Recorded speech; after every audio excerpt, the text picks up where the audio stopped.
throughout the season. So that's coming up a little bit later on today. You guys can always hit us up on the Jay's Southland Tow Service text line, 913-586-7965. We are also streaming on video, as always, Facebook, Twitch, Twitter, X, YouTube, all the socials. All the channels, any of the channels. Please like and subscribe us over there. You know why? Because the more people that like and subscribe us, the more things we get to do. I still think we should do another giveaway for anybody who follows us on YouTube. But the last time I tried to DM people on YouTube, they made me look like I was crazy. Well, they don't like you sliding in their DMs. So. I think I'm going to need people to just screenshot. If you I'll make you a deal. If you follow us on YouTube at TheFan965, you subscribe to us over there.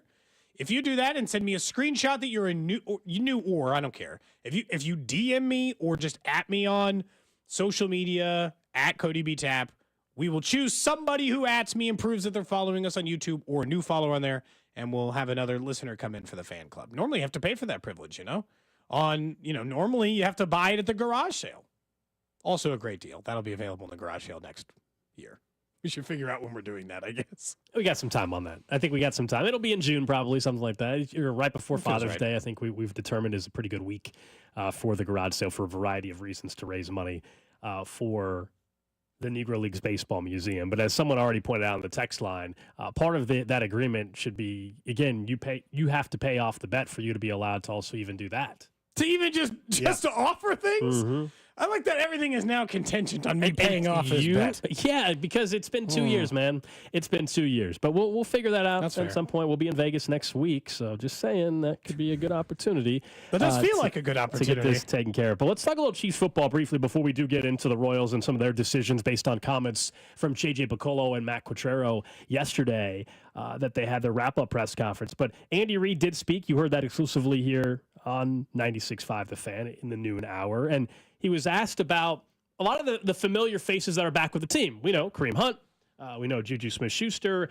And basically how well that has already worked. And having familiarity. Hell, look what the Jets just did today. That's a whole other story. But Devontae Adams and Aaron Rodgers, familiarity. Aaron Rodgers wants someone that he believes can actually execute, even though it's never his fault. That kind of stuff. But when it comes to the Chiefs situation, how it could impact the trade that they make, listen to what Andy had to say about considering trades, and does that familiarity matter if they go out and get a wide receiver? Yeah, Matt, I think it's probably what Adam was saying too. Just I think that helped Juju in his situation coming back in and jumping in. It helped McCole coming back.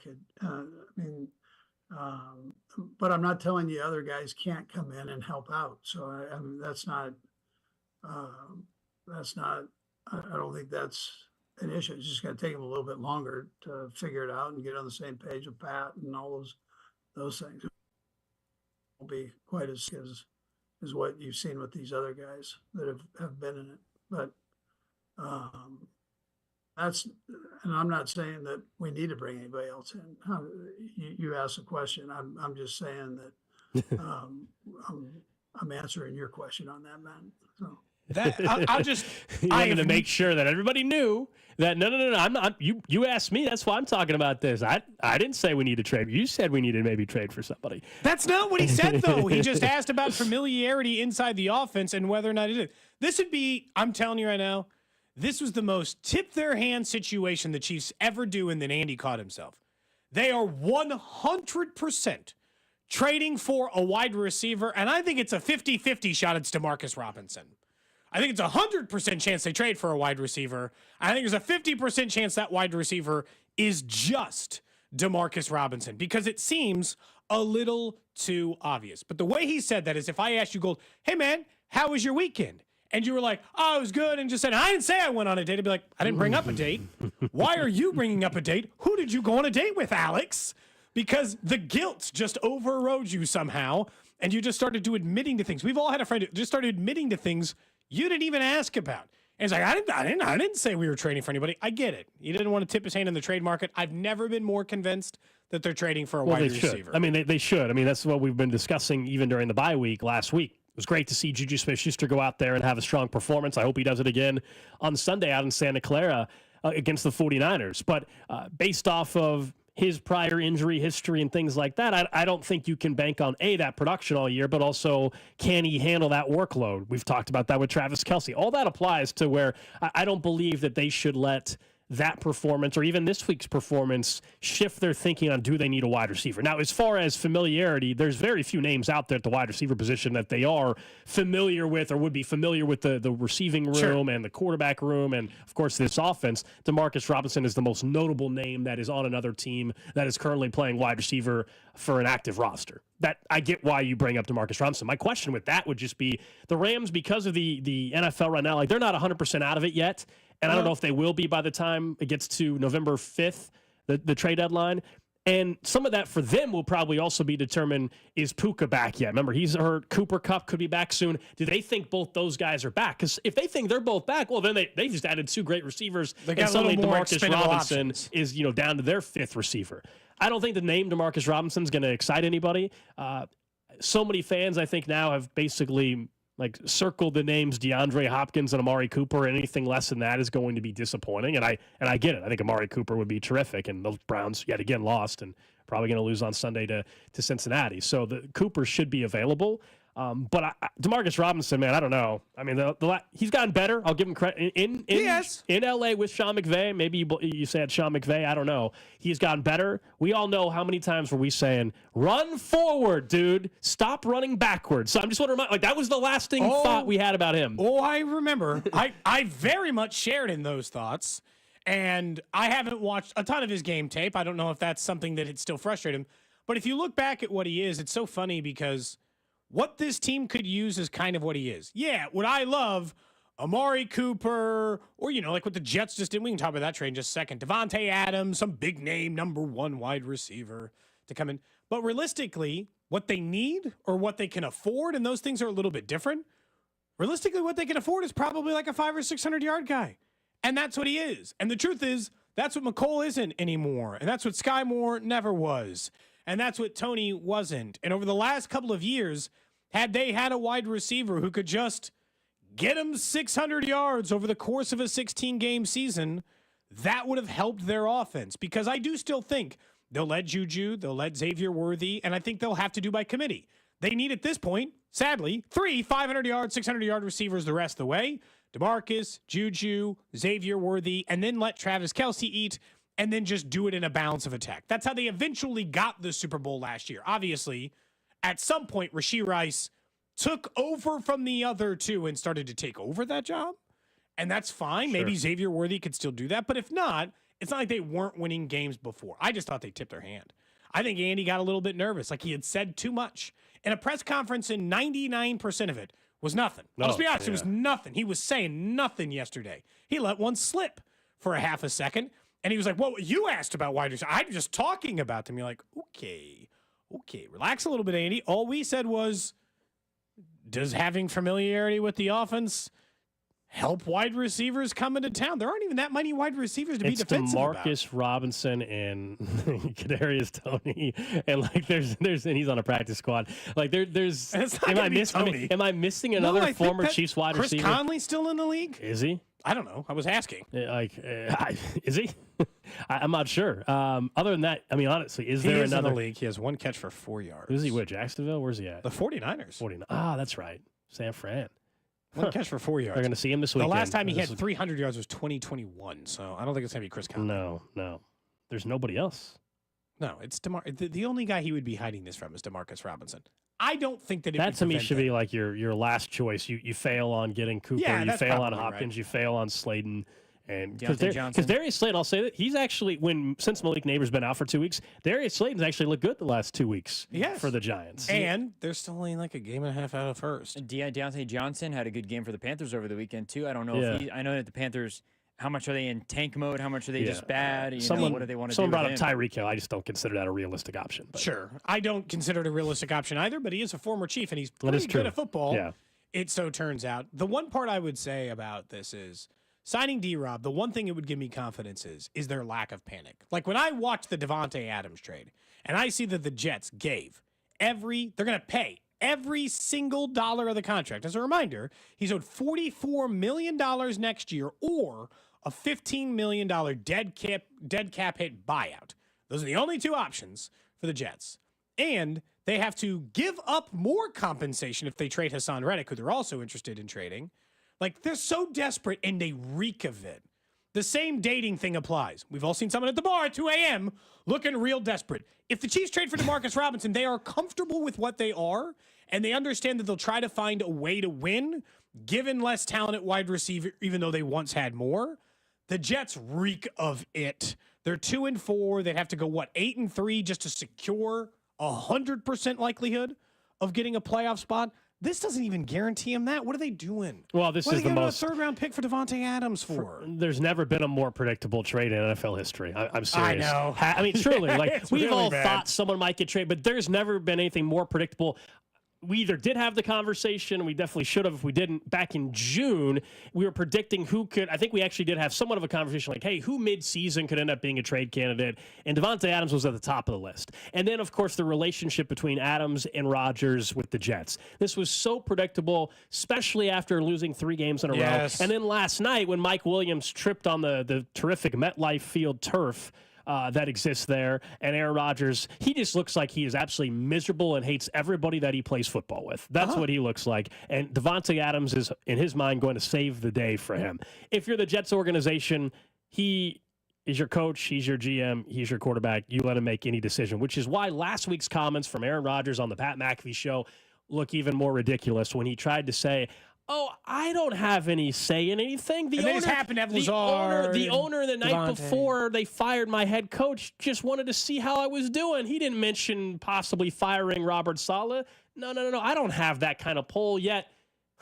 A day after Mike Williams screws it up again, you trade for Devontae Adams. All of this, we're supposed to believe that he has no power, no control. They just want to keep him happy? It's a bunch of crap. He obviously is in charge, and it is falling apart there in New York. He was in charge from the get-go because if you remember, Randall Cobb was one of the first signings that they made. That's right. Bringing his old guy Randall Cobb from the Packers. Randall Cobb, Lazard, Hackett. Like, what do we think? It's just an accident that they've just recreated 3 years ago Jets and put it on one roster together I in just New York? don't know why. Honestly, I don't know why Devontae Adams wants to go to the Jets. There are a team that's lost 3 in a row. You would have had a market elsewhere as well.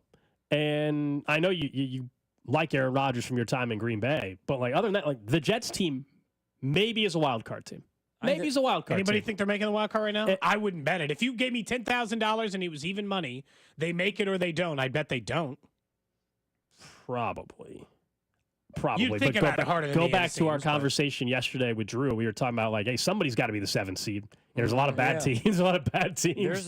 There's a lot of bad teams in the AFC. So I think they actually still could find a way based off their schedule. We were talking before the show off air, going through their schedule, and it's a very similar conversation we did have about Cincy yesterday, where it's like, yeah, the schedule seems soft, but they're not a good enough team to say these are wins for sure. You know what I mean? The same thing applies to the Jets. Like, we were like, that's a nice matchup for them. Yeah, but it's a coin flip game because they're not a good football team. I think it'll be interesting to see what they do after this, because going in, we thought, okay, they make the head coaching change. You're always good for one good game afterwards where the troops rally together and all that stuff.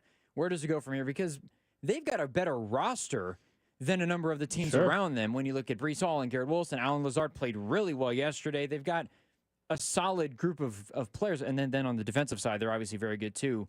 What do they do from here on out to try to stay afloat in that 6-7 spot? A lot of talent on a roster for the Jets, apparently, that is 2-4. Maybe because the quarterback's old. I don't know. Like, this was my whole take on Rodgers starting last year, obviously. And again, last year we'll never be able to prove whether I was going to be right or wrong because he got hurt. So it didn't really matter. But this was the whole, I can't believe how many times, at least on the Kelsey front or other, how many times we've had to have the father time argument and we were just ignoring it with Aaron Rodgers. Like, the Nationals just ignoring it. And I get it. It's because he was only a year and a half removed from an MVP. And so they're like, well, I mean, how washed can he be? Look, Peyton Manning looked like one of the 3 best quarterbacks in the league one year, and then looked like he couldn't throw a football the next. Like, we just pretend like father time isn't this like, it doesn't always like, it's not like a slow wilting flower every time. Sometimes it just hits you like a ton of bricks, and all of a sudden one day you can't play anymore. And I know it happens more with running backs or cornerbacks or the positions we're used to where all of a sudden you just have no juice anymore. But certainly coming off of a season-long injury for a team that's never had success, it's just so desperate for the Jets. By the way, if they offer the Chiefs the same thing, eat all of his money and pay a third-round pick. No chance. If they just offered up the same deal and said, you can have it instead, pass.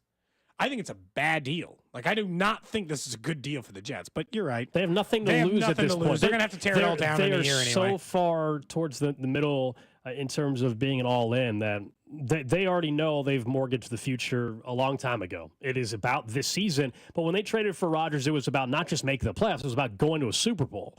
And even if this team gets in as a 7-seed wildcard team and plays a little bit better football, this team is not going to a Super Bowl. The New York Jets are not. No. Not when we've all watched the Ravens play. We've watched Buffalo, who they played last night. Not that Buffalo looked great, but just we've seen Buffalo look a lot better in other games. The Chiefs, we know what their peak can look like and the track record there. I just don't believe you can watch the Jets, and even with Devontae Adams telling me that they're a threat at all. How disgusting was that game last night? Well, hideous. 25 flags, 27 flags in that game. Was it a record? It felt like a record. I think it was like 22, It tied the most for this season. So there were a stat that came up. At least 5 flags that you're like, okay, a couple roughing the passers, DPI, where you're like, these are just bad calls. Then there were some in the broadcast point out, we're like, no, they were right calls. It's just it was a sloppy game. I think there's such a gap between, we think a turnover-filled game that has 13 or 14 flags is a lot. But once you cross past that, even if you hit a certain number and it's like it's unmistakable. Every two plays, the final 5 minutes, there was a flag. It was ridiculous. Some of them were warranted, some were not. And it sucks because I actually was going to come on the show today and applaud the replay assist portion of the NFL. I think replay assist, for those that aren't familiar with that, that's when you've seen a couple games, especially in primetime, where if it's a runner is down or it should have been a catch, instead of having a coach challenge, they're able to have replay assist and fix the call very, very quickly. I think it's great. I wish they did this a long time ago. Why do they do it more in primetime games? I don't know if it's more noticeable or if it actually happens more in primetime. It might just be one of those things where it feels like that. I don't know. Yeah. But that part is a great thing about replay. For as much as we rail on replay being a problem, that's the one part that is really good. And no, they can't replay assist pass interference. I don't want them doing that. We went through that 7 years ago or whatever with the Saints deal, where they were never overturning it anyway. But hey, a runner's knee was not actually down. Why are we wasting our time? That kind of stuff is great. On a legal formation, they were able to do that. That kind of stuff is terrific, but it gets overshadowed by a flag fest that ensued last night. I guess part of it is just like, now the more that we get like the replay thing, the rest of it is so performative. We wait to the last second. I throw the red flag down. You come over to me. I give you the whole spiel. He goes and puts the headset on. He's got to talk. And we're doing a lot of time wasting here for you could just be like, yeah, his knee was down. Ball's back to the 32. Moving along. Because the NFL is a great sport. Obviously, we all love it for a million reasons. But let's not pretend like in every sport, you couldn't trim a little fat here, okay? And that's what replay assist has done. Yeah, that's what it is. Some aspects. Like the NFL is maybe the least action sport out of all the sports we watch. There's less going on from a minute-to-minute standpoint. There's like 13 minutes of actual action in football. I don't need half of that time to be wasted watching a coach pull a flag out of his sock. No, but I'll say this. I do think if there's a replay assist and a coach is dumb enough to still try to challenge the replay assist, let him burn his challenge. Sean McDermott, so there was the Aaron Rodgers play, his arm goes forward, and because his arm was like pointed down, it looked like maybe it was a fumble, but it was clearly incomplete. They ruled it fumble initially, and then, I don't know, 10 seconds later, replay assist said, hey, by the way, that's an incomplete pass. They ruled incomplete. Sean McDermott then wants to challenge it, and they're like, dude, you can't challenge it. We already looked at it. The replay guys already looked at it. To me, if the coach wants to be dumb enough to let him waste the challenge. Like, you want to challenge the people that already overturned it? Good luck. Good luck hitting that. You're wasting your time. We don't stop stupid people from doing stupid I will say, things. It did look like he was tucking. It looked like when the ball fell out, his hand didn't look like it was throwing. It would look like he lost grip on the football. But they'd already made the decision is the problem. Right. What's the point in challenging it if the person who is going to, like, you... The same people that are going to try to... It's the same thing. I'm like, hey, Cody, will you take a look at this and tell me whether that guy's out? I'm like, yeah, he's out. And you're like, nah, but look again. You're like, I just told you he's out. I don't want to do... I'm not looking at it again. That's a waste of... Oh, that's when you do the performative thing. It's like when... if you've ever worked retail and they're like, hey, will you see if they have any in the back? And Alex, they don't have any in the back. You're like, hey, I was back there. They don't have any. Could you check again? You're like, Listen, lady. Oh, that was the worst. I already looked. There's nothing back there. That doesn't exist. It's not a thing. A long time ago in high school, I worked at Best Buy, and oh my God, you're right. That stuff was so annoying. That's what it is, dude. We're out of at that time, I don't know what would that have been, like iPhone 9s. I don't even know what the hell we're at, or what are we at now? I don't even know. We're 16 now. So yeah, sure, iPhone 7s at the time. They're like, what do you mean you don't have the black 32 gig? No, we're out right now. Like, can you check in the back? I'm like, this is where. This is where this is the only place they're stored. Everyone thinks the back is a magical place full of things you've never seen before. But it's like, that's not, there's no, and then you go back there and you do that's what the replay guy would do. You do the performative thing because it's easier to go back there, stare at a wall for 15 seconds and be like, nope. Turns out there's none in the back. And the lady's like, man, that guy tried. He went back there and he looked for me and you didn't do anything. You checked your phone for 5 minutes. Then you went back out there and you told the lady, tough news. Still not in the back. That's all. It's so silly. It's so silly. Speaking of potential, like the Devontae Adams trade, and then it always come to the extension talks and all the things with it. 5 days after the World Series, we know that Michael Walker will have to inform the team whether or not he is picking up inside of 5 days. He obviously can do it anytime. Whether or not he's picking up or declining his player option of $16 million to remain with the Royals. Really, I think this boils down to two things. Do we think there's any chance he's going to pick up that option? And if we don't, which I don't think he's going to do it, should they try to extend him to keep Michael Wacha here, or do you just dip your toe back into the free agency pool? Because the advantage you have in trying to extend him now is you're not competing in an open market, so you're not having other people bid against you, and you're really only possibly taking on 1 to 2 more years of additional risk because you were already taking on this year worth of risk anyway. Because if he stunk, he was going to pick up the $16 million anyway. On the open market, I think his value is around $16 to $20 million per year. The problem is he's just worth more years now, not worth way more money. He had a great year in Kansas City. He exceeded expectations, and people at the time of the signing were worried about that option year. Like, oh man, if he's not that he's a year older, and then you're gonna be paying him $16 million, you may not like that. Well, it's been the opposite. He pitched great for this team. He was one of the best pitchers in baseball for the final 2-3 months of the season. And so you ask the question, is he gonna opt out? Yes, I think there's like 100% certainty that he's opting out. The only question within that is, do they get a long-term deal, as in 2 or 3 year deal, done before he actually hits the market? But what I think is going to possibly happen is that he's going to test the market, and then it comes down to, are they able to do a qualifying offer or not? We're going to ask JJ about this. There seems to be some uncertainty whether or not, if a player opts out, can you still do a qualifying offer? And if he doesn't take the 1 year, $20-something million qualifying offer, well, then they would at least get a comp pick or whatever, a supplemental pick or whatever. Sign, yeah. So that part could be at least an option where you don't get nothing if he walks. But I'd be very interested in Michael Wacha coming back to Kansas City, but I don't know, not on a 3 year deal. It's hard for me because they're already signed up. I think they signed up for 2 years no matter what. So I view this year as nothing. It's not a 3 year deal, it's 2 additional years. I think the maximum level I'd be willing to risk if I were the Royals versus just testing the open market and seeing if I can spot the talent better than other people, like you did last year, is 2 with another option. But this time it's mutual. As in, you get the choice and he gets the choice to find out if that year makes sense. That way, and then a little bump. Instead of $16 million a year, it's 20 for the next 2. So 2 for 40 with an additional third year at $20 million that is mutual between 2 parties. The problem with not bringing back Wacha, and the reason why I do want Wacha back, this team made the postseason because they had one of the best rotations in baseball. Plain and simple. Reagans is back, Lugo's back. If Wacha's back, then there's no mystery remaining. They are a good major league rotation automatically by bringing back Wacha. If you don't bring back Wacha, then the question remains of, is Singer also going to be on there? And we can ask JJ whether or not they're kicking those things around yet. Are they going to go back to Lynch or Bubich or Kyle Wright? Are they back in the free agency pool? Is there someone in AAA like Champlain they want to give a shot to? It comes with a lot more questions. Not that they don't have options or options that can work, but if you have those 3, the 3 horsemen who got you to this point in the playoffs, I feel like if I have those 3, I'm very confident they're a playoff team again. How far they go might be dependent on how well other people perform, but I would rather they just bring Wacha back so their main concerns, Gold, are worrying about a leadoff hitter, another middle-of-the-bat hitter, a corner outfielder, and they don't have to worry about pitching right now. Well, it definitely would make your life easier. I mean, because then you have your 4, and it still allows you flexibility with what you might want to do for Brady Singer going forward. If you lose Michael Waka, then the possibility of trading Brady Singer, I think, goes way, way down, right? I mean, because then you start looking at Reagan's, Lugo, and Singer 1, 2, 3, and then you could still go bring in another veteran as your 4. If you keep Waka, Singer's Singer is obviously your 4, or you trade him, which is a great position. It gives you some more flexibility.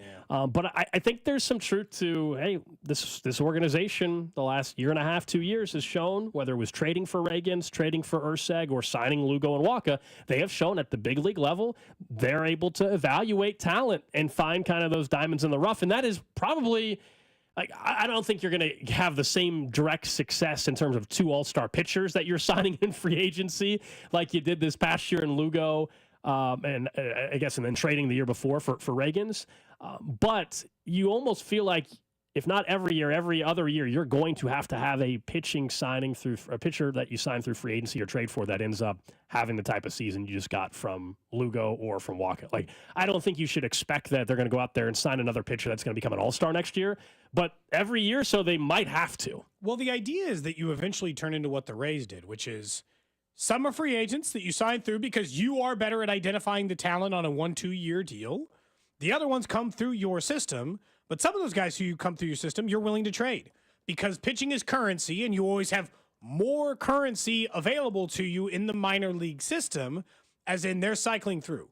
If you're doing this right and their pitching development is on the right track, you do move on from guys like Brady Singer because you let Brady Singer go and you have the other guy who can perform at a 3.8 ERA, 3.9 ERA right behind him, right? Because you drafted and developed him.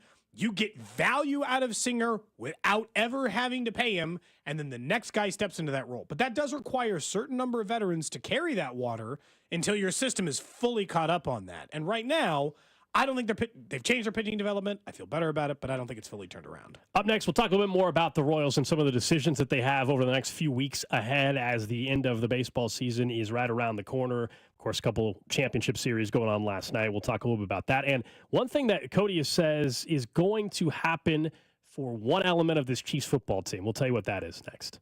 This is Cody and Gold on your new home for Royals baseball. 96.5 The Fan. Brought to you by Heartland Men's Health, the leader in men's sexual health. Thousands of men have been successfully treated for low T, ED, and more, all with discretion and compassion. Make your appointment at heartlandmenshealth.com. Calling all Kansas City football fans to downtown Las Vegas. Join us at Circa Resort and Casino this October for the ultimate game day getaway. Huddle up at Overhang Bar with 96.5 The Fan for our pregame tailgates on Fridays with drink specials and giveaways, including a pair of game day tickets. Then catch all the action at the world's largest sportsbook or lounge in the center of it all at America's favorite place to watch football, Stadium Swim, featuring 6 pools and a massive 143-foot screen. To book your huddle up experience, visit circalasvegas.com today. Hey, it's Cody and Gold, and for those of you who've been listening to the show for a while, you know all about our friends over at Centric and how you can find a brand new career in as little as 4 months. But did you also know that you can work with your current schedule with some of their flex options for learning online or in person? Maybe you're just getting out of high school and want to start that career now and that career path now, or you're looking for that change with better advancement, better pay. Centric can do those things for you. They have plenty of funding options like the GI Bill. You just got to go talk to our friend Russ at Centric.com. That's CENTRIQ.com. It's Carrington Harrison from The Drive here now on 96.5 The Fan, telling you guys about my friends over at Window World. Window World is the official window of the Kansas City Chiefs. Pick up the phone right now and call Window World today at 816-799-0820 or check out the website, windowskansascity.com. And remember this, when you call Window World, be sure to mention that you heard this on The Drive with me, and you'll be entered into a drawing for 4 Chiefs tickets during the upcoming season. You know they got some big games, and you're going to want to be there. So call my friends over at Window World. They're offering right now 36 months, same as cash financing, with approved credit. In over 20 years of business, Window World has improved the look and thermal efficiency of over 54,000 homes right here in the Kansas City metro. Check out the website, windowskansascity.com. Pick up the phone today at 816-799-0820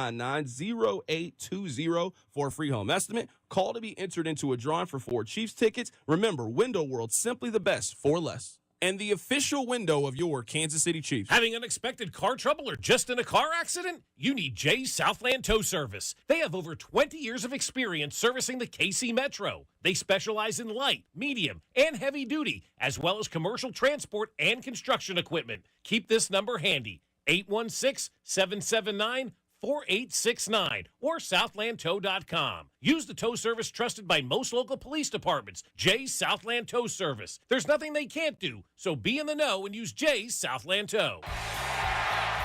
You could be on the 50 at GEHA Field for the official coin toss at a Chiefs home game this season. Enter to win at chiefs.com/GEHA. GEHA is the proud partner of the Kansas City Chiefs. Celebrate your home team's Tully touchdown with Tullamore Dew Irish Whiskey. May your team be swift and their aim true. May the refs be forever in your favor and your whiskey always Tullamore Dew. Tullamore Dew, the original triple blended, triple distilled, smooth sipping Irish whiskey, made exactly for game day moments like this. Tullamore Dew Irish Whiskey, 40% alcohol by volume, imported by William Grant & Sons Incorporated, New York, New York. Please enjoy Tullamore Dew responsibly. It's Derek Johnson, and this season, Sheep Metal Workers Local Number 2 are awarding one lucky school a $15,000 facilities enrichment grant. Tell us in 100 words why your school deserves the grant at helpmymocenschool.com and make this the best school season ever. What does it mean to be the official information technology provider to the Chiefs? It means everything. Technology Group Solutions makes sure everything runs flawlessly for the millions of fans that attend games and the hundreds of millions of fans that comprise Chiefs Kingdom around the world.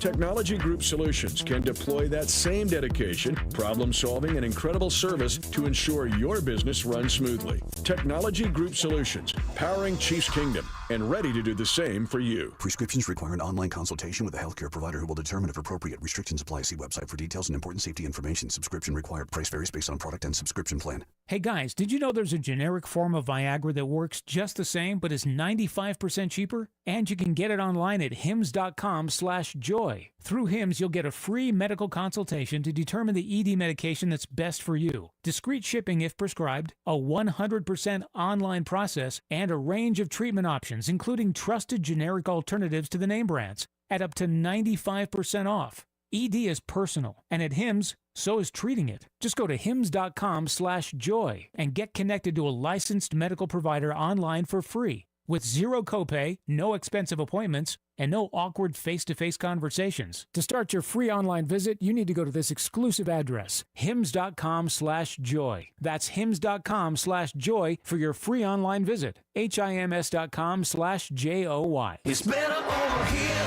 If you're 55 and up, T-Mobile has an exclusive rate plan just for you.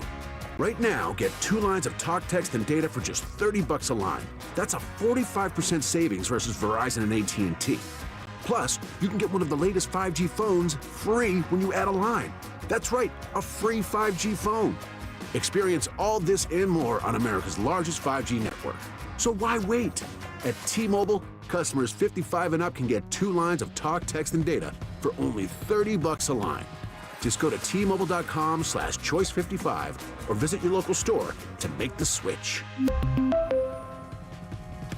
With AutoPay using debit or bank account plus taxes and fees, 45% off 2 lines versus AT&T Starter and Verizon Welcome. Plan benefits vary. Free phones up to $300 off with 24 monthly bill credits and qualifying new line for well-qualified customers plus tax and $35 device connection charge. Contact us before canceling entire account to continue remaining bill credits. Bill credits end if you pay off device early. See details at T-Mobile.com. It takes a lot to prepare for game day as a dedicated fan, and preparing the perfect tailgate meal might be most important of all. That's why Hellmann's Real Mayonnaise is the MVP. Hellmann's Mayonnaise is the secret to bring out the rich and creamy taste to all your game day dishes, from buffalo chicken dip to your favorite sub sandwich and everything in between. So give it a try, and mayo game day be delicious with Hellmann's Real Mayonnaise. Shop at your local Walmart, Kroger, or grocery store and add some extra deliciousness to your game day dishes this football season. Hey everyone, it's Ted from Consumer Cellular, the guy in the orange sweater, and this is your wake-up call. If you're paying too much for wireless service, you don't have to keep having that nightmare. Consumer Cellular has the same fast, reliable coverage as the leading carriers for up to half the cost. So why keep spending more than you have to? Seriously, wake up! and call 1-888-FREEDOM or visit consumercellular.com. Savings based on cost of consumer cellular single line 1, 5, and 10 gig data plans with unlimited talk and text compared to lowest cost single line postpaid unlimited talk, text, and data plans offered by T-Mobile and Verizon January 2024. Get in zone, AutoZone. Welcome to AutoZone. What are you working on today? Using the Labor Day weekend to get some work done? We got you. Stop by any store to save on oil, fuel system cleaner, wipers, and more. Looking for an end of summer wash? We've got deals for that too. Don't want to leave the garage? Get same day delivery on AutoZone.com. Do Labor Day your way by getting something done at AutoZone. Get in zone, AutoZone. Restrictions apply. You're listening to 96.5 The Fan from the Mission Plumbing, Heating, and Cooling Studios.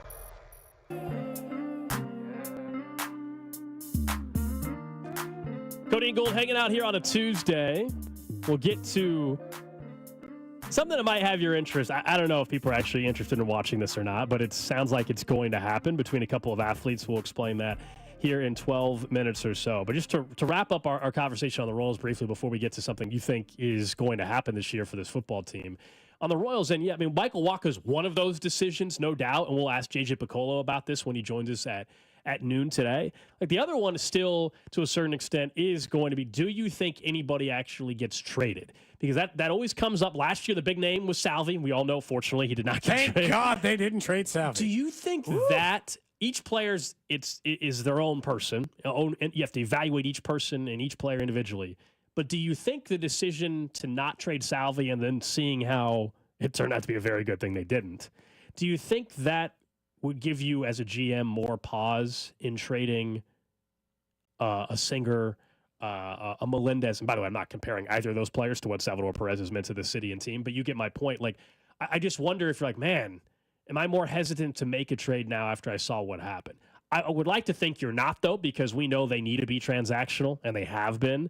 And part of that is the trade market. They've been transactional in trading for players and acquiring players in free agency.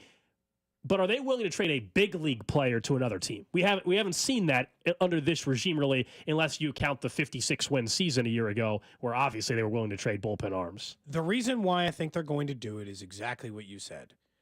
This team also learned that winning came with being transactional.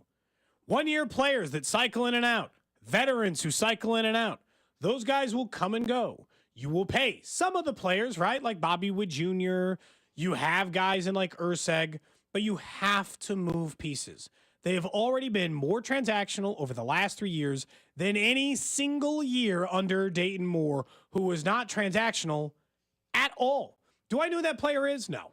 I don't know if it's MJ Melendez that decide to move on from. I don't know if it's, like they brought up Massey's name at the trade deadline a year ago. I don't know. They brought up Vinny's name, remember, on his wedding day. He heard a rumor that he might have been traded to Seattle or something. I don't know if it's any of those guys. I don't know if it's Brady Singer. I'm not sure which chairs they're going to move, but sitting still is not how any successful small market team does it. Just straight up. There's not a single successful small market team who just like, these are our guys, and will stick with them. I know it sounds heartless and cold because we like some of these players, and we'd like some of these players to be around for a long time, but the reality of small market baseball is not, it's in the margins. It's the little moves. It's the constant moves. It's the movement of it that keeps you afloat. The small market teams who just stand pat eventually go stale. The Guardians, who do nothing but move their players. It doesn't mean they don't hold on to Kwan or hold on to Ramirez and keep some of the pieces. You always keep a core.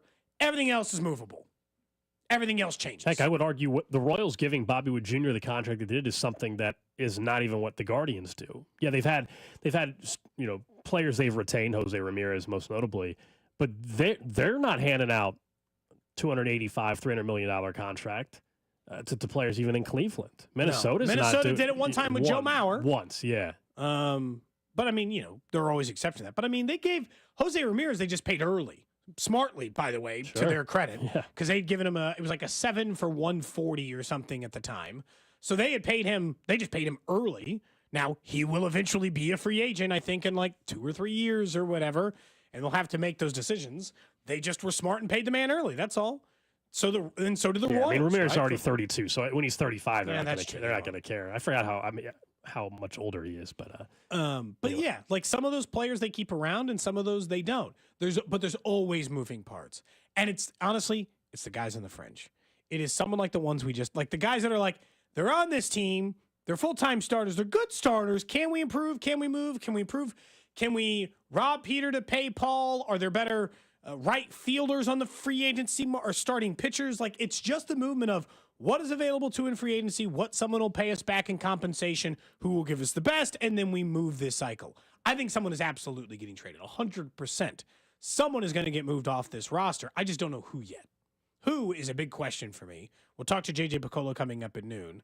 But that's really still the question for me, is how they move these pieces versus the other. Yeah, we'll get to something that might have your interest involving a couple of athletes that sounds like is finally organized after some trash talk publicly over the summer. That's coming up in just a little bit. But let's talk some Chiefs football in particular. I think we've all acknowledged heading into the bye week and now post-bye week, getting ready for the 49ers game. This defense, once again, is playing at an extremely high level, and it's the reason why they're 5-0. Yeah, the defense is better than last year. This is a better defense than last year's defense. At this point, or that they will be across the entire season? They are now and will be. Better than at any point last year already? Better than any point last year. Last year's defense took like 7 weeks to get going, and this year's defense is already there. Here's the difference of why I'll say that. And you'd be like, well, but you don't really love the pass rush. Be honest, I didn't love the pass rush last year either. A lot of the same pieces. I know they'll get a Minihue back, and Chris Jones is playing better than he was, at least in the beginning part of the season, so no reason to think he won't be playing as good as he was at the end of last season just the same. So pass rush, maybe it's a hair down, right? Secondary's not. They have not missed the absence of L'Jarius Sneed at all. Hell, they're better against number one wide receivers. Remember the whole thing about, well, but L'Jarius is the number one wide receiver killer. Have you looked at the stats against number one wide receivers? They're great. They're also the number 5 run defense in the NFL, a notoriously fickle spot for this defense when they have been good, even late in the season during other teams. Sometimes they turn it on come postseason time, but they are stopping every single running back in their path, and some of those guys have been great outside of the time they faced Kansas City. This is just a better defense. They're just as good in the secondary. They're close to just as good in the defensive backfield. They are way better against the run. Turk Wharton is taking a massive difference, and the linebackers are just as good, if not better. This is a better defense. And they don't have to figure out how to be good together. They're already good together. They don't have to do this, let's give it time. That's why they're off to a better start, and it hasn't been a buildup. Was it a year ago at training camp? Maybe it's been 2 years now already. Time flies. But a year or two ago, Steve Spagnuolo made comments very early on in camp. It was like, I was asked, when does he think you'll start to really see the defense? And I want to say he said like week 7 to 9. Yeah, he like openly admitted it was a year or so ago, and we were like, wow, okay. And it took them some time. And as we've said over and over under Spags, historically his defenses get better as the year go on. And you would say like, well, that's what's supposed to happen. But it doesn't always happen for a lot of teams, but it has consistently for Steve Spagnuolo. This was the strength of the team a year ago. It's why they were able to get to the postseason, get to the Super Bowl, and then eventually the offense came along for the ride come playoff time. That is happening again, and it's probably going to have to happen. I hear you. I think right now they are definitely better than they were on October 15th of 2023. No question there. That's not even close. As far as being better than they were entering the playoffs last year, that to me is going to depend on, does Charles Omenihu, when he comes back, whether it's early November or much later, who knows, is he the same player as he was before the ACL? If he's anywhere near that player, then oh yeah, because they add him to the mix. You know, right now, knock on wood, they've been pretty healthy on the defensive line. Mike Dana's the one exception. And they still haven't had him playing at full strength the last couple weeks. So there's some reinforcements coming without having to go outside the organization, and I don't think they will. There's no need to. Mike Dana and Charles Omenihu, those are two pretty big pieces to get back healthy, and hopefully Dana's healthy Sunday. So I kind of hear, I think the biggest surprise is, of course, just all the talk during camp and the worry, like, man, nobody emerged. The coaching, nobody emerged as a number 2 corner. You know, they like Josh Williams or they like Jalen Watson. They're experienced guys, have come up with some big plays, but nobody's emerged. Like, well, we'll see how that sorts itself out. And here we are, and they haven't missed a beat. I got to promise myself that I won't get duped again. I feel so stupid every year.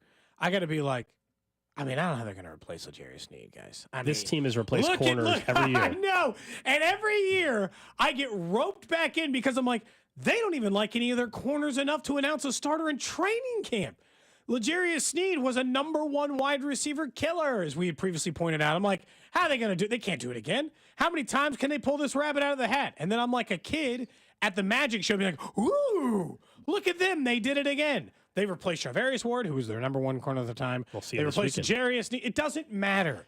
And look, they'll pay Trent McDuffie. They won't have to replace him because he's the type of player you pay. He's a first-team all-pro caliber corner.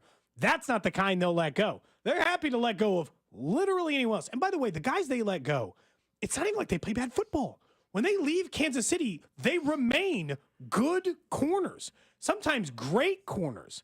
So they just like go on and they keep dominating, and the Chiefs never seem to notice. Doesn't even matter. Doesn't even impact their secondary at all. They're just good at it. Who cares? Well, we earlier in the show already talked about the Jets and the ineptitude of that franchise. We've talked about the Eagles coaching, even though everybody praises Howie Roseman as a GM. And anytime we're having these type of stories, and then now we're discussing how good they've been replacing corners under this regime, it's just a reminder of like, easier said than done to have a competent organization, and it takes a lot of pieces getting along and everything too. But just decisions like trading for a player that's never going to play for you, Hassan Reddick in the New York Jets, like stuff like that just doesn't happen under this regime. Doesn't mean that mistakes aren't made. They misevaluated, obviously, Tony's drafted talent. Yeah, like they've misevaluated. Nobody's perfect. Nobody's saying that they haven't made mistakes in drafting players. But man, when it comes to just some of the like truly like dumb, like flat out dumb, get nothing out of the player, that doesn't usually happen. Kadarius Toney, the trade overall, like we go back to the punt return thing in the Super Bowl, right? Like I know Carrington and I differ on this. He doesn't believe the punt return was as big of a deal, but that punt return is why it didn't turn out to be a disaster of a trade. Otherwise, it might have been. It might have been. So they've made smart decisions. And corner, whether it's Dave Merritt, Steve Spagnuolo, Brett Veach, evaluating talent, late round draft picks, yeah, the cornerback is a position where they've excelled as an organization, both developing, scouting talent, and of course, developing goes both ways. They're even good at finding free agents. Tyrann Mathieu, Justin Reed. What do they sign those guys to 3-year deals? They can even find guys on the street, Gold. It's crazy. Yeah. Are you going to fall for this trap next year if they let some other corner go?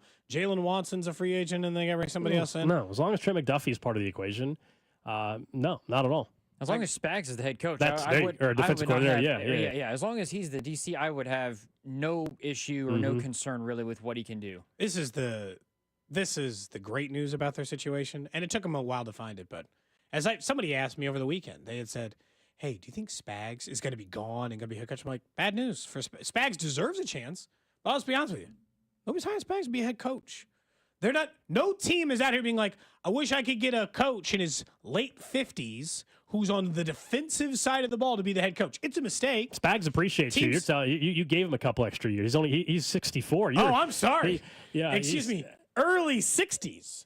They don't hire early 60s defensive-minded coaches to be their head coach. No team does that. No team. And look, it's their loss because Spags has been incredible for this team, and he is an incredible coach. If you go back and look at his head coaching opportunities, look at what he had. Nobody could have won in those circumstances, but because unfortunately for him, he did not have good circumstances when he took over those teams, somebody won't give him another chance, and it's to the Chiefs' benefit. It is. Because he's he has an argument for the single greatest defensive coordinator of all time. That's why he joined us in February after the Super Bowl. He came on the show, a week or so after signing the extension, and obviously well-deserved there. And we asked him, as many have, does he have interest in being a head coach still? And of course he does. But he's also in a hell of a spot right now, winning rings. And there's never been a coordinator only, right, inducted in the Hall of Fame. I believe that's correct. But because he's won rings with multiple teams as a coordinator and all that, he would have the strongest case of any defensive coordinator to get in the Hall of Fame. I don't know if it'll happen or not, but he's going to have the resume to make a strong case at some point way down the road to get in. I know you could say, like, how far down the coaching list do you have to do it if you're willing to do it? But I don't understand why we wouldn't put offensive and defensive coordinators if they're all-time greats, and they're the same as you should put a punter in there if they're an all-time great. Justin Tucker one day should probably be an NFL Hall of Famer. If they are truly one of the single greatest players at their position or the coaching staff, and it's an eligible, like, why can't Spags be a Hall of Famer? I don't understand why, if you're one of the single greatest to ever do it at your job, why you don't deserve that. And I understand that it's nonsense and people don't really care about coordinators or those things. But if you're going to tell me right now it didn't make a difference, it's absolutely. Spags' best chance to get a head coaching job would have been like the Bears' job with not Eberflus. 0%, but it's just so rare. Because now there's other defensive guys who are younger that they might think that they're better. But like Raheem Morris had a way better. If it was Spags and Raheem Morris, I'm not so sure Raheem Morris still doesn't get hired over Spags because he's younger and you got Spags' twin brother is already the head coach of the Saints. Dennis Allen and him, they look like doppelganger of each other. Dennis Allen looks like an 8-year younger version of Steve Spagnuolo. Kind of. They do look like they could be related. Someone on the text line 913-586-7965 said, "Hey, the Broncos hired Vic Fangio." Yeah, how did that turn out? And how is it Yeah, turning they out for did the do Saints? that. How's it turning out for It did not work out great. I had to look it up just to confirm. Yeah. The Pro Football Hall of Fame, like if coordinators are actually eligible. There are no coordinators in the Hall of Fame, but they are technically eligible for the Hall of Fame. He will have the strongest case of any. I don't know if it'll happen or not, but I think he has to get in. He would have the strongest case. I think it depends. Also, do they three-peat? Is he a defensive coordinator, a part of a three-peat? Do they, does he get another ring or two How in many his does career? he have total? 4 right now, or he has three right now because three the Giants. with 2 teams. Yeah, he's the only coordinator. Or does he have 2 with the Giants? I think just. Oh, you know what? Actually, God, he might have. He's got 4. He's got 4. He has 4. 2 with the Giants. One with the Giants. No, one with the Giants. Giants, 3 2 with the Chiefs. 3 Okay. with the Chiefs. Oh, okay. I mean, I think he's how's that gotta on a be- Hall of Fame resume? Yeah. And think about again, some of it is like he was the Tom Brady killer for some of those, man. It's like kind of hard not to consider it, at least when we're on that end. We'll get back to the defense, and the one thing that maybe has been their Achilles heel so far this year, that's coming up in 10 minutes. But during the summer, we know the Olympics were going on, and with that, Noah Lyles was a huge story, both on the track accomplishment and just comments and things like that.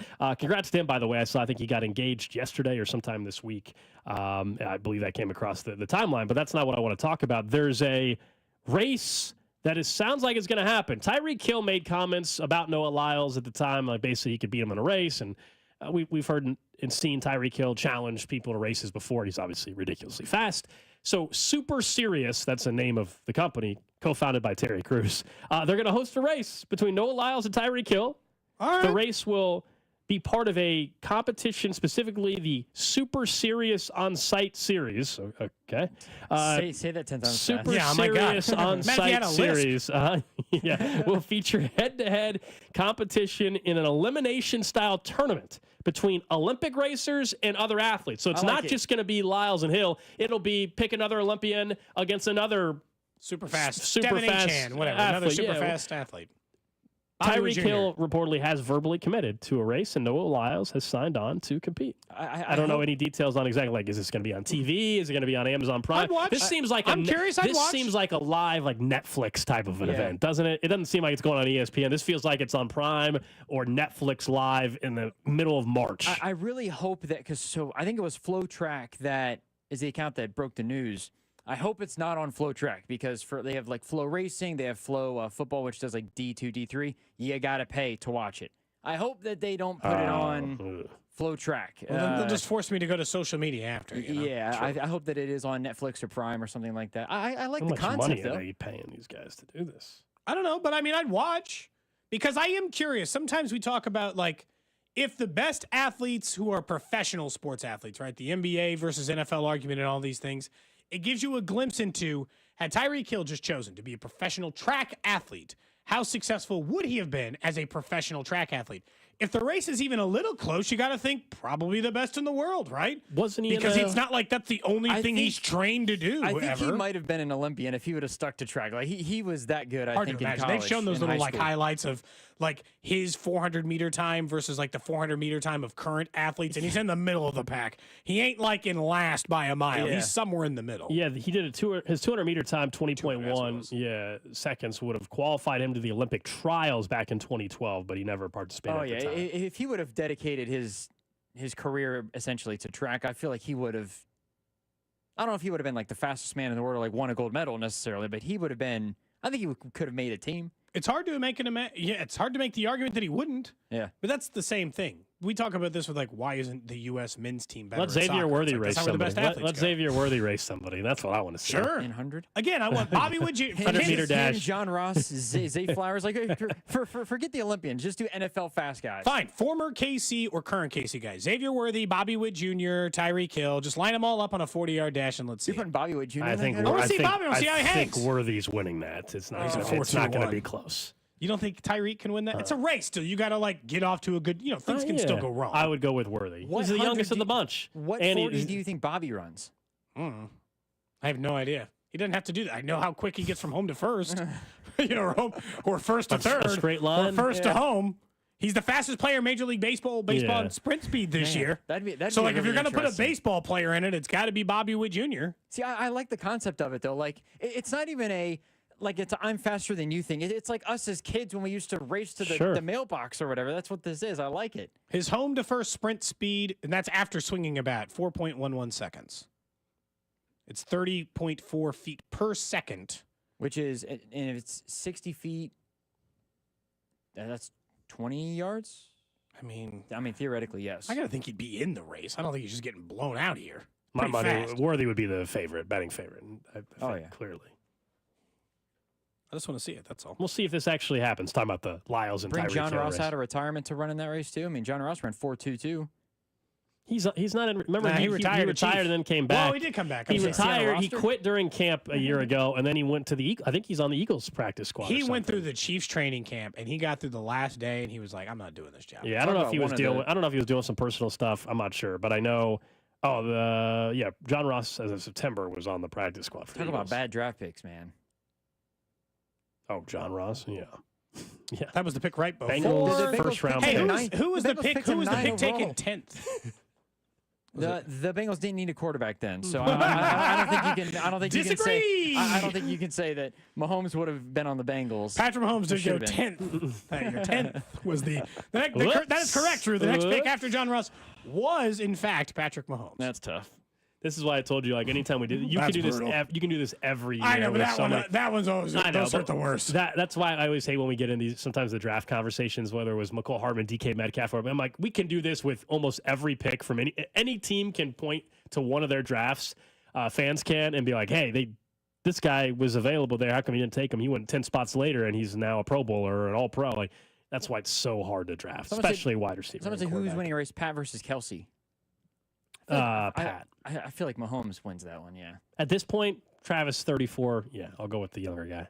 Man, that's a good question. I'll go with the younger. We out as New Heights then. I don't know. Travis? Younger guy. I'll take the younger player here, I think. Okay. In their prime. Oh. Mahomes still might. I think Mahomes still might have him. Yeah. I don't think so. I had to go look it up. The pick Okay. right before Russell Wilson, because that was the one. They took Donald Stevenson, the Ooh. Chiefs. Whoops. So look at Although, this. yeah. Well, I got Mahomes, so I don't care. Butterfly effect. Screw that pick. I'm glad Donald Stevenson's here. No offense to Donald Stevenson. It sounds like a name like a fullback. I'm sure he didn't play that position, but no, he did not. Up next, though, let's talk about this Chiefs defense on the other side, all the positive stuff. But what's one thing that has come up still now heading into week 6? That's next on Cody and Gold. This is Cody and Gold on your new home for K-State Athletics. 96.5, The Fan. Brought to you by Heartland Men's Health, the leader in men's sexual health. Thousands of men have been successfully treated for low T, ED, and more, all with discretion and compassion. Make your appointment at heartlandmenshealth.com. The Chiefs, Cardinals, Royals, Blues, and our 2 soccer teams, the Current and St. Louis City SC, are all endorsing Amendment 2. Here's why you should support it too. Right now, Missouri sports fans are taking their money and placing their bets in Kansas and Illinois. We're losing our money to other states, money that could be invested in our schools. Amendment 2 fixes that. By legalizing sports betting, Amendment 2 will generate over $100 million for Missouri schools over the next 5 years. And there's a strong constitutional guarantee ensuring the revenue from sports betting will go to education. Kansas and Illinois know sports betting is a winner for their fans and taxpayers. It's time for Missouri to get into the game. Amendment 2 means over $100 million for Missouri schools. Join the Chiefs, Cardinals, Royals, Blues, Current, and St. Louis City SC in supporting Amendment 2. Paid for by Winning for Missouri Education, Mike Pridmore, Treasurer. Kansas City loves ribs. Smoky, savory, sweet, fall-off-the-bone ribs for just $15 or 2 for $25. You can grab a full slab of baby back ribs at Hy-Vee every Saturday and Sunday. Perfect for your tailgate or watch party. Add baked beans, potato salad, and coleslaw, then kick back and leave the cooking to us. Hy-Vee has your back with a full slab of ribs for just $15 or 2 for $25 every Saturday and Sunday, only at Hy-Vee. Limited time offer while supplies last. I love watching the Chiefs score points. Now I have even more reason to cheer on the Chiefs. I just head to Hy-Vee the day after any game and score savings at the pump with my Hy-Vee Perks card. Win or lose, I earn a fuel saver discount equal to the Chiefs score based on the amount I spend. If the Chiefs score 42 points, I save 42 cents a gallon when I spend $42. The more we score, the more I save. Only at Hy-Vee. Offer good in-store and online. Some restrictions apply. See store for details. Fall in the Midwest is pleasant. The air is crisp, the temperatures are mild, and all is right with the world. But every one of you knows that lurking around the corner is creepy old man Winter. He wants to come into your home, put his feet up on the couch, and take over the remote. That's why you need to replace your drafty old windows with triple glass replacement windows from Thermo King. Triple glass? But weren't you told that double glass windows were all you'd ever need? Think again. Triple glass windows offer double the insulating barriers against creepy old man Winter than double glass windows. And their super strong frames are guaranteed to never twist, warp, fade, or fail. And right now, Thermo King is selling their triple glass windows for the same price as double glass. Who would do such a thing? Thermo King, that's who. So don't let this beautiful weather fool you. Protect your home from creepy old man Winter and call Thermo King today. 888-KING-WIN or online at thermokingwindows.com. When a KU versus K-State rivalry game begins, emotions run high. Legends are created. School pride hangs in the balance. Memories that last a lifetime will be made. Because each game is the most important game in history. At least, until the next one. Get in the game with your chance to win up to $50,000. The Rivalry Riches instant ticket from the Kansas Lottery. See kslottery.com for details. Hey, it's Rex here with RexBuysKC.com, your local KC home buyer. If you own a property in the Kansas City or surrounding area and want to sell it fast and at a fair price, write this number down, 816-330-6000. I'm a private real estate investor, not some hedge fund or large national chain. My family and I live right here in KC. I can pay cash and close on your timeline, even in as little as 3 days. Here at RexBuysKC.com, we are improving Kansas City one house at a time. I buy inherited houses, vacant houses, foreclosure houses, behind in payment houses, my tenant won't pay the rent houses, and properties that need complete rehabs. Do you own a house that's trashed and needs thousands of dollars in repairs? Great. If you own a house and want to sell it fast, call me at this number, 816-330-6000. That's 816-330-6000, or go to RexBuysKC.com. That's RexBuysKC.com, and I look forward to working with you. I'm Bob Burke, founder and chairman of Burke America Parts Group, a family of brands that includes RepairClinic.com, an appliance and HVAC parts solution company that's grown into an international brand. Before AmericanEagle.com, we partially launched a new technology platform developed by another firm. American Eagle helped take our technology to a whole new level with digital marketing, software development, and business insights into our key markets, appliances, HVAC, and outdoor power equipment, and did so both on time and on budget. AmericanEagle.com has the resources, experience, and talent needed to produce solutions. Our new technology platform, developed by AmericanEagle.com, has produced tremendous results with higher traffic, conversion, engagement, and online revenue. If you have any home repairs you need to take care of, check us out at RepairClinic.com. If you need a world-class website or technology project, then I would highly recommend AmericanEagle.com. Call AmericanEagle.com at 773-NETWORK. That's AmericanEagle.com, 773-NETWORK. Fall's coming. You have a lot to prepare for. Back to school, family gatherings, and staying on top of your health. The virus that causes COVID-19 continues to evolve, so this fall make a plan for COVID-19 vaccination. Ask your doctor to learn more. Sponsored by Pfizer. Right now at Wendy's, you can get a small Frosty for $1. And literally everyone is going. The car behind you, going to get a $1 Frosty. The car ahead of you, already had one, going for a second. The person who cut you off earlier, you guessed it, $1 Frosty. Maybe it's all a sign for you to go get one. Just don't cut anyone off. No one likes that person. The iconic Frosty for $1, gotta be Wendy's. Limited time only at participating U.S. Wendy's. Not valid in a combo. Prices may be higher in Alaska, Hawaii, California, and via third-party delivery. It's Wrangler season out there. Warmer days, cooler nights. Open roads, endless horizons. And you need to be ready in jeans made for the unpredictable. Wrangler, for the ride of life. Shop our newest styles today at Wrangler.com. You can listen to the play-by-play of the Chiefs and 49ers game with Mitch, Danon, and Kling right here on your new home for Chiefs football. 96.5 The Fan, KFNZ, FM and AM, HD1 and HD2, Kansas City, an Odyssey sports station.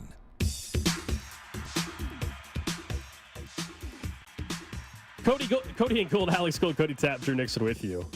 We're both surprised by some news during the break. According to Tom Pelissero, the Steelers plan to give Russell Wilson first-team reps in practice this week, putting him in line to make his season debut and start Sunday night against the Jets. Excuse me? Remember, Pittsburgh is 4-2, and I'm not here to tell you that Justin Fields is great, but also Justin Fields hasn't thrown a pick in 3 weeks. He had 2 rushing touchdowns. He's got 5 touchdowns, 1 interception on the year in the air. They're winning with their defense. We all have acknowledged that. I don't think Justin Fields is a long-term answer. Russell Wilson, I don't understand this. The team has momentum. What's going on here? The team is rolling. Why would you even mess with this right now? Wait till Fields has a bad week or two. You can. By the way, you can wait because you're 4-2 right now.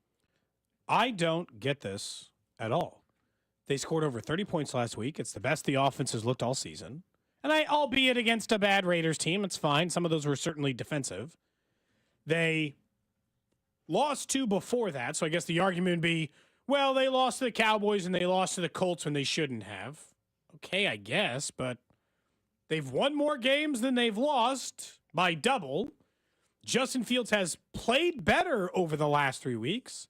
No turnovers, 7 touchdowns, some yardage to go with it, and you're entering a part of the schedule that is at least Jets at home, Giants at home. That feels like a pretty good chance to get some more wins.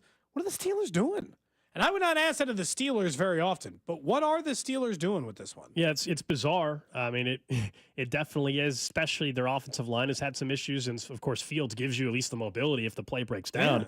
You don't have that with Russell Wilson. He's not 23 years old anymore back when he was able to do that. He's not mobile anymore. I guess the argument that the other part of this is, and I get it, they saw him in training camp or they saw him all offseason. I'll be honest, the last time I watched Russell Wilson play football, he didn't look all that good. And I'm not saying Justin Fields has looked like a world beater, but he's looked as good as the last time I watched Russell Wilson play. What is the advantage in giving away the first team snaps for a team that is currently in first place in their division? This is another time where, and I get it, it's not the same as benching the quarterback like, firing the coach like we're talking about with the Jets to do it. But you're in first place. The quarterback who started for you all season is in first place and playing at least mediocre football. What the hell are you doing? Broncos fans, thank you guys so much for coming out. I'm excited to play in Power Field. It's going to be amazing. You know what to do. And go Broncos. In Broncos country, let's ride. What's his Steelers thing? Do we That know? was Russell Wilson? Do we know his? That was Russell do Wilson. we know his? Here comes the airplane. Do we know? Yeah, but do we know his Steelers thing? Like, what's his? Let's Ride was in Denver. Do we know if he's got a Steeler? Like, what's their hashtag? Because Let's Ride is the hashtag for the Broncos, I believe. I don't know Steelers hashtag. Steel curtain, which obviously is not his he'll side come of up the with ball. some like cheesy like iron sharpens iron type that's of thing. It's gonna be going. like it's gonna be something like that. Like Steel don't bend. And you're like, what? No, nobody said that before, Russ. Nobody needs this I in our love lives. Russell Wilson, but I think yeah, this is that's definitely true. I gotta be honest. I think it's a stupid decision. I would It not doesn't say make any that. sense. I would not say that about Mike Tomlin very often. The only way this doesn't make a stupid decision is he has watched both these guys, and he is. And I've told you this from the beginning. Mike Tomlin, Drew. I think maybe it was maybe 3 weeks ago. You had said this during an All 32, like that they should just stick with Justin Fields forever. Mike Tomlin, I think this is inarguable. Mike Tomlin clearly thinks Russell Wilson is the more talented quarterback. Not just kind of thinks it, is convinced. There is no other reason you can make this argument. Mike Tomlin is convinced Russell Wilson is a significantly better option at quarterback than Justin Fields. There's no other way that this makes sense. Because if they're on par, then you just start Justin Fields. Now what? Justin Fields got asked to get traded? Here comes the airplane. This is the big stretch for them, though, because they end the season. Chiefs and They end the season Eagles, Ravens, Chiefs, Bengals. Yikes. Right now, they have the Jets, the Giants, the Commanders before they play the Ravens and Browns and Bengals together. So, like, if they're going to gap themselves or try to get themselves into position before they get to that tough stretch, you got to beat the Jets, you got to beat the Giants, and then that gets you to 6. Try to get to 7. I don't know if Russell Wilson gives you that much more to do it. Maybe because they're not playing quote unquote good teams. It helps. Someone said Russell Wilson, let's weld. let's weld. My goodness. That's good. I mean, are we going to find out on Friday where they're not going to name a starter, and then Sunday we're going to see both them get snaps? That's worse. I know, but that's where this feels like worse. it feels like that's where this is trending. That Russell Wilson's going to play, but Justin Fields will be in there as well because of his mobility. I think too. If we get to Friday and they're like, you know what, we're going to stay with Justin this week. That means Russell Wilson shouldn't start the rest of the year. He should not play because if he's getting first team reps and you're still saying, yeah, we're going to Justin, you've given. Well, then you've wasted first team reps. Right. But I think there's no way that if he gets first team reps this week and practices that way and still isn't the starter, that he's ever going to be ready to do that unless Justin Fields just falls apart. Justin Fields, do you see enough from this year? Do you think he'd get a starting job somewhere else next season? You think he'd start for the Panthers after they draft a quarterback or something? I think Justin Fields would be a backup for a team that's not really sure about their quarterback. I think that's the Raiders. Yeah. I think it's like a team who's not really sure about their quarterback who kind of wants the guy who does it for a little bit. Well, or maybe just starts ahead of a rookie quarterback until he is eventually benched for one. But I don't get it. I mean, of the teams that stink, Tennessee maybe. Does he go to Tennessee?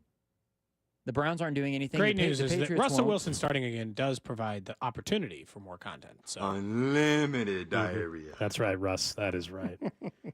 I did not realize that he said we've this got a ton of the system. Dude, do you not? Are you only now learning about Russell Wilson drops? I like Russell Wilson. You weren't here yet when he got traded from Seattle to Denver, and immediately that's where all those drops are from. All those drops. Jeez. There was also him on, one of the daytime talk shows talking about just asking Sierra to and have sex with his wife, essentially, begging her on television to have another child together. That made me pretty uncomfortable, honestly. As I recall, it made me very uncomfortable.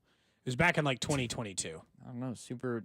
Here it is. You ready? It's labeled Russell Wilson is horny. That's how it's labeled in the system. Let's hear it. The whole thing? It's 50 Yeah, sure. Who cares? Okay, all right, why not? So this is fun. I get to be on set with you. I get to be, okay, we're gonna have a little fun today, huh? Yes. So guys, the funny thing is that Russ makes me really nervous. I do. So yes, you do. For some reason, I don't know. I mean, I kind of know why, but I don't know. I always feel so vulnerable when I'm with you in this setting. But well, I do know everything about you, first of all, and it's second so of all, I'm gonna make you uncomfortable. more nervous right now. You guys want me to make her more nervous? No, we don't. No. It didn't help the crowd amped him up. I have a question for you. What?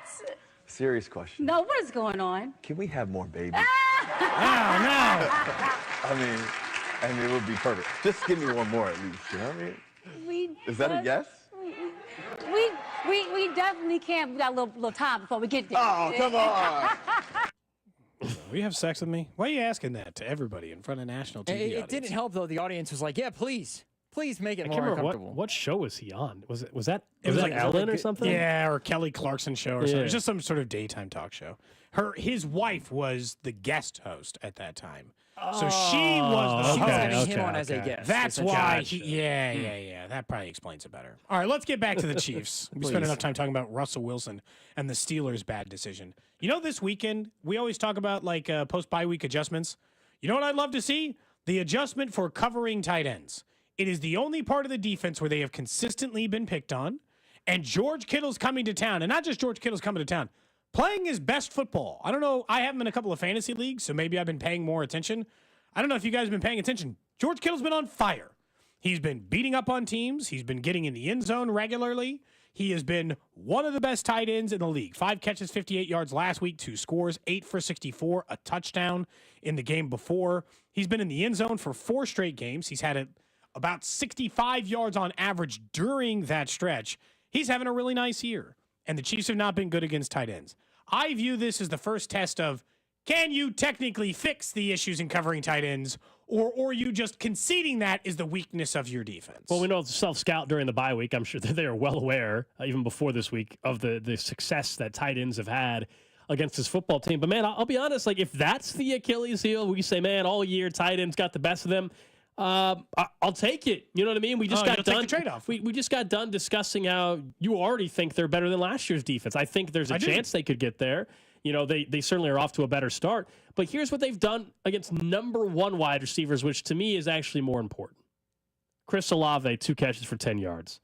Ladd McConkey, I guess if we want to call him the Chargers number 1, 5 catches for 67. Zay Flowers, 6 for 37, and then Jamar Chase, 4 catches, just 35 yards. All those guys have gone on to have bigger performances, to say the least, against other opponents, sometimes the very next week. So if you tell me the trade-off of, they're shutting down tight ends, but the number 1 wide receivers are getting them, or, hey, occasionally the tight end is getting 80, 90 yards a game, but they're shutting down number 1 wide receivers, I'll always take shutting down the guy like a Jamar Chase who can take 185 yards versus a tight end that's going to pick up 25 at a time occasionally. Is it enough to look at – I'm not, I guess, saying that I think if you're playing – who are you going to play – in like the AFC title game or the Super Bowl, if they have like, because Ravens, Isaiah Likely, Mark Andrews are pretty good. I was going to say, and then we'll see how the Texans do with Dalton Schultz. The Bills have Dalton Kincaid. You've got you just mentioned Kittle with the Niners. Does that impact your thoughts on anything? Where you like Chris Olave, the Saints didn't really have a tight end like that. The Bengals have Mike Gesicki. Obviously, they're not in that position necessarily to where they're going to contend, at least at this point, and you can say with comfort. Does that concern you at all that, hey, they might have to face the Ravens again, who tore them up pretty good with Isaiah Likely and Mark Andrews? Does that make it more concerning, even though they shut down Zay Flowers, that they have to face those guys? I'm more concerned about shutting down the top rushing offense in football, the Ravens, with Derrick Henry and Lamar, and that, for the most part, they had a good game plan against Derrick Henry. Like, that, to me, can wreck your team more than we just saw. I mean, the Ravens obviously were very close to winning that football game here at Arrowhead, but Isaiah Likely had a great game, and it's much tougher for Isaiah Likely, in my opinion, to beat you than it is to let Lamar Jackson or Zay Flowers or Derrick Henry. Derrick Henry. I guess I'm just saying, like, I'll pick my poison always, and I'll choose the tight end. We all know here in Kansas City, Travis Kelce has won them game after game after game. But with all due respect to some of these other ties we've mentioned, none of them are Travis Kelce. No, but each of those teams that they would face, to Drew's question, is 3 of those 4 teams have 2 good tight ends, which means matchup-wise, there is a bit of an issue down the road, right? As in, the Ravens have 2 good tight ends, Isaiah Likely and Mark Andrews. I think the Bills have 2 good tight ends in Dawson Knox and Dalton Kincaid. I'm not saying they're superstars, but 2 good. And honestly, it hasn't mattered the level of tight end. Hell, whatever the name of that, like, Eric Old Jr. guy had a nice game against the Chiefs for Cincinnati. The no-name tight ends. Gesicki, we were like, he's not the athlete as the last guy, and he still tore apart Kansas City a little bit from that end. So some of them do have multiple tight ends. I just kind of view this as, did you make an adjustment so that it's not 8 for 110 every week? If it is, you're right. I'll probably still accept and trade my poison for the no number 1 running back has gotten them, no number 1 wide receiver has gotten them, and that will probably remain. But if you can just like mitigate it some, I'm not saying nobody's ever going to make a catch against you. Mitigate it a little bit less than you've been doing so far. Yeah, I mean, this Sunday, they're going to go up against Debo and Ayuk and maybe Jordan Mason. Like, you have these other weapons. That's what, luckily there's no Christian McCaffrey, because that's why the Niners have been so challenging for every team, because who are you going to actually focus your attention on, because they have so many weapons. Not having McCaffrey makes them a little bit easier to go up against, but yeah, I mean, George Kittle probably is going to get his throughout the game. I think the bigger problem is, in the red zone, are you shutting down Kittle in the red zone? Let him get all the yards he wants. Are you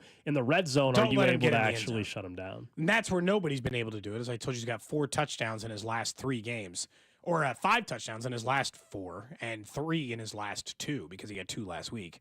You know what's funny is the Chiefs haven't even let up the most yardage to tight end. You know who have? The Ravens. The Ravens pass defense, which has been sketchy at best probably this season. They're number one. The 49ers have allowed the fifth most. So it's not like their opponent hasn't been, if you're looking at Travis Kelce totals, if they're still low, as they were for that other stretch. Kelce and Kittle overs on Sunday afternoon. These are two teams who can't guard the tight end and two teams that can stop the run. The 49ers and the Chiefs are two of the top 5 teams at stopping the run, so those are going to be harder to come by.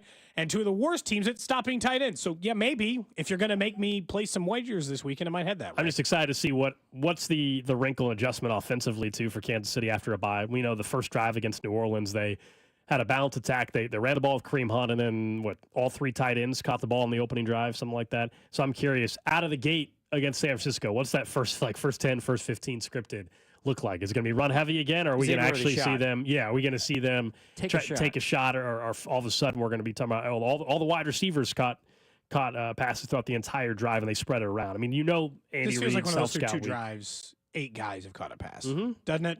Through Patrick Mahomes has 10 points through 2 drives. He's completed a pass to Worthy, Watson, 2 running backs. Noah Gray. And it's like, he's 8 guys already? There are even 8 guys in this roster to throw the ball to? He's found 8 of them.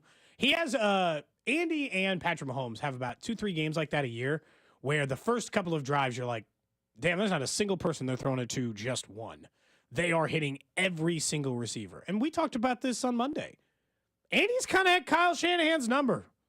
Won 4 in a row. I still think Kyle Shanahan is one of the best coaches in the league. If you made me redraft all the coaches available, I'd take him in the top 5. Andy's got his number. He just does. He's beaten him every year since 2018. He's beaten him 4 straight. I don't know. He's only played him 4 straight times. Still. But every time they face, including 2 damn Super Bowls, Andy wins. So kind of hard to be like, oh, no, here come the 49ers. I understand they're going there, but I just meant from a team perspective. I do view this as a test. And, of course, it's a test. 49ers are always a test. They have consistently been one of the best teams in the NFL the entire time. The Chiefs have consistently been one of the best teams in the NFL. Trash of the day. All right, let's get to it. This takes us to Portland, Oregon. Okay. So authorities in Oregon had pulled over a stolen vehicle. While they pulled the vehicle over, they found more than just that it was stolen. When they searched the vehicle, they found a bag labeled "not a bag full of drugs." Okay. The bag was? Not a bag full of drugs was, in fact, full of drugs. Putting that on the back, you then fill with drugs. Along with scales, money, and a loaded handgun. Damn. Now, there's a photo, and if you're watching on the video stream, I'll hold it up. It's not like it was a Ziploc, it was not a bag where they hand wrote it. It's actually a printed bag that says, definitely not a bag full of drugs. Like they ordered it on Etsy or something a couple of days before. So there was, in fact, drugs. I think specifically, methamphetamine, unlawful possession of methamphetamine, unauthorized use of a vehicle, and possession of a stolen vehicle. They were booked on charges, but prosecutors later said they would not be bringing charges against one of the women involved. I don't know why, but anyway. So, yes, my question, honestly, and someone that's listening, I know we've got multiple law enforcement individuals that listen to the show at times. I would love to get your advice on this. Tell me, now they searched the vehicle because they found out the car was stolen, so that gave them probable cause, my understanding. I'm saying, though, if I was just driving down the streets and you had a bag that said not a bag full of drugs, and I was speeding, and I had the same bag that said definitely not a bag full of drugs, and that bag was in plain sight next to me, and you saw that, would that give you probable cause? I think no, but you tell me. And by the way, there would not be any drugs in said bag. Does a bag saying not a bag full of drugs give you suspicion enough? It says not a bag full of drugs. I know. How could that give you probable cause? My guess is no. You can't just search the vehicle. You have to be suspicious. They might ask to search your vehicle. But remember, like if it's a traffic stop, you don't have to consent to the search of your vehicle. There's no way that if you put a bag in your passenger seat that says, this is not drug. There's no drugs in What here. if it says these are drugs? Yeah, definitely a bag of drugs is what the bag says all of a sudden. By the way, it is way more likely that a bag that says definitely not a bag full of drugs has drugs in it. 100%. Than if you had a bag that said this is full of drugs, no chance it has anything in it. Just so you know. I think so. You look far more guilty with the bag that says definitely not a bag full of drugs. That's what I'm wondering. Like, what would you put in your bag? Like, if you had that in your car, what would it have? Cheddar, mozzarella, Havarti, cream cheese, Colby Jack. Did I say Gruyere?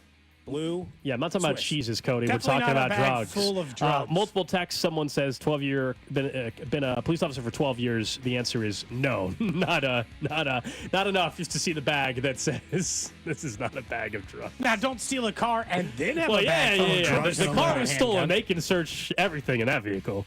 Yeah. You don't get to be like, well, no, sir, I don't want you to. I told you, right, when I got pulled over from Colorado, they asked if they could search my car. My answer could have been no. Yeah. I could have said, nah, I'm all good.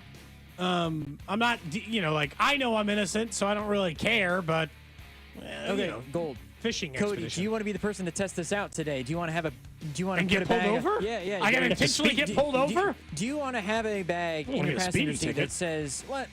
I'm not saying that. But how do is he you- getting pulled over? I don't know. There's got You to can't be just have a sign on the back. Please pull me over. When's the last time that you got a ticket? No, Cody said he's never got a speeding ticket. Okay, I once got, the last time I got a ticket was for a no left turn 12 years ago. Okay, if you're going 12 over, they're not Last going to give time I you a got a ticket. ticket. They're just going to give you a warning anyways. But you need to Not test always. it. I think you need Not to test always. this out. I've been pulled over for speeding once, Yeah, my last. but I wasn't going that fast, and then they just kind of let me go. Last time I was pulled over and also was handed a speeding ticket, I've told you it was 2016, 17? No, Wow, 8 years 2017. I was driving from Boise, Idaho to Las Vegas. We were doing a remote in Vegas. We were driving, not the station vehicle. We were in the middle of nowhere, desert Nevada. I mean, I'm talking middle of nowhere. And I definitely was speeding. And a sheriff from a small town was driving Gotcha. on the other way, and all of a sudden he flipped a U. And I was like, well, here we go. The annoying thing about that ticket, I told you, was you Couldn't pay it online. I had to, you couldn't pay it on. I had to overnight like a cashier's check. Like, Oh, that it was sucks. it was a pain in the ass to pay. Anyway, but that was the last When's the last one you got, knock on Drew? wood ticket. The last ticket I got, it's been a while actually. Thankfully, I've been pulled over though for speeding. I've just been given warnings. The last time I was pulled over, I told you, or one of the last times was I was in Oklahoma, and they asked me to get out of the car and were asking me questions about my wife while I was in the cop's Yeah, car. that's right. And I was like, dude, I was just getting. So the reason I got pulled over is I was hugging the yellow line because there was a semi. It's windy in Oklahoma. There was a semi that was getting over into my lane. He was swerving a little because the wind was moving sure. his trailer around. I was hugging the line to make sure that he didn't hit my car. It's still weird to put you in two different cars and then ask questions about your They life. think we have brought this up. Very dumb. They just think, I don't know. That seems a little. There's more to it that I'm sure. There's more to it. Yeah. I think it's a tale as old as time on that. Yeah. I'm just gonna. I was. You want to ask actually- me my assumption? Tale as old as time. I had to do my best at actually not getting angry. I was very irritated. That is the trash of the day. Which doesn't happen very often. But yes, I think I've found what gift to give Cody for the holidays this year when we do our gift exchange. Not a bag full of Can't drugs bag just for you to have in your car. Then your kids can find the bag and they'll really want to know what the hell you're Both doing. my kids can read. So Yeah, it's that's what I'm saying. it's Well, like a yes, they're mystery. like, Dad, why do you have a bag that says not a bag full of drugs in your vehicle? Up next, let's get to the Cheese Shred half hour. One thing that Roger Goodell said when he was in London this week, and I don't like it one bit. I'll tell you why next. Cody and Gold. I didn't sleep well. I was drunk. Brought to you by Heartland Men's Health, the leader in men's sexual health. Thousands of men have been successfully treated for low T, ED, and more, all with discretion and compassion. Make your appointment at heartlandmenshealth.com. 96.5, The Fan. You're always better with a roof from JR. We've had more than our fair share of hail and wind this year. Are you playing Roofer Roulette? That's when you bet your roof and your home on the first random roofer to ring your doorbell. Why do that when JR & Company offers a free hail and wind report online at jrstormcheck.com? Just plug in your address and we'll pull a multi-year storm report. You'll know exactly what your roof has been put through and if you even need an inspection. If you do, no one is more thorough and works better with your insurance than locally owned, veteran-owned JR & Company. And if you need a new roof, remember, a roof from JR comes with a lifetime warranty on workmanship. Don't play Roofer Roulette with your home. Visit jrstormcheck.com and remember, You're always better with a roof from JR. visit jrstormcheck.com. Many of us are looking forward to retirement, but when it's time to tap into your savings, do you know how long your money will last? Make a game plan for your retirement income distribution from UMB Private Wealth. They'll create a custom strategy for you to help make your hard-earned retirement savings last. Just go to umb.com/private wealth to schedule your personal appointment. That's umb.com/private wealth. Hey, it's Cody and Gold, and for those of you who've been listening to the show for a while, you know all about our friends over at Centric and how you can find a brand new career in as little as 4 months. But did you also know that you can work with your current schedule with some of their flex options for learning online or in person? Maybe you're just getting out of high school and want to start that career now and that career path now, or you're looking for that change with better advancement, better pay. Centric can do those things for you. They have plenty of funding options like the GI Bill. You just got to go talk to our friend Russ at Centric.com. That's CENTRIQ.com. Hi, it's Derek Johnson, and I know there's nothing better than being part of a team. A group of great people you can count on and learn from. The Sheet Metalworkers, local number 2, are growing their team and looking for quality men and women who want to build Kansas City's future. While you're making KC a better place, you'll also get great pay and benefits while gaining lifelong skills. Explore the possibilities at sheetmetal2.org. That's sheetmetal2.org. And take a step towards a fulfilling and rewarding way of life. You could be on the 50 at GEHA Field for the official coin toss at a Chiefs home game this season. Enter to win at Chiefs.com/GEHA. GEHA is the proud partner of the Kansas City Chiefs. Our favorite reason to choose Diamonds Direct over any other jeweler? Free service for life with no fine print. That's right. When you buy your engagement ring or any piece of jewelry at Diamonds Direct, you will never have to pay a dime in the future for sizing, cleaning, or routine maintenance. At Diamonds Direct, there's no gotcha clause, no fine print, no looking for ways to void the warranty. Diamonds Direct, the jeweler you can trust with a no questions asked 100% free lifetime warranty with no strings attached. Come see us to learn more. Reason number 52 to choose Diamonds Direct over any other jeweler. Only Diamonds Direct gives you a 110% diamond upgrade guarantee. Diamonds Direct will give you 110% of your original purchase price toward the new stone. That's 10% more than you paid the first time. Guaranteed appreciation. Who else does this? There's no fine print and no minimum purchase requirement. It's 10% more, period. Buy with confidence. Diamonds Direct. Your love, our passion.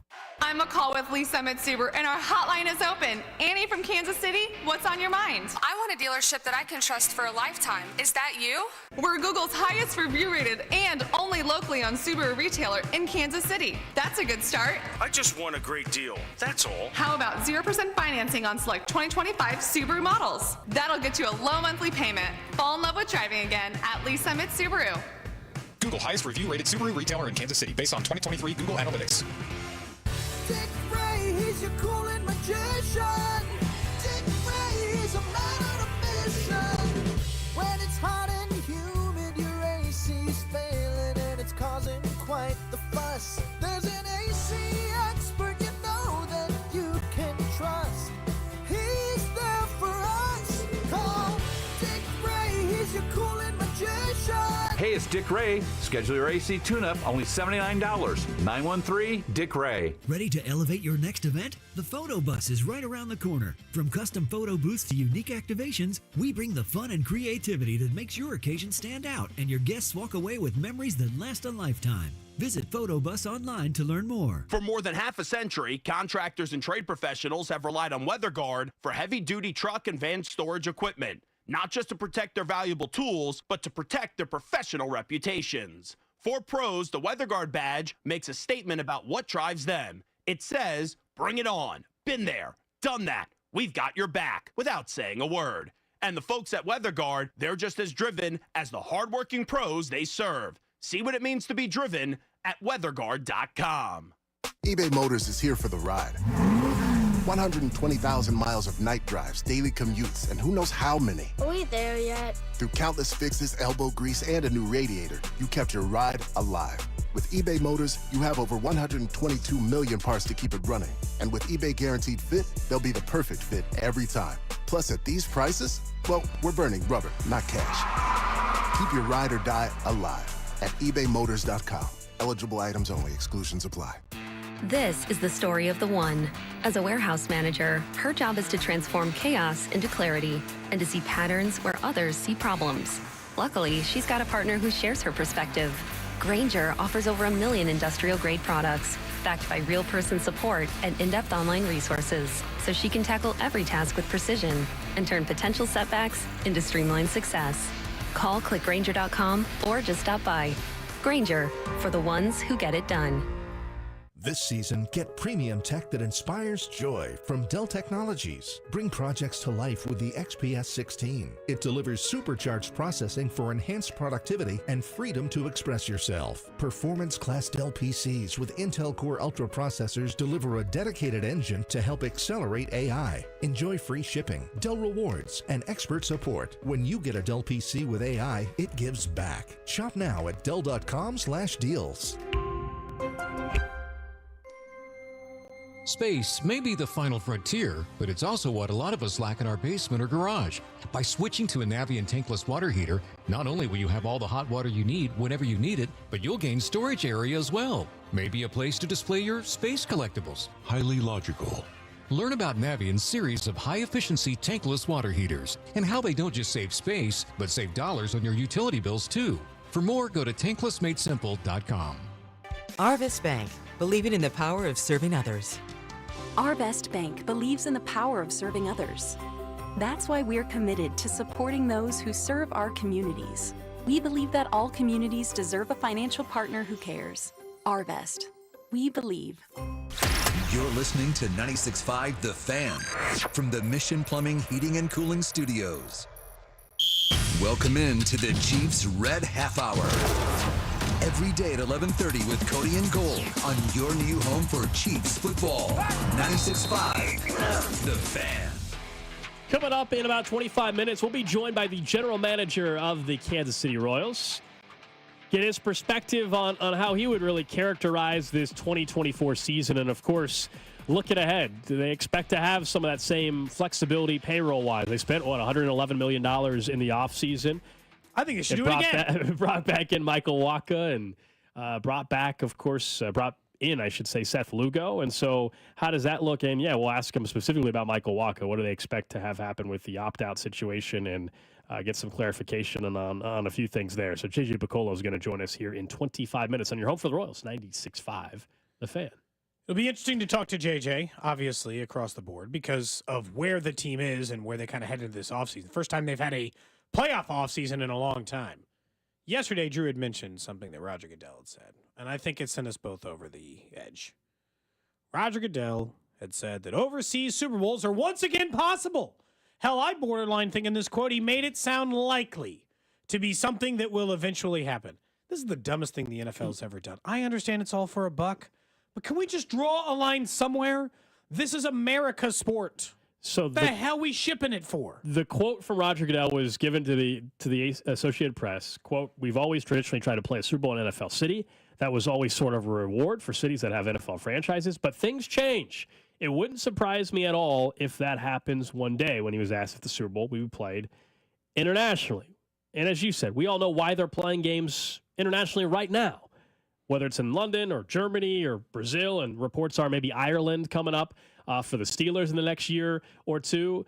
We all know why they're doing it. It expands the game. There's financial benefit. All that makes sense. But I'm with you where it's like, hey, it's fine to play international regular season games. We've just all come to understand that, even though people push back at the time. But the Super Bowl is one of the things you just don't touch. You don't touch the Super Bowl. It is America's most popular event. You don't take that out of the country. Sorry. You just simply don't do that. And not to mention the time zone stuff. We know right now when they play in London, it's 4 in the afternoon or 2:30 in the afternoon there, and it's 8:30 here.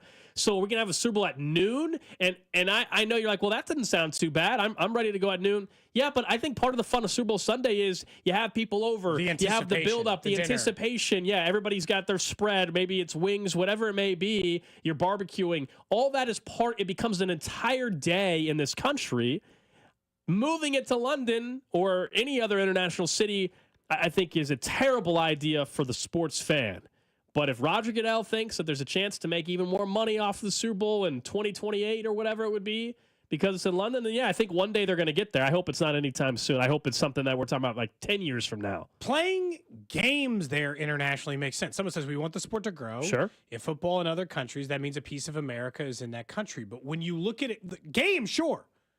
But I'll just tell you right now, the Euro finals or the Premier League championship game, that's not going to be in New York. That's going to be in the countries that host these things. If you start taking it overseas, I think this would be the same as, let's just saying like, you know what? This year we're not celebrating the 4th of July in America. We're going to Britain to do it. Okay. This is stupid. Okay. This is a massively popular sport in this country. You want it to grow in other countries, that's fine. You cannot move the Super Bowl. It is the only uniquely sport to this country. Moving its championship game to another country is stupid. I think one day it's going to happen. I'm just hoping it's the next available date. They haven't already assigned for the Super Bowl is 2028, I believe. I hope it's not that soon, but I think we recognize where this is trending. Like at some point in the next 10-ish years, the Super Bowl is going to be in an international city. And I think there's, for some fans, you guys tell us, 913-586-7965 on the text line, or you can call in. I get the sense from some people, they're like, hey, I'm never able to go to a Super Bowl anyway, and so there's some that don't care because they're like, it's too expensive. Where the game is doesn't impact They're not going anyway because it is very, very expensive. The only reason why we have gone, we were very, very fortunate, is because what we do for a living. Otherwise, there's no chance I would ever be able to afford to go to a Super Bowl. Not unless I went back in time and got a different job that paid a lot I think it does more affect money. you, though. I think it does affect but you, the time zone thing is a real problem here. Yeah. I mean, because if you think, okay, when will they want to play it in London, I think would be the big question. Because if they want to play it at that 3:30 time slot, like they have been doing it, that game is at 9:30 in the morning. If they want to play it as an afternoon Super Bowl in London, that's 9:30 for us. Yeah, you can't have this thing at noon or 10 a.m. If you want it at night in London, it's noon or it's 1 o'clock here in Kansas City. So I think you start to, and that's if you go to London. I mean, if you go to Australia, obviously it's totally. My guess is, but that's way down the road. Europe or South America. Everybody keeps mentioning Australia. They haven't even played an NFL game there recently, so it would be London or Germany before they would play a Super Bowl. Or like Mexico City, where you wouldn't even technically have to change the time zones in order to make it international. It could still be on at the same time. That might piss people off even more. Like putting it in Mexico. I'll just be honest. It's not the country for me. This isn't trying to sound like xenophobic. It's not the country part. I don't care if it's Europe or Mexico or South. I just don't want it in another country. I hear you. The teams who own these sports franchises should have a chance to host these Super Bowls. It is a massive benefit of owning a sports franchise. It is one of the ways that people dangle the carrot to get new stadiums built. It is an argument arm. It's also just, it's this country's sport. No other country would transplant their championship game to a different country.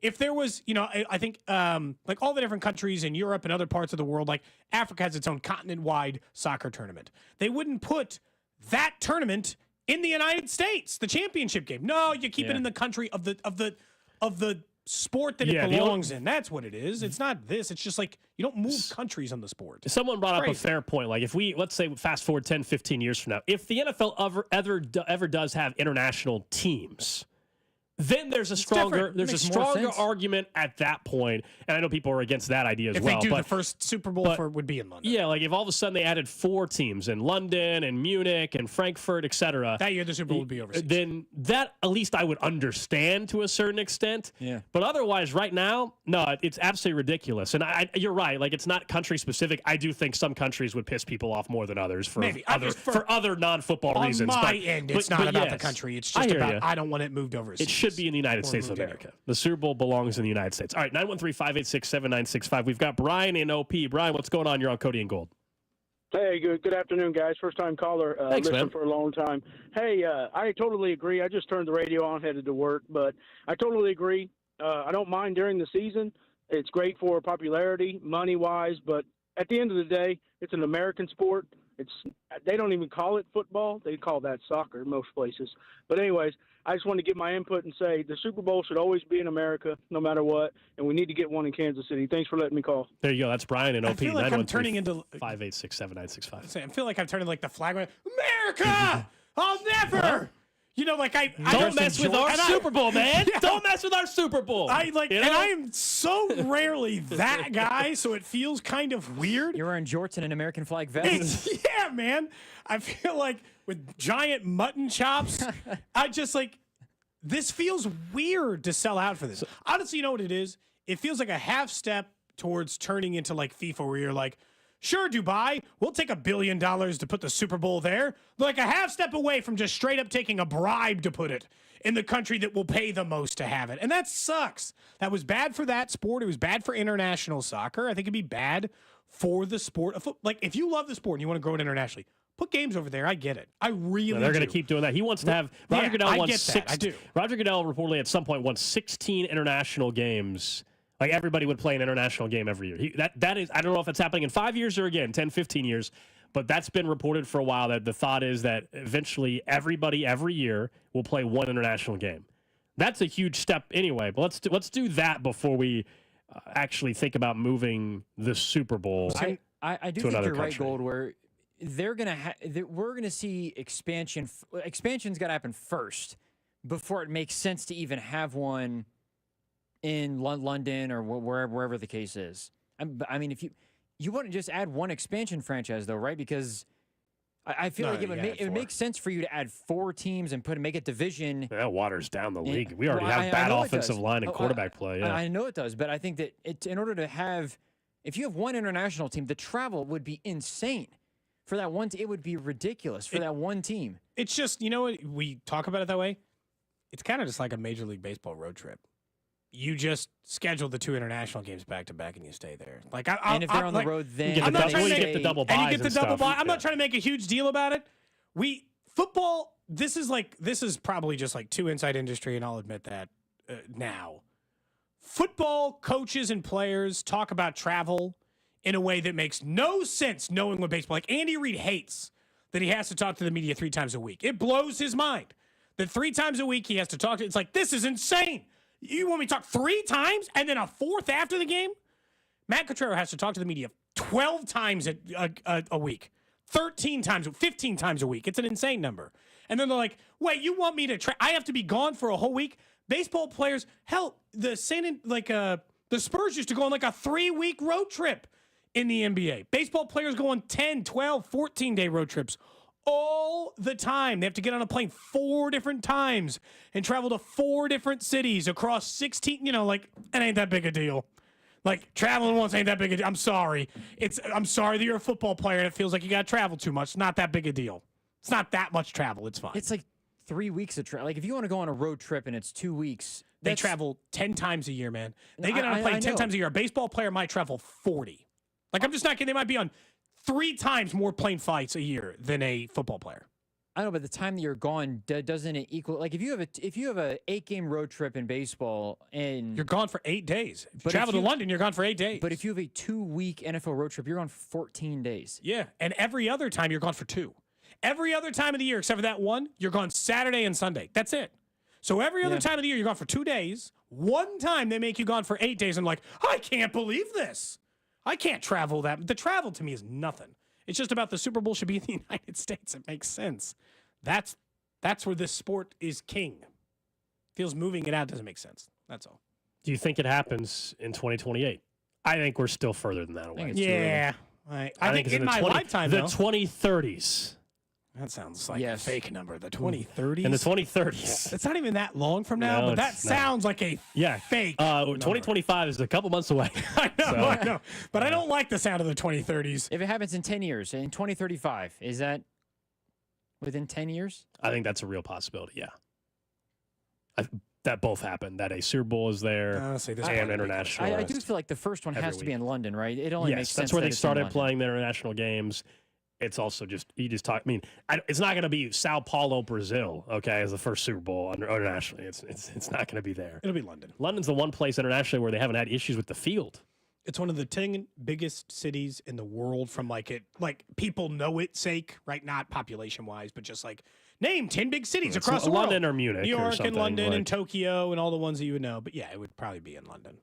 Meanwhile, the Chiefs actually do something to make the Super Bowl again this year. They've won back-to-back, so then we're stuck in the same world. Andy Reid yesterday, I thought, tipped his hand. let's talk about potential, how quickly we think this deal is going to be made.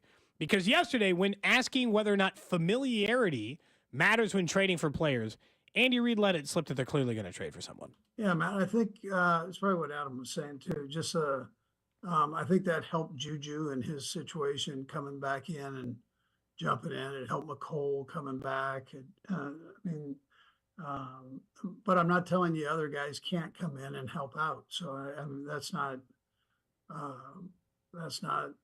don't think that's an issue. It's just going to take him a little bit longer to figure it out and get on the same page with Pat and all those things. It won't be quite as what you've seen with these other guys that have been in it. But and I'm not saying that we need to bring anybody else in. You asked a question. I'm just saying that I'm answering your question on that, man. I just love how guilty he sounds at the end. Like, well, but you asked. I was just talking about damn it. He's like, I gave too much away. And he's like, familiarity, sure, it helps because Juju Smith-Schuster, McCole Hardman, Jody Fortson. I don't think it's an accident that the Chiefs have continuously targeted players who already know their system. So when you start a trade list for the Chiefs this year, you should 100% start that list with Demarcus Robinson. They have a tell. They have a tradition. Last year, they could have traded. They needed a wide receiver last year. A million wide receivers you can trade for, just like any other year. Who did they trade for? McCole Hardman, the guy who already was in their system before. This year, they need another tight end. You don't think there are other tight ends on the street? Jody Fortson. This year, right before training, they could get any wide receiver who's a free Juju Smith-Schuster. They go after the guys who know the system because it's easier to incorporate them now. So if I'm starting a trade target list for the Chiefs and who I think they're going to get, I just assume it's Demarcus Robinson at this point. Maybe it is Darius Slayton if the Giants lose some more games. Maybe it is Deontay Johnson. There's some other names I would certainly be if not more interested in. I just feel like realistically, it might end up being a former Chief. They definitely like the familiarity, and it makes sense why it has worked out. And we've seen two recent cases in Juju Smith-Schuster and Kareem Hunt and the early return of their return to Kansas City. Sure. But at the same time, I'll be honest, that list of wide receivers that have familiarity with Kansas City, that list sucks. Because Tyreek Hill's not getting traded. I was about to say, because you know that conversation also is going to include the name Tyreek Hill. You don't even put it at a 0.1% chance. You're at 0.0? I guess 0.0000089 or something. Okay, how about that? Wow. That's a pretty low number. It is. There's a lot of zeros. So it's Demarcus Robinsons, the Byron Pringles of the world.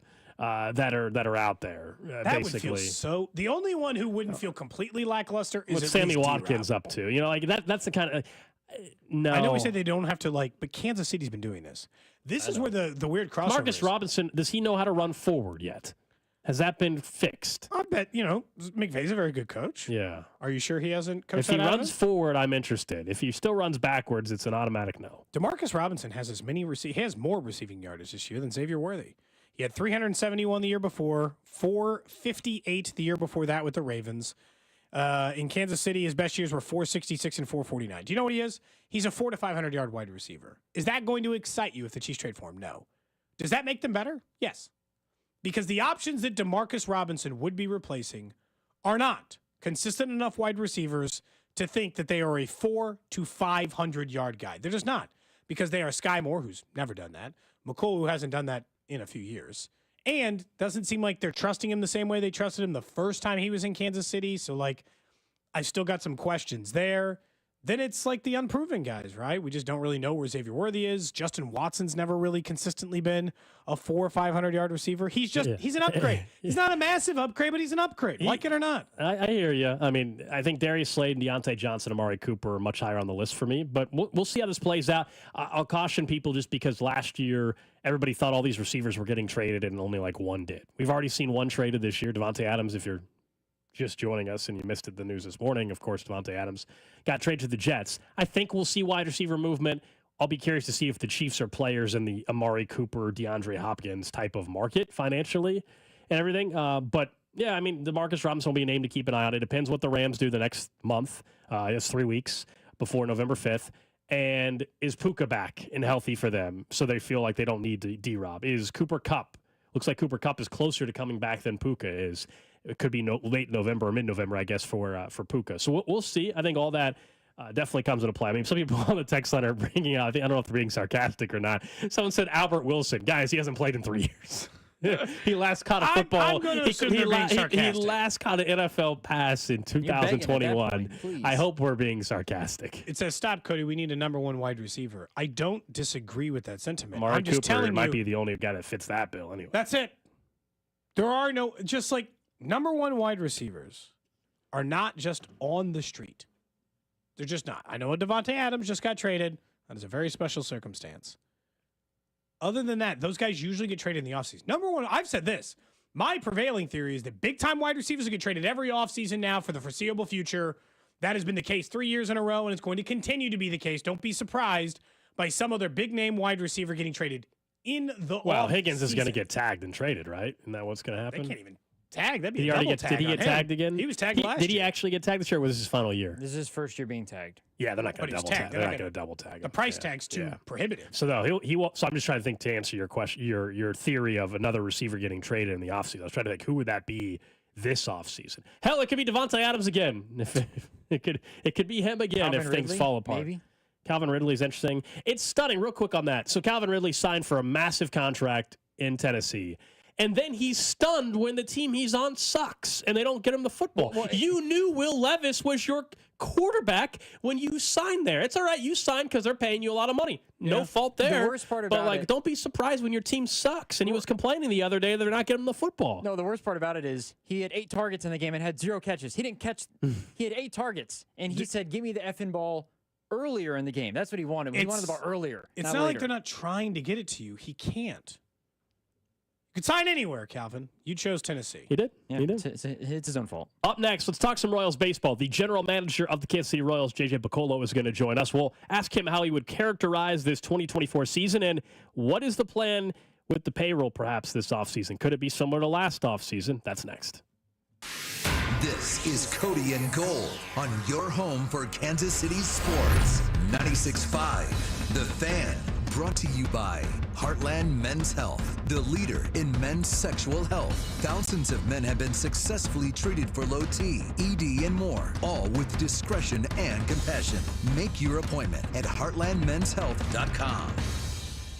Have you or a loved one been diagnosed with cancer? You want the most knowledgeable physicians with the latest technology. That's KCPI, the Kansas City Proton Institute. KCPI has a full suite of the most advanced imaging and treatment technology necessary to localize high-intensity proton beams. That's a critical part of maximizing cure rates while minimizing recovery time and long-term side effects. Proton therapy provides patients with the most advanced form of radiation treatments for cancer. It destroys cancer cells with supreme accuracy, reducing the risk of harmful side effects. KCPI has Kansas City's first and only system that uses pencil beam technology, resulting in precision targeting and less radiation to your surrounding healthy tissue. Proton therapy is now available in the comfort of an office at KCPI, making it more efficient and affordable than a hospital. So contact KCPI for the most knowledgeable physicians with the latest technology. Don't wait. Get precision technology with the highest safety measures with KCPI. Online at kcpi.com. It's Bob Fesco, and I'm here with my friend Brian Manning of Manning Roofing. We know you guys are the best in the business when it comes to the roofing industry, but what truly separates you from everybody else? We have a great group of people that take care of our homeowners. Our number one goal is homeowner satisfaction, and we won't compromise the quality of our materials or the quality of our labor to do that. If you want to set up an appointment with Manning Roofing like I did, check them out at manninggc.com or 816-448-8208. Manning is my one-stop shop for roofs, gutters, siding, and windows. The choice is simple. It's Manning Roofing. Hey, Chiefs Kingdom, as the official whiskey sponsor of the NFL, it's not a kickoff without the generous spirit of Crown Royal.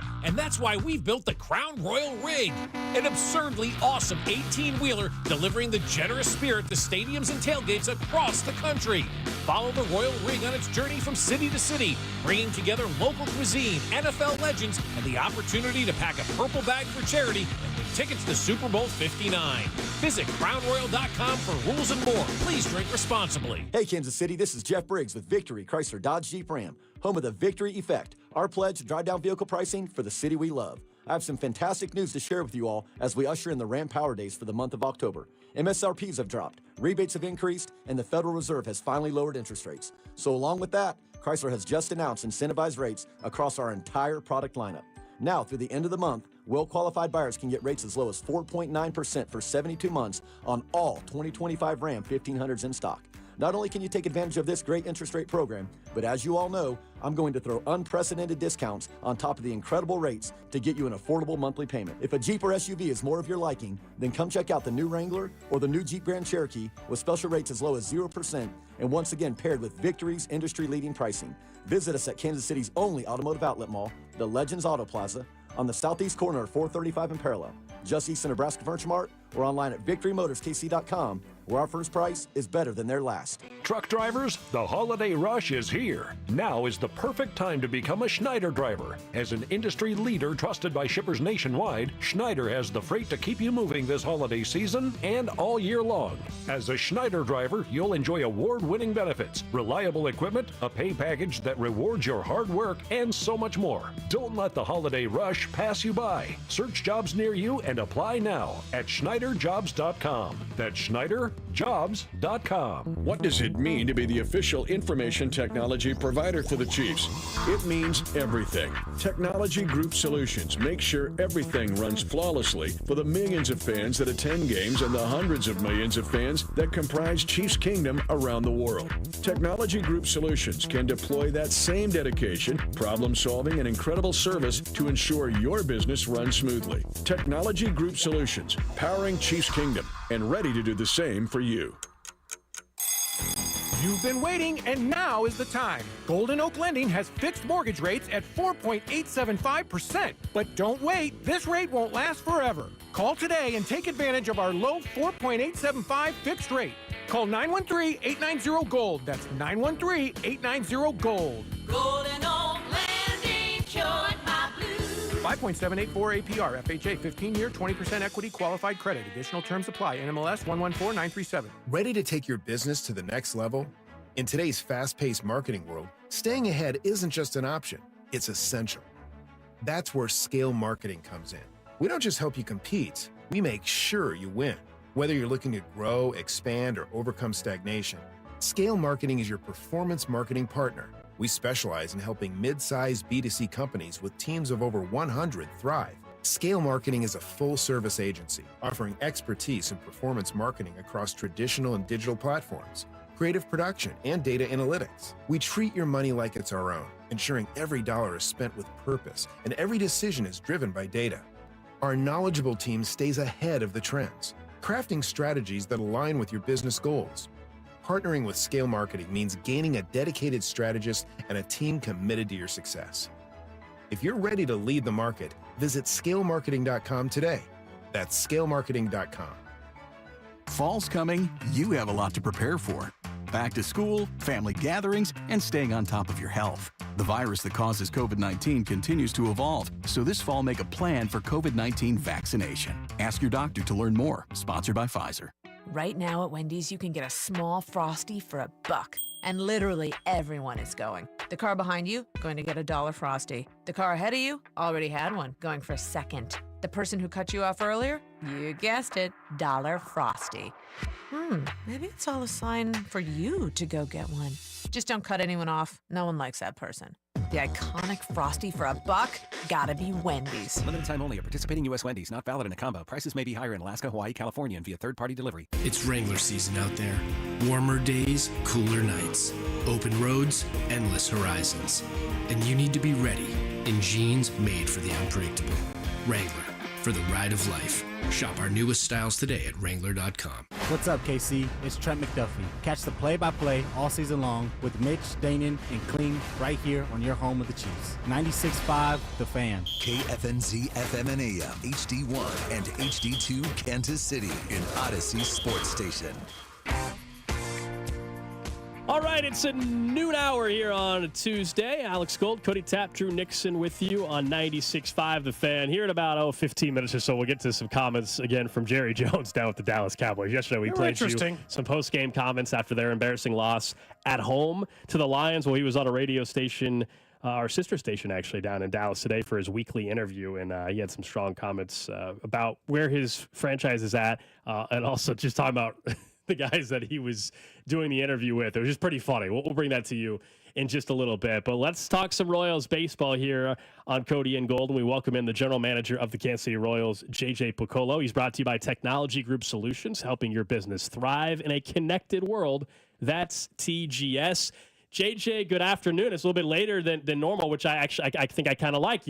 At this point in time, we have some more time maybe to talk to you. I just want to start with how you would characterize this 2024 season. Well, we're really proud of what we were able to accomplish. Disappointed with the loss, last week to New York. We felt like we matched up pretty well with them.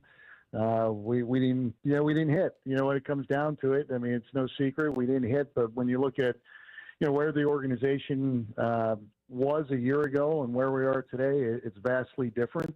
And that's thanks to a lot of the players in that clubhouse and a lot of the processes behind the scenes that, we believe are improving. And, it's something to build on. I think about those 6 playoff games and, you try to think of like what's the equivalent from a development standpoint. It's really hard to measure that. But playing 6 close games to the Orioles and the Yankees is going to help our team in the long run as much as it stings right now. So we're just proud of what we were able to accomplish, but not satisfied with the results. For the offense, do you think it's as simple? Like maybe I boiled it down too simply, JJ. I viewed it as there was maybe never enough time to get the offense back in sync following the Vinny Pasquantino injury, and that they were a pretty good offense for a majority of the year. You guys were a bad offense in September without Vinny because the offense never had any real rhythm, and then there wasn't enough time after Vinny came back for you guys to find that rhythm again. Well, I think what Vinny did, first of all, it's remarkable that he was able to play again and be a part of the playoff roster. I have no idea how he did it. Really happy that he was playing, but even more happy that he was playing, and it wasn't 100%, but it was well enough to play, and he hit some balls hard. But not taking at bats for a month and then trying to jump in against some of the best pitchers in the game, that's not easy to do. But clearly, when Vinny's injury occurred, it affected our offense. We tried to piece some things together, but clearly things, shift to Bobby, and now they're game planning for Bobby differently. Excuse me.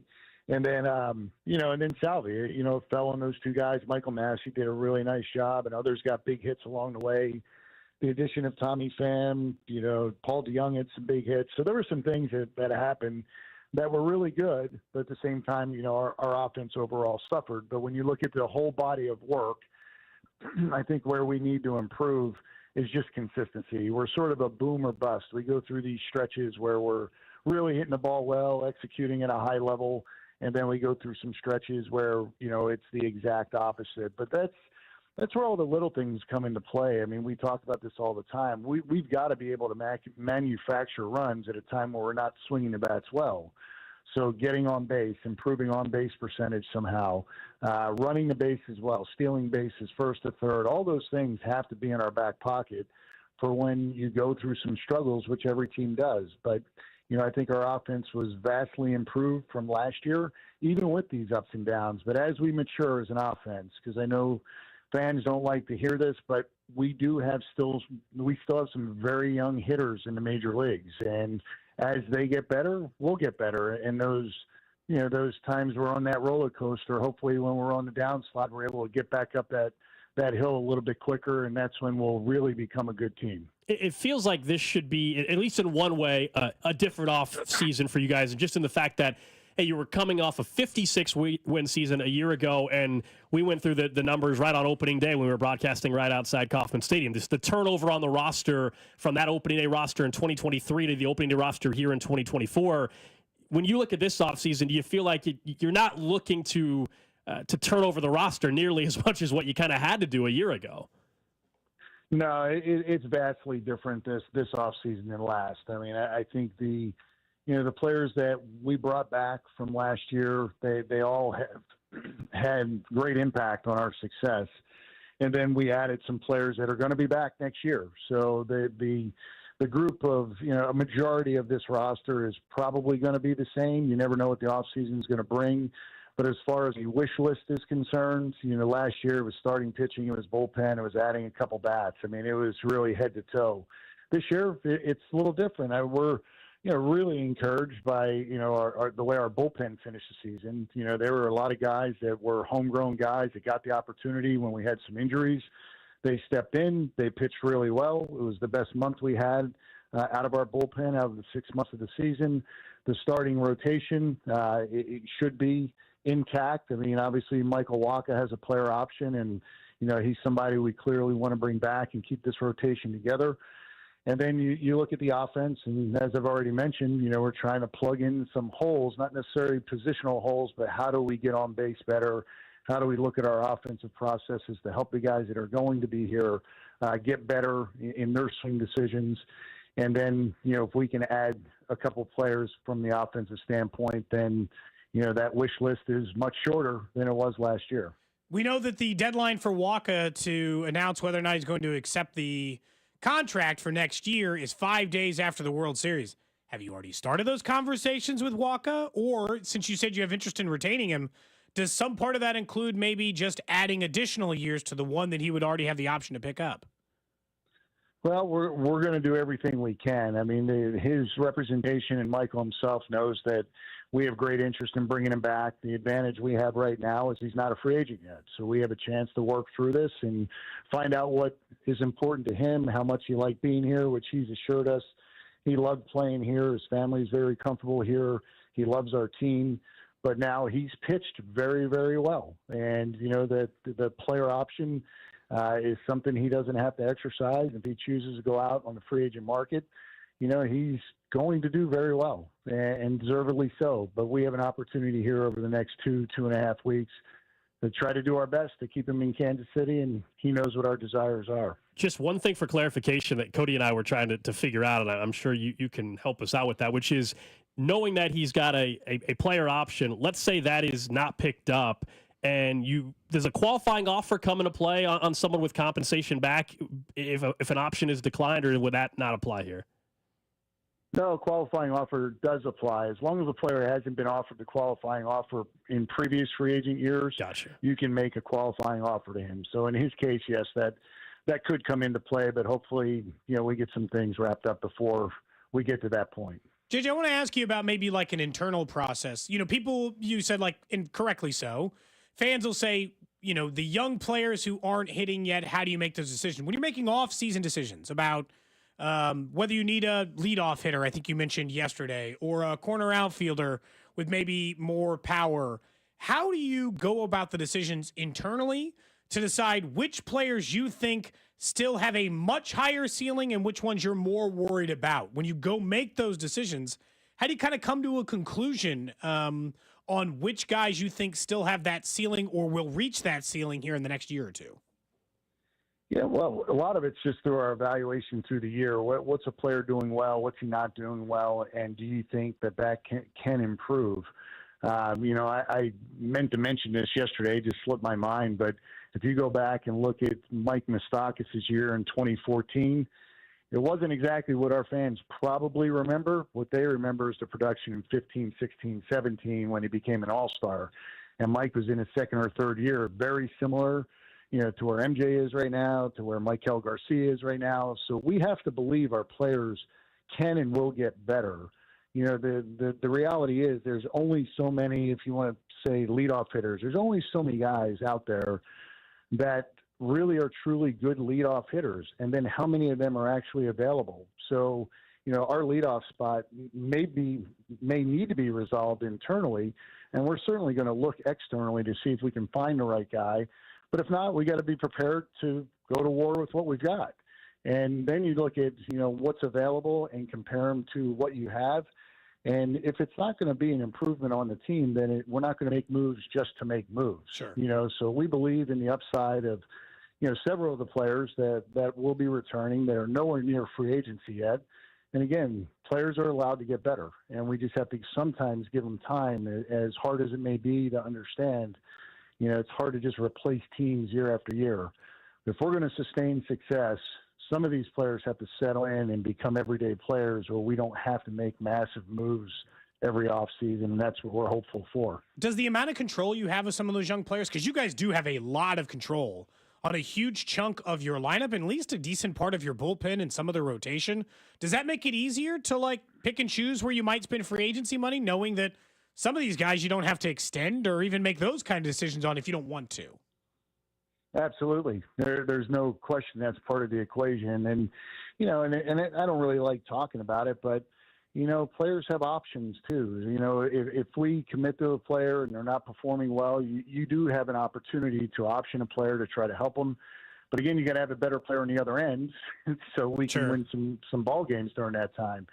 But players with control are always an advantage, you know, so the more your roster is comprised of, say, 15, 16 guys that you've got two to 4 years of control, as long as they are quality major league players, you're in a good spot. Again, you may have to go through some growing pains to get there, but once they cross over that threshold and become an everyday player, you're going to be in a much better spot moving forward. We're talking to the general manager of the Kansas City Royals, JJ Picollo. I think there's probably fans listening that saw how aggressive you were last year in the offseason in terms of some of the money that was spent in free agency, and they might be wondering, all right, should they expect you guys to be just as aggressive? Maybe it's not the exact dollar amount, but do you have any idea on if that is something that via ownership that you'll have the tools to go out and be aggressive again?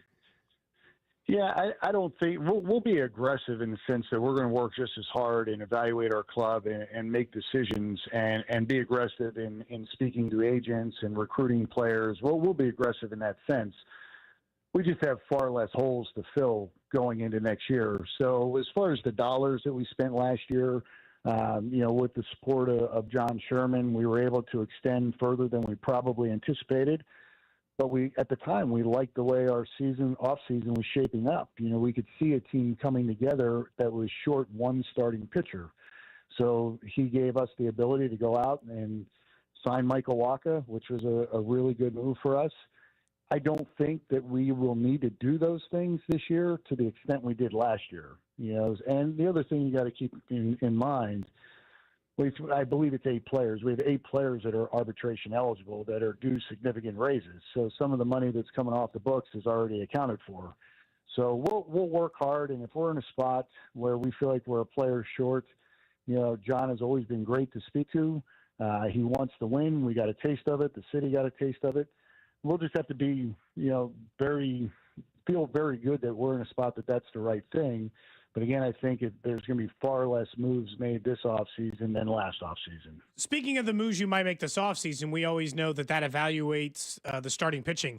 Would your thought be going into, you know, this time of year? I know it's really early, JJ, but would you think that it'd be like Lynch and Bubic back in starter contention, with Kyle Wright? Or like, how do you kind of see that back into the rotation with the guys who did bullpen stuff for you, obviously, primarily at the end of this year, but have previously been starters? Yeah, I think I'll start off with Chris. I mean, we got to keep in mind what he did was remarkable this year, considering it was a rehab year. So, yeah, he was great. You know, there were times I was scratching my head going, all right, he's in a rehab year. We're trying to be careful how to use him. He's throwing in the 8th inning. He's throwing back-to-back days, and he handled it incredibly. So really happy with Chris. That being said, we do believe he's going to be a starter in the future. You know, that's what Chris Bubic was doing. He was on track. He was moving in the right direction until he got hurt, a lot like Alec Marsh did this year. What Daniel Lynch did out of the bullpen at the end was eye-opening and very encouraging. You know, I would think, and this is without we're going to meetings next week, I would think, you know, we'll probably build Daniel Lynch up a little bit in spring training and then make a decision on whether or not we want to continue to have him, you know, get up to 75 to 90 pitches to be a starter, or if we put him in the bullpen. But what he did in the bullpen was outstanding. So, it's, you know, Kyle Wright's going to be back next year. Don't know if he'll be ready opening day, but he will be back.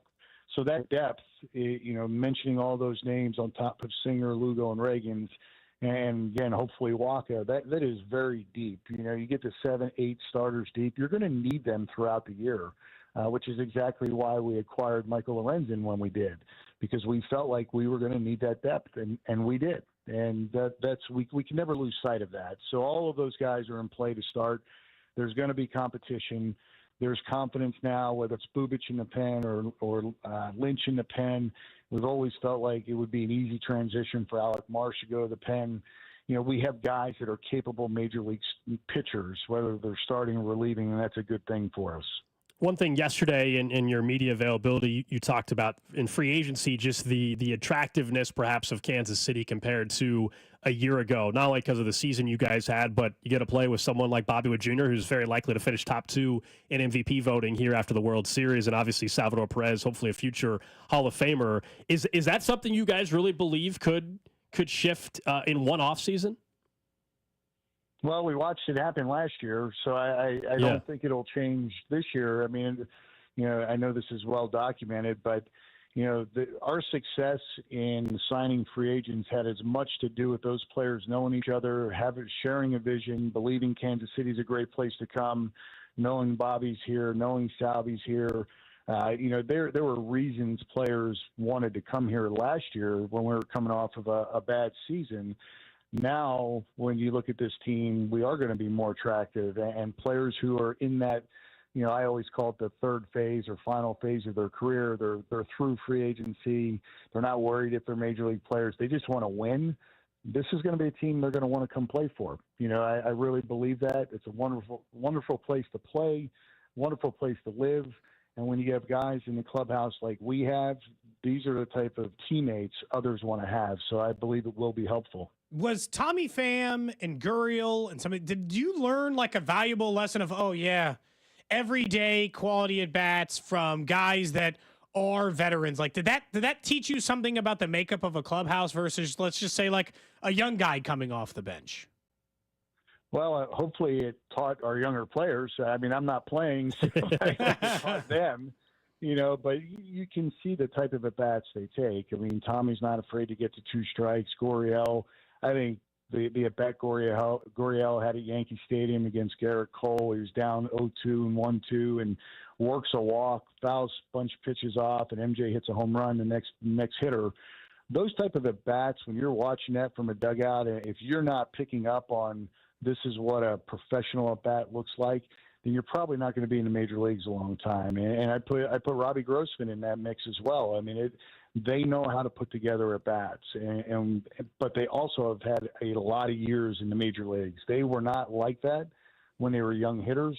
They became those types of hitters, and that speaks back to our point earlier about allowing young players to play and go through the growing pains, because eventually they'll take the same type of a bat that we saw out of those veterans. Lastly, before we let you go, JJ, appreciate the time. Cody and I were just talking off air about this, and I don't know, I think it happened in the last year or so that Major League Baseball had that, was it like an incentive, essentially, if you have someone finish in a certain spot in MVP, that perhaps there's draft pick compensation. Does that apply to Bobby, or does the extension, which obviously turned out to be a great thing for you guys, but does that impact the draft pick that you might have got? Well, good news. As long as he finishes in the top 3, we will get a all right for him. So there you go. Yeah, no, it's the first 3 full seasons of a player. It's when they're in pre-arbitration. So he would not have been in arbitration until this off season. So he meets the criteria, and we would get a draft pick for Bobby as long as that voting goes the way we expect it to go. JJ, we were worried. It's like, well, do you give him the extension? Is he just never in arbitration? It's one of those like muddy waters situation. Yeah. No, it's a great question. Something we reviewed, going through the process of signing Bobby last year, and we knew we would still be eligible for a draft pick if he had the year he had. Awesome. Appreciate it, JJ. Thanks so much for coming on throughout the season. I'm sure we'll check in throughout this offseason as well.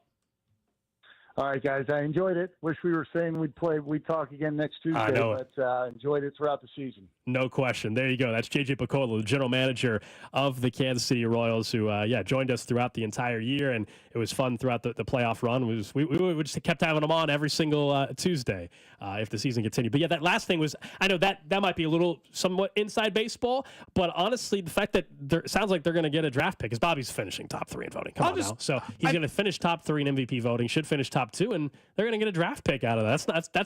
That's a significant thing for the future for this club. They have handled, and look, he's a tremendously talented player, and this is part of the reason.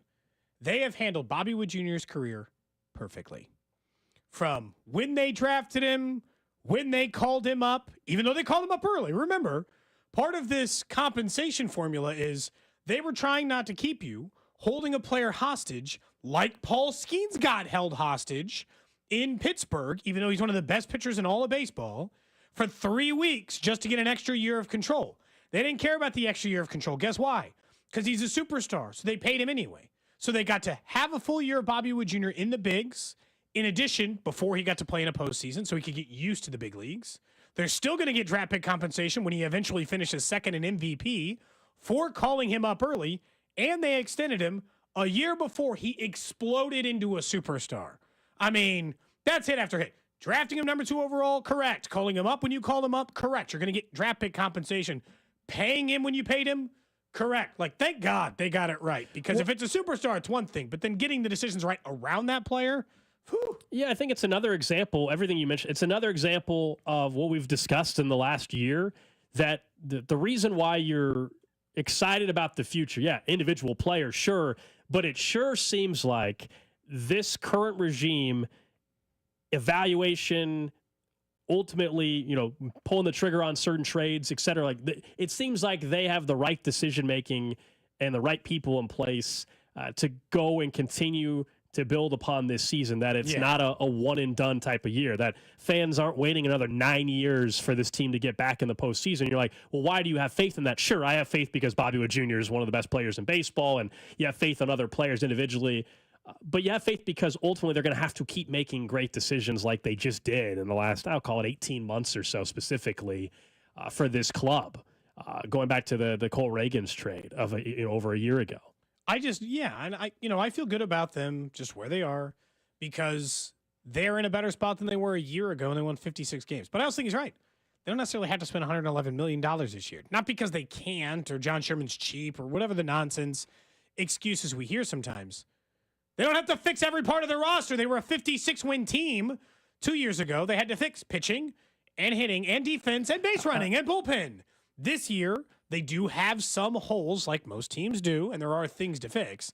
But yeah, I don't need them to spend $111 million because I don't think they have that many problems to fix. I'll be curious, though, still. I mean, I think a lot of fans are just where that payroll actually is. And is it a situation where, JJ mentioned that like last year they liked how the offseason was going, and basically it sounds like maybe they were able to give John Sherman a little phone call. Hey, we might be able to pull this off too. I know this is a little bit above where we think could be fun.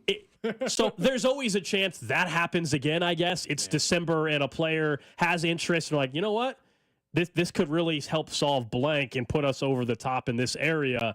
You wonder, or was it a situation where like, hey, we kind of gave you a little bit more money this year, that we're not going to do that. He mentioned arbitration, so there's some guys getting some raises. All of a sudden, the payroll's more because of that. It'll be interesting to see. I think Michael Walker plays a huge role in how they can go about the rest of the offseason. Well-deserved raises, too. I'm always glad when guys go from, not that making $800,000 a year is bad, but they go from doing that to making a few $1 million a year.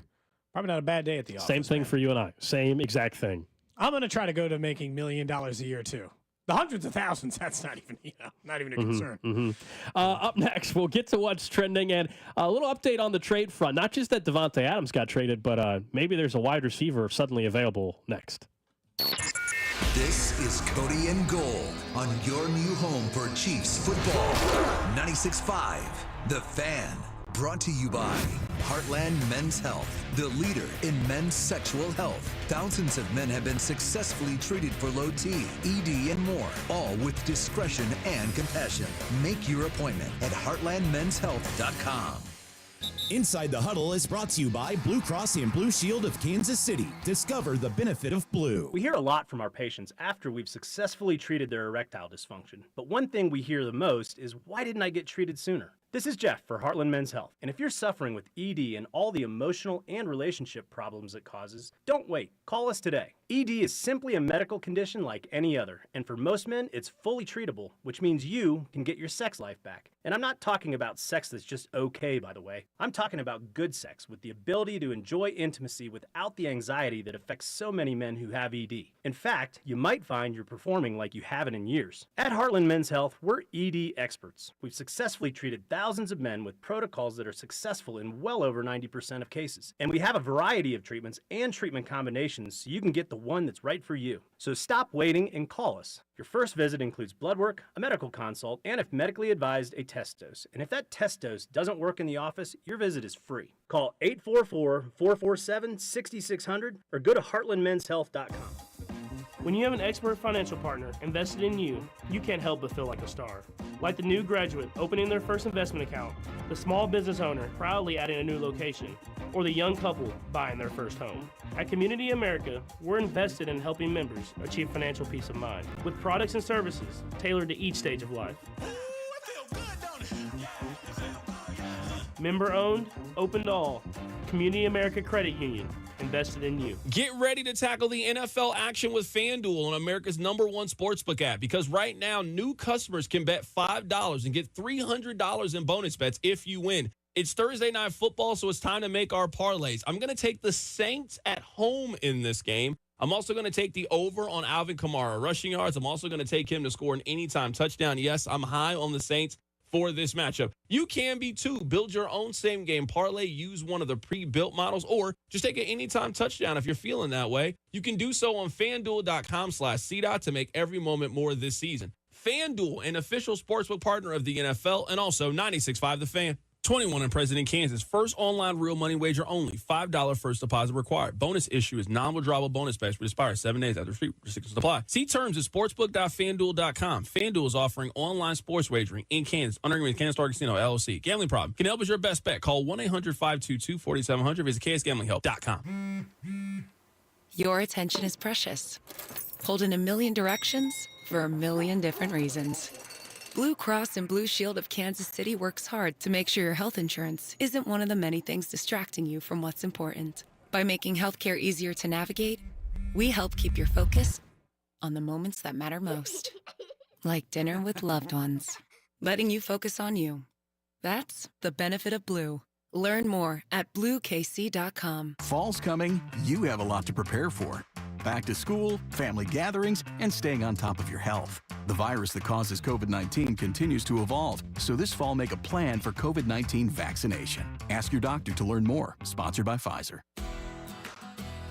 Whether you're tinkering in your garage or tackling big projects, if you know the value of working with your hands, you know Harbor Freight.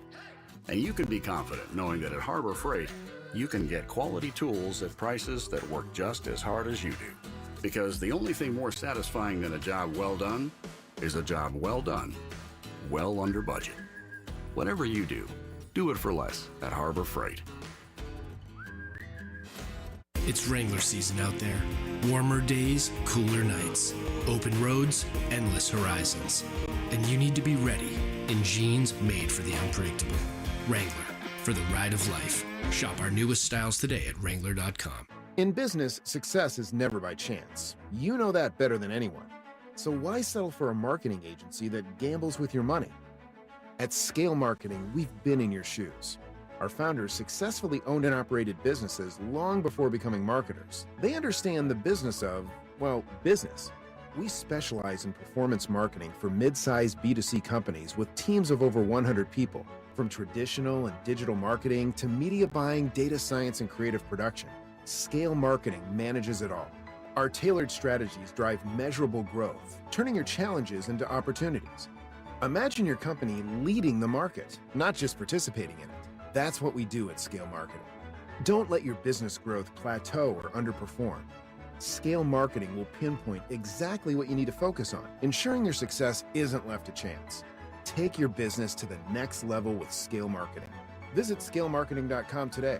That's scalemarketing.com. The best things in life, they come in twos. 2 scoops of ice cream, 2 tacos. And now for a limited time, get our best deal of the year. Buy any phone when you switch to Consumer Cellular and get 2 months of service free. That's right, the same fast, reliable nationwide coverage as Big Wireless, now with 2 months free. Proof the best things in life really do come in twos. Visit consumercellular.com or call 1-888-FREEDOM. Second and third month of monthly base service fee waived for new customers with the purchase of a phone and activation by September 2nd, 2024. Taxes, fees, and third-party charges will apply. See website for additional details. Mom, meet Sarah.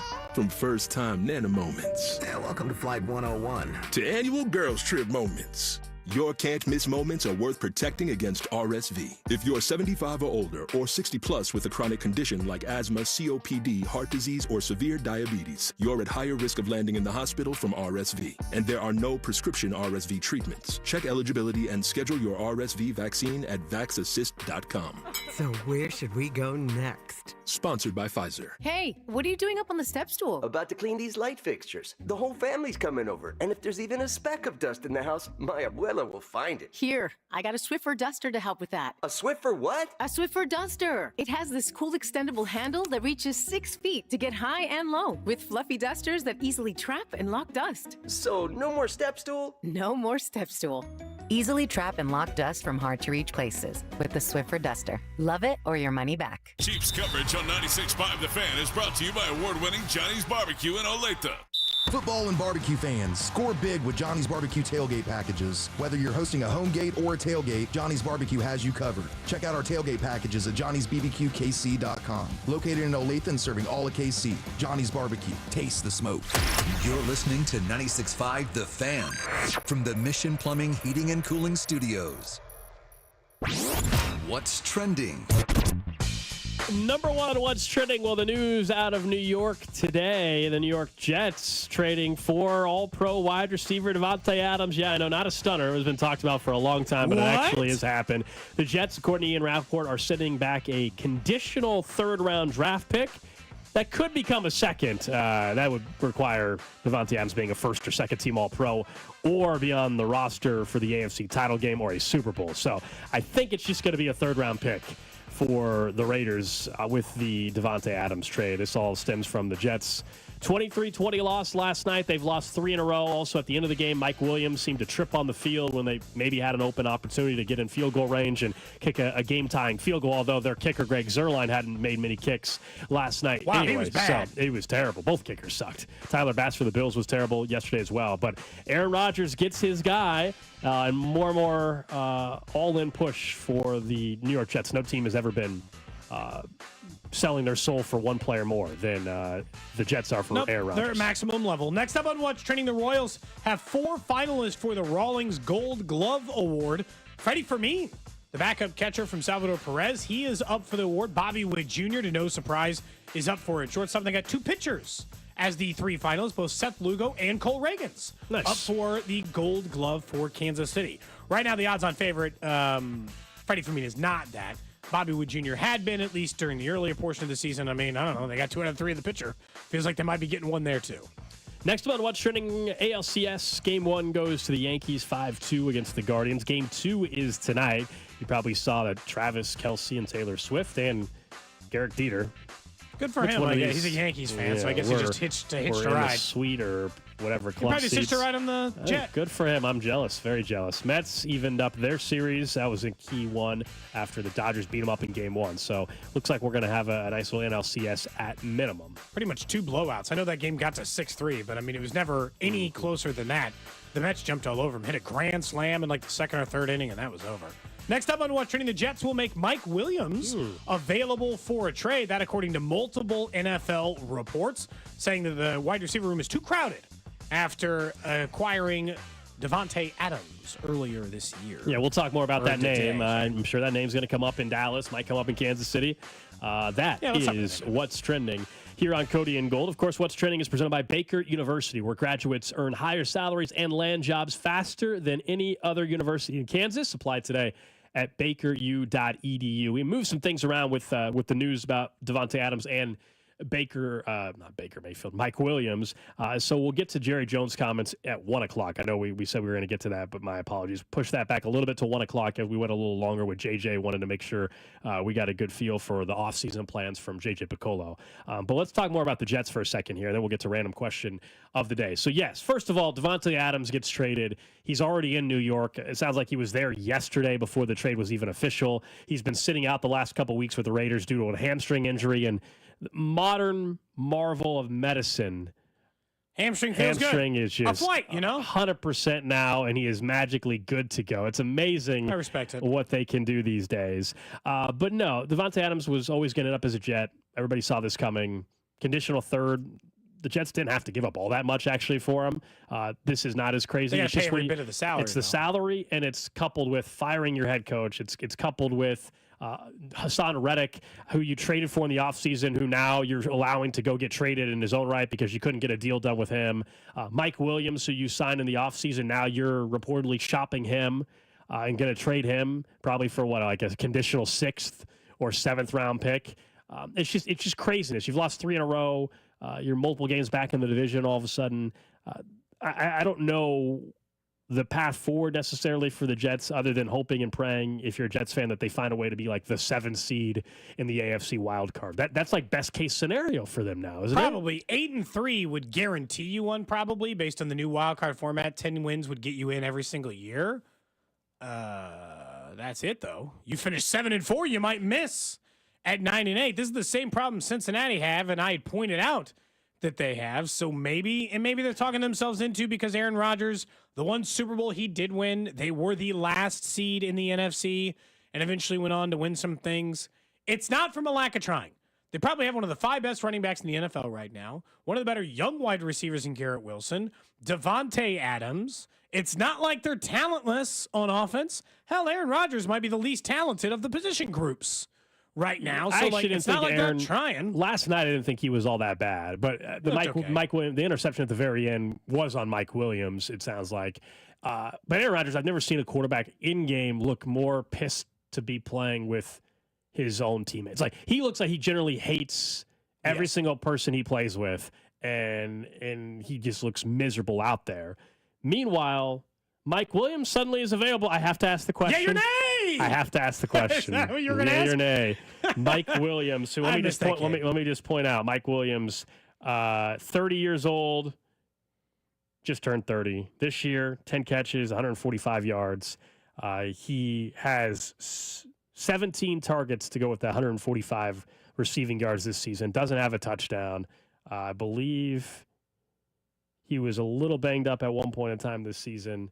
Contract-wise to trade is not a huge problem because it's prorated anyway. It's a $2.7 million cap hit before the prorated deal. So, and there's void years and everything after this. So it would probably cost like a conditional 6th or 7th. Do you have any interest in a Mike Williams that hasn't done anything in New York? For a 6th or a 7th? Yeah. Is he much different than... Like, sure. Isn't he just a crappier version of Juju Smith-Schuster? Both bigger-bodied receivers. Because Mike Williams... Crappier version? I would say that the last time that either of them were relevant was 2 years ago, and they were receiving the same amount of yardage. So I'd say he's exactly like... He's not the crappier version. He's the same Except version. I've seen Juju do something this year. I haven't seen Mike Williams do anything this year. No, but like I've only seen Juju do something this year in one single game in which he finally had a capable offense. Mm-hmm. And I understand you could be like, well, he had Aaron Rodgers. Technically, the 145 yards Mike Williams put up was better than what Juju was doing in his previous team, too. Last year, neither of them mattered. 2 years ago, they were both like 900-yard receivers. Juju for the Chiefs, Mike Williams for the Chargers. And Mike Williams he's had a more consistent career than Juju Smith-Schuster. I would say they're about the same player. And if they're about the same player, I didn't hate having Juju on the team, and for a 6th-round pick, same thing I'd say about DeMarcus Robinson. It's an upgrade. It just is. Like it or not, it's an upgrade. Yeah, he's obviously multiple years older than Juju. Yeah, he's 30. Juju's Mike 27. Williams is 3 inches taller than Juju. Normally I would say, 6'4" wide receiver. Like that's why people like Justin Ross. Like, we don't have that in their wide receiver room. That part, I don't know, man. Like, put him on the list as well, like with D-Rob, where it's like, all right, if I can't get Cooper, if I can't get Darius Slayton, if I can't get Deontay Johnson, then I might be interested. I think Mike Williams is getting traded to the Dallas Cowboys. I think that's who he's going to be traded to. The reason you trade for him, I think, is if you're going to use him in the red zone. Because, he's the guy that we've seen jump ball, they still stick throw it up there, and let him go get it. I love this. Chiefs just don't do that, though. That's it. Sometimes we get like, I was going to say, Gold, like we sometimes get this deja vu of what we would like the Chiefs to do in the red zone and what they fundamentally do. If what they fundamentally do, they're better off finding some 5'7" dude who can get to the edge and take a direct handoff, because they're more likely to do that than throw a fade to Mike Williams. Just straight up. Yeah. They are more likely to run a double reverse flicker pass from the guard than just throw a fade pass to Mike Williams. They have never done that. That has never been who they are. So if it's about that, I'm not interested. I would just say him and Juju are the exact same position. They have been equally as effective over the last 2 years in the NFL, except Mike Williams had more good years stacked up. If I say, what did you guys each do the last 5 years in the NFL? More good years for Mike Williams. Mike Williams 3 years older, so it makes sense. The other part about this is that Kansas City's got a level of I guess he would hit his prime or whatever. Juju's best year was in his second year, rookie year in the league. But I'm just saying, like, the same amount of time they've been in the league, Mike Williams has been more effective consistently. Juju Smith-Schuster's actually got the best big year. I just wonder if out of those. that reason you don't trade for Mike Williams because you know your style of play.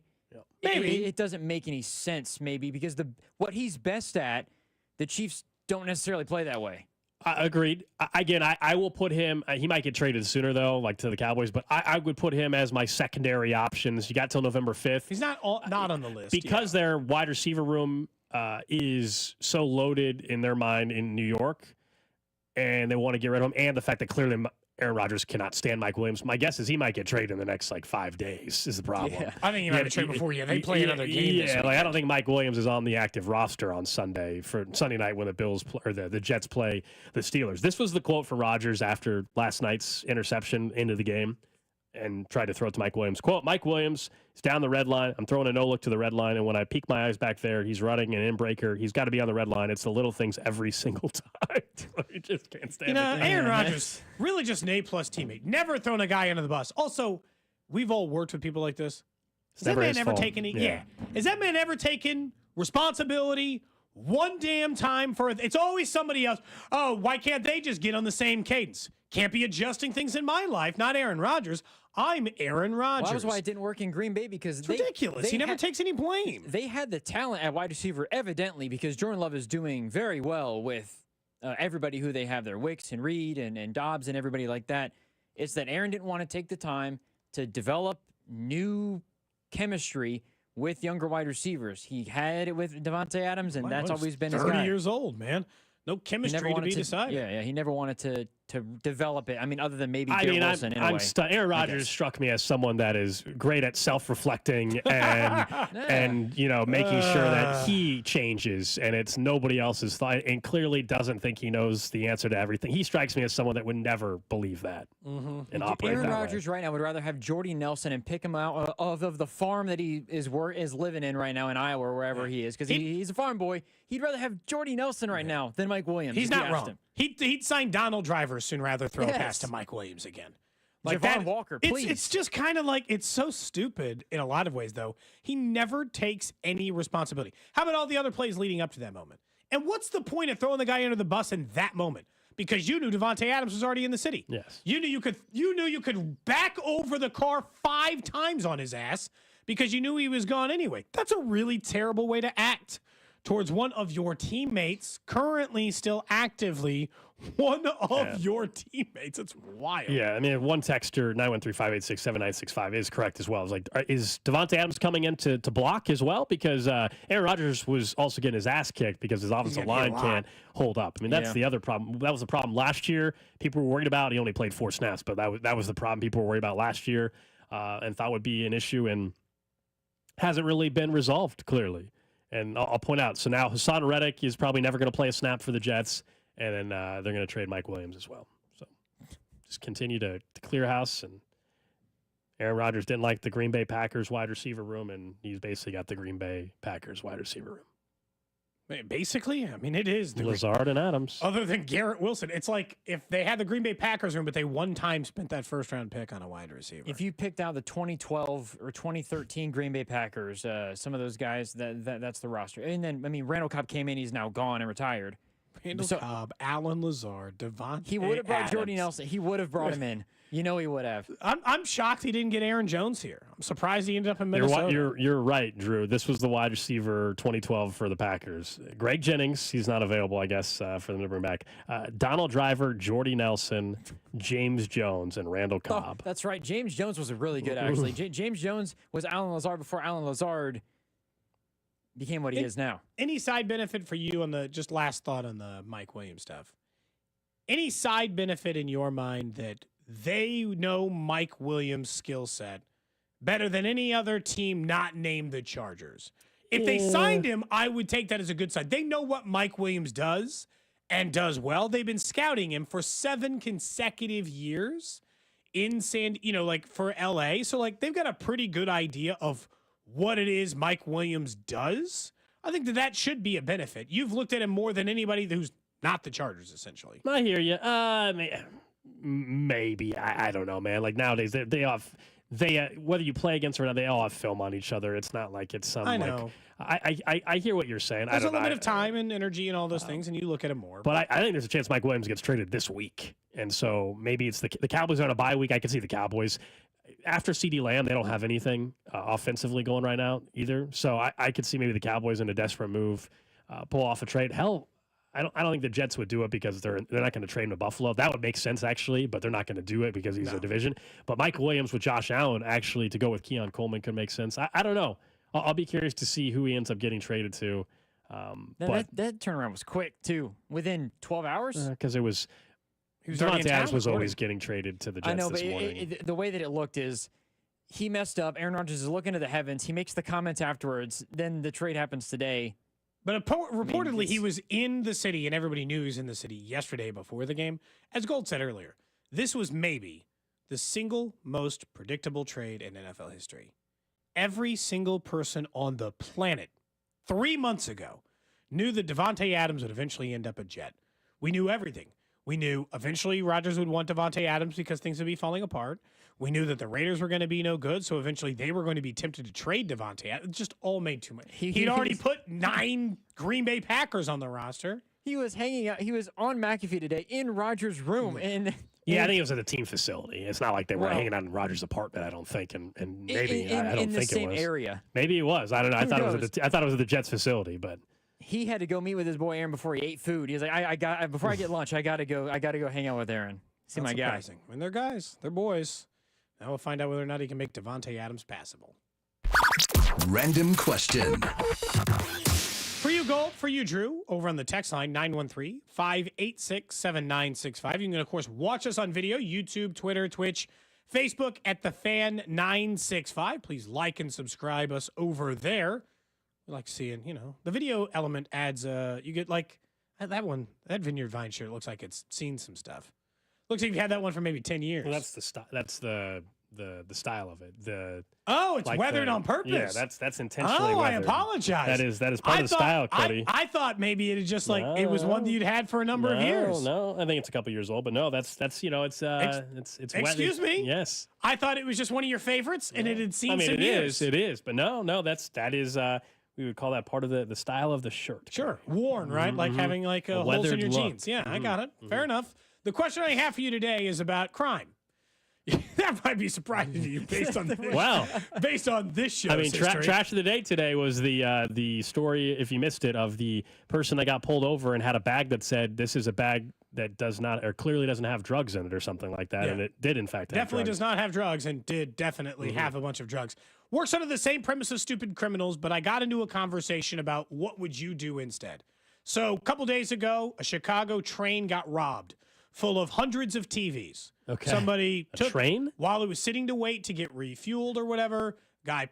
Couple of guys popped over in the back, grabbed a whole bunch of TVs and made off with them. Oh, you said he popped a couple guys? He shot? No. Popped open the tab. You said he popped a couple of guys. I was like, oh, jeez. Opened the truck, grabbed all the TVs, stole them without knowing who had stolen them. They had some CCTV, but from a pretty far distance. Okay.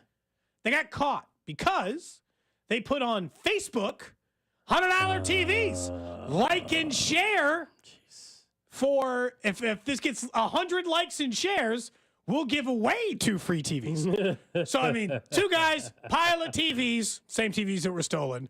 And then they openly were asking people to share about their cool TV sale on there. The question I have for you, this is the question we had is, obviously this is a stupid criminal. They could have gotten away with stealing the TVs. But TVs, what a dumb thing to steal too, by the way, TVs. Like nowadays, like they're all very inexpensive. Like most of them are pretty inexpensive. Yeah, now. $300-$400, $500, whatever. If tomorrow I had 40 stolen TVs I had to give you, how would you sell them? What would be your approach to selling them without getting caught? I would wait. You're going to sell 40 TVs for how long, dude? I don't know, but I'm pawn not going shop on... to pawn shop. What's your plan here? Well, pawn shop would be a terrible idea because when stuff gets stolen, they have records and police go there to check on stolen goods all the time. Okay. That would be a terrible idea. The other one for you, we're still trying to sell this Amazon pallet thing from a year ago that you promised we would sell. And my concern when you bought on it yourself. My concern when we bought it was, hey, this is a waste of time. We're never going to sell it. You won't have time. That's true. And a year later, You're right about the time thing. That happened. Yeah, I don't know. It's been true every day since. I think you just have to find a friend that has some connections, maybe. Do you try to sell one off to a friend? Like Drew said he wanted a TV. You try to sell Drew one for $100 and be like, hey, you know anybody else who wants it? You sell them one at a time forever? How are you planning on selling your stolen goods? I don't know. I'm just confused by the robbing the train. Were they on horseback and they jumped on the train? They robbed a train. It was parked. How many They TVs? opened up the back tailgate. Hundreds, I think. How did they actually take the TVs? Yeah. How did they didn't carry 40 of them. How did they TVs aren't like light. That's what I'm confused by. I mean, they're pretty light now. They're not like we're not all The carrying text line points out, could mean they were getting refueled. What is this like? I don't know what it was. It was stopped. That was the point. Okay. Let's see. 6 people was taken into custody for the theft. So there's a number of people. The hours long, took them hours to do it. Daylight heist took place as they continued to carry the TVs out one by one with people waiting back in cars to take the TV. They got caught when eventually posting on Facebook, hey, TVs, brand new, $100. Share with your friends, and we'll give away 2 for free. Oh, see, I just saw the foot. There, basically, 50 different people ransacked this same freight train. So this was a huge operation from people just knew that there was 6 people have already been arrested. Yeah, but there's 50 people went on this train track, and they knew that there was obviously an opportunity to steal some stuff. So Someone says, post one for sale, never take the post down, sell one at a time. Craigslist post, brand new TV. I think you got to take it out of the box. I think you got to sell it like it's a used TV. Correct. I think keeping it that would be my first move. Selling brand new in the box, they're going to know what TVs are stolen from that train. They're going to get on, the cops are going to get on Facebook Marketplace. They're going to get on Craigslist. They're going to get on eBay. They're going to get on these regular sites for this brand of TV, and they're going to look for someone in the Chicago area trying to sell it. I think you take it out of the box. Yeah, you make less money on it, but you just say, never used. Don't have the box anymore. Brand new TV, though. So you should be interested. I just think this is a terrible thing to steal. TVs. Hard to get rid of, heavy, not really worth that much money. Taking a lot of space. They're not, What would you steal then? Not TVs, I'll tell you. Next random question. Things you think are valuable to steal. Not TVs. This seems like a very difficult thing to get rid of, and it's not. Though. And People always want a TV. See, I disagree. I'm buying used TVs off of Facebook Marketplace. They're not that expensive to buy new. They're I know, just but not. like you think that way, but maybe other people don't. Fine. You know? I'm just saying there's a lot better things to steal that would be harder to get caught, and you could profit off of more than selling TVs. Scrooge McDuck over here just buy TVs I'm just saying, with no regard. Black Friday's right around the corner. TVs are expensive. Black Friday 55-inch TV for $170 on Black Friday. Anyway, go ahead. No, they were just saying, someone says, I'm not even sure they got caught. All trains have sensors on them. Not sure seeing it. Someone said, were the TVs in a box? Yeah, they were all in a box. They didn't just put loose TVs in the back of a job. train. Is that what we're going with? Inside job now? It's always an inside job, right? We still have not got an update on the LA heist. What was it? $20 million or whatever that at the Garda facility on Easter Sunday. They're long gone. They're long gone. How do you even spend that money of it? I mean, Well, I don't think they have. you got to clean it. They're probably out of the country. They're long gone. Oh, I would definitely be going. If I got away with $20 million and it had been a year, I would be in a country with no extradition. My ass would be somewhere else. Yeah. I'm just going to have to live not here anymore. I don't know where, but it's not here anymore. Not if I got away with $20 million. Up next, we get to the 1 o'clock hour. We will hear what Jerry Jones had to say in a radio interview today. I think it's pretty funny and must listen. And one thing that the Chiefs are still doing on defense. This is Cody and Gold on your new home for Royals baseball. 96.5 The Fan. Brought to you by Heartland Men's Health, the leader in men's sexual health. Thousands of men have been successfully treated for low T, ED, and more, all with discretion and compassion. Make your appointment at heartlandmenshealth.com. Your attention is precious. Pulled in a million directions for a million different reasons. Blue Cross and Blue Shield of Kansas City works hard to make sure your health insurance isn't one of the many things distracting you from what's important. By making healthcare easier to navigate, We help keep your focus on the moments that matter most, like dinner with loved ones, letting you focus on you. That's the benefit of Blue. Learn more at BlueKC.com. If you need a new garage door, this could be your lucky day. Entries are open now for the $5,000 sweepstakes at Overhead Door Company of Kansas City. A winner will be chosen at random to receive $5,000 towards new garage doors, openers, or front entry doors of their choice. Deadline to enter is the end of the month to win the $5,000 sweepstakes with Overhead Door Company of Kansas City. Enter now at overheaddoorkc.com. You can't win if you don't enter at overheaddoorkc.com. The Chiefs, Cardinals, Royals, Blues, and our 2 soccer teams, the Current and St. Louis City SC, are all endorsing Amendment 2. Here's why you should support it too. Right now, Missouri sports fans are taking their money and placing their bets in Kansas and Illinois. We're losing our money to other states, money that could be invested in our schools. Amendment 2 fixes that. By legalizing sports betting, Amendment 2 will generate over $100 million for Missouri schools over the next 5 years. And there's a strong constitutional guarantee ensuring the revenue from sports betting will go to education. Kansas and Illinois know sports betting is a winner for their fans and taxpayers. It's time for Missouri to get into the game. Amendment 2 means over $100 million for Missouri schools. Join the Chiefs, Cardinals, Royals, Blues, Current, and St. Louis City SC in supporting Amendment 2. Paid for by Winning for Missouri Education, Mike Pridmore, Treasurer. At Main Street Credit Union, your success is our goal. Whether you're a financial rookie or a pro, we're here to help. If you're looking to pay down debt, improve your credit score, or buy a car, we'll be right there with you. We're dedicated to providing guidance, education, and essential resources to empower you on your journey toward financial success. We'll help you understand your financial options so even financial rookies will be on their way to reaching their goals. Go to mainstreetcu.org for more information. Tackle your airport parking needs at Park & Go. When it comes to airport parking, Park & Go is your MVP. Don't fumble around with uncovered parking. At Park & Go, all spots are covered, so your car is always protected from the elements. Need a quick handoff to the airport? Park & Go's shuttle service is ready to take you to the terminal in no time. Covered parking, speedy shuttles, and a winning experience every time. The perfect repeat for airport parking. Reserve your spot today at bookparkandgo.com. Park & Go, family owned and operated. Ready to elevate your next event? The Photo Bus is right around the corner. From custom photo booths to unique activations, we bring the fun and creativity that makes your occasion stand out, and your guests walk away with memories that last a lifetime. Visit Photobus online to learn more. Hey, it's Rex here with RexBuysKC.com, your local KC home buyer. If you own a property in the Kansas City or surrounding area and want to sell it fast and at a fair price, write this number down, 816-330-6000. I'm a private real estate investor, not some hedge fund or large national chain. My family and I live right here in KC. I can pay cash and close on your timeline, even in as little as 3 days. Here at RexBuysKC.com, we're improving Kansas City one house at a time. I buy inherited houses, vacant houses, foreclosure houses, behind in payment houses, my tenant won't pay the rent houses, and properties that need complete rehabs. Do you own a house that's trashed and needs thousands of dollars in repairs? Great. If you own a house and want to sell it fast, call me at this number, 816-330-6000. That's 816-330-6000, or go to RexBuysKC.com. That's RexBuysKC.com, and I look forward to working with you. I'm McCall with Lee Summit Subaru, and our hotline is open. Annie from Kansas City, what's on your mind? I want a dealership that I can trust for a lifetime. Is that you?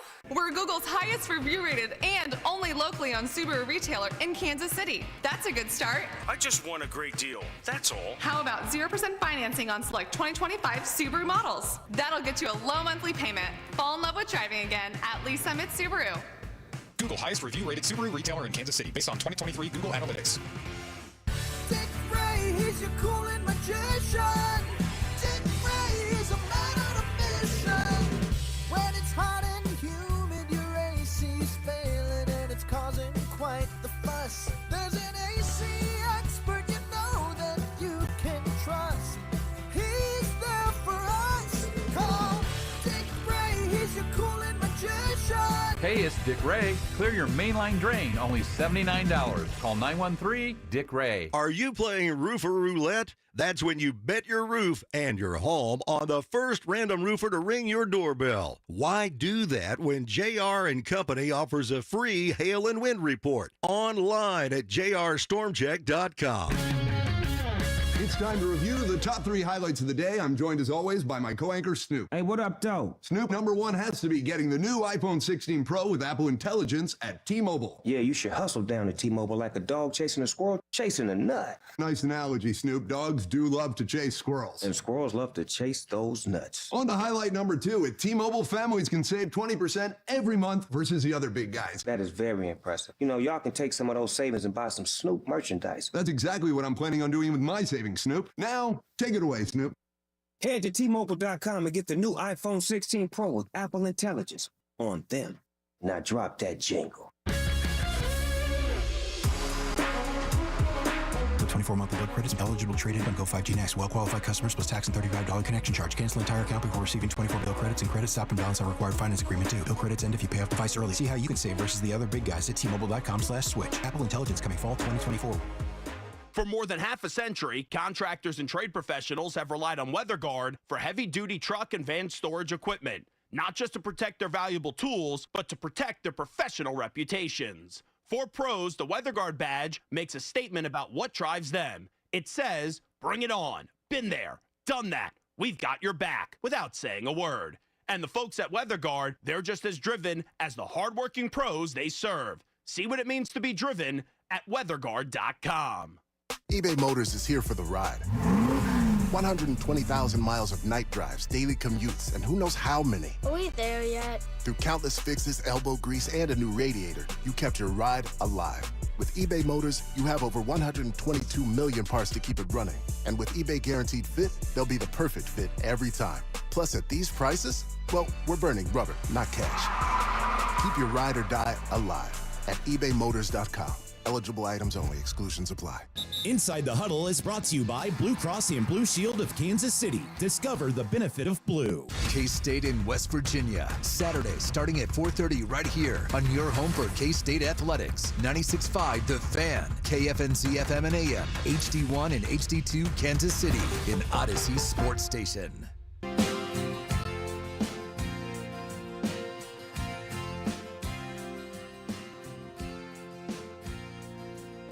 One o'clock hour here on Cody and Gold. Alex Gold, Cody Tapp, Drew Nixon with you. You guys can hit us up as always. Love to hear from you at 913-586-7965. That's the Jays Southland Tow Service text line. Here in about 25 minutes, our guy Nate Taylor from The Athletic, our Chiefs insider, going to join us in studio. Be good to have him. We'll ask him, of course, about Mike Williams and potential trades moving forward and just his thoughts on the 49ers, who were also a banged-up team heading into Sunday afternoon's game, where once again the Chiefs at last check are still underdogs. And I imagine that'll be the case heading into game day. Sunday afternoon out at Santa Clara. Of course, you can hear the game right here on your home for the Chiefs, 96.5 The Fan. Mahomes is pretty good coming out of a bye week. He's only lost 2 games ever in that scenario. That includes the postseason. So I guess, the one Super Bowl he lost as well. But Andy's also really good coming out of a bye week. They just don't lose a lot of games coming off a bye week. I told you that this one feels a little different because it's like a week and a half since the 49ers last played too. So they're not the only team with an opportunity to do that. So it kind of changes the calculus a little bit, but still pretty impressive. What they've been able to do after a bye week and what, they continue to do after a bye week under Andy Reid. A week from Thursday, we'll be out in Las Vegas, broadcasting live, hosting a couple shows out there ahead of Chiefs and Raiders. We'll be at circalasvegas.com. You can join us there, broadcasting on Thursday and Friday, poolside at Stadium Swim, where they have 6 different pools. They have a bunch of cabanas. That's where we'll be broadcasting. The screen out there by the pool is incredible. It's 143 feet long. It is nuts, and the weather's going to be great out there. Friday night, we're hosting a happy hour where we'll give you a chance to win game day tickets, also a chance to win a day bed, plus just RSVP for the party gets you a free cocktail. So if you're going to be in Vegas, if you're still on the fence, maybe you check last-minute flights. If you know someone that's going to be out there, hit us up, 913-586-7965, and we'll be sure to send you the RSVP link. And let you know to hang out with us at Circa. It is going to be a ton of fun.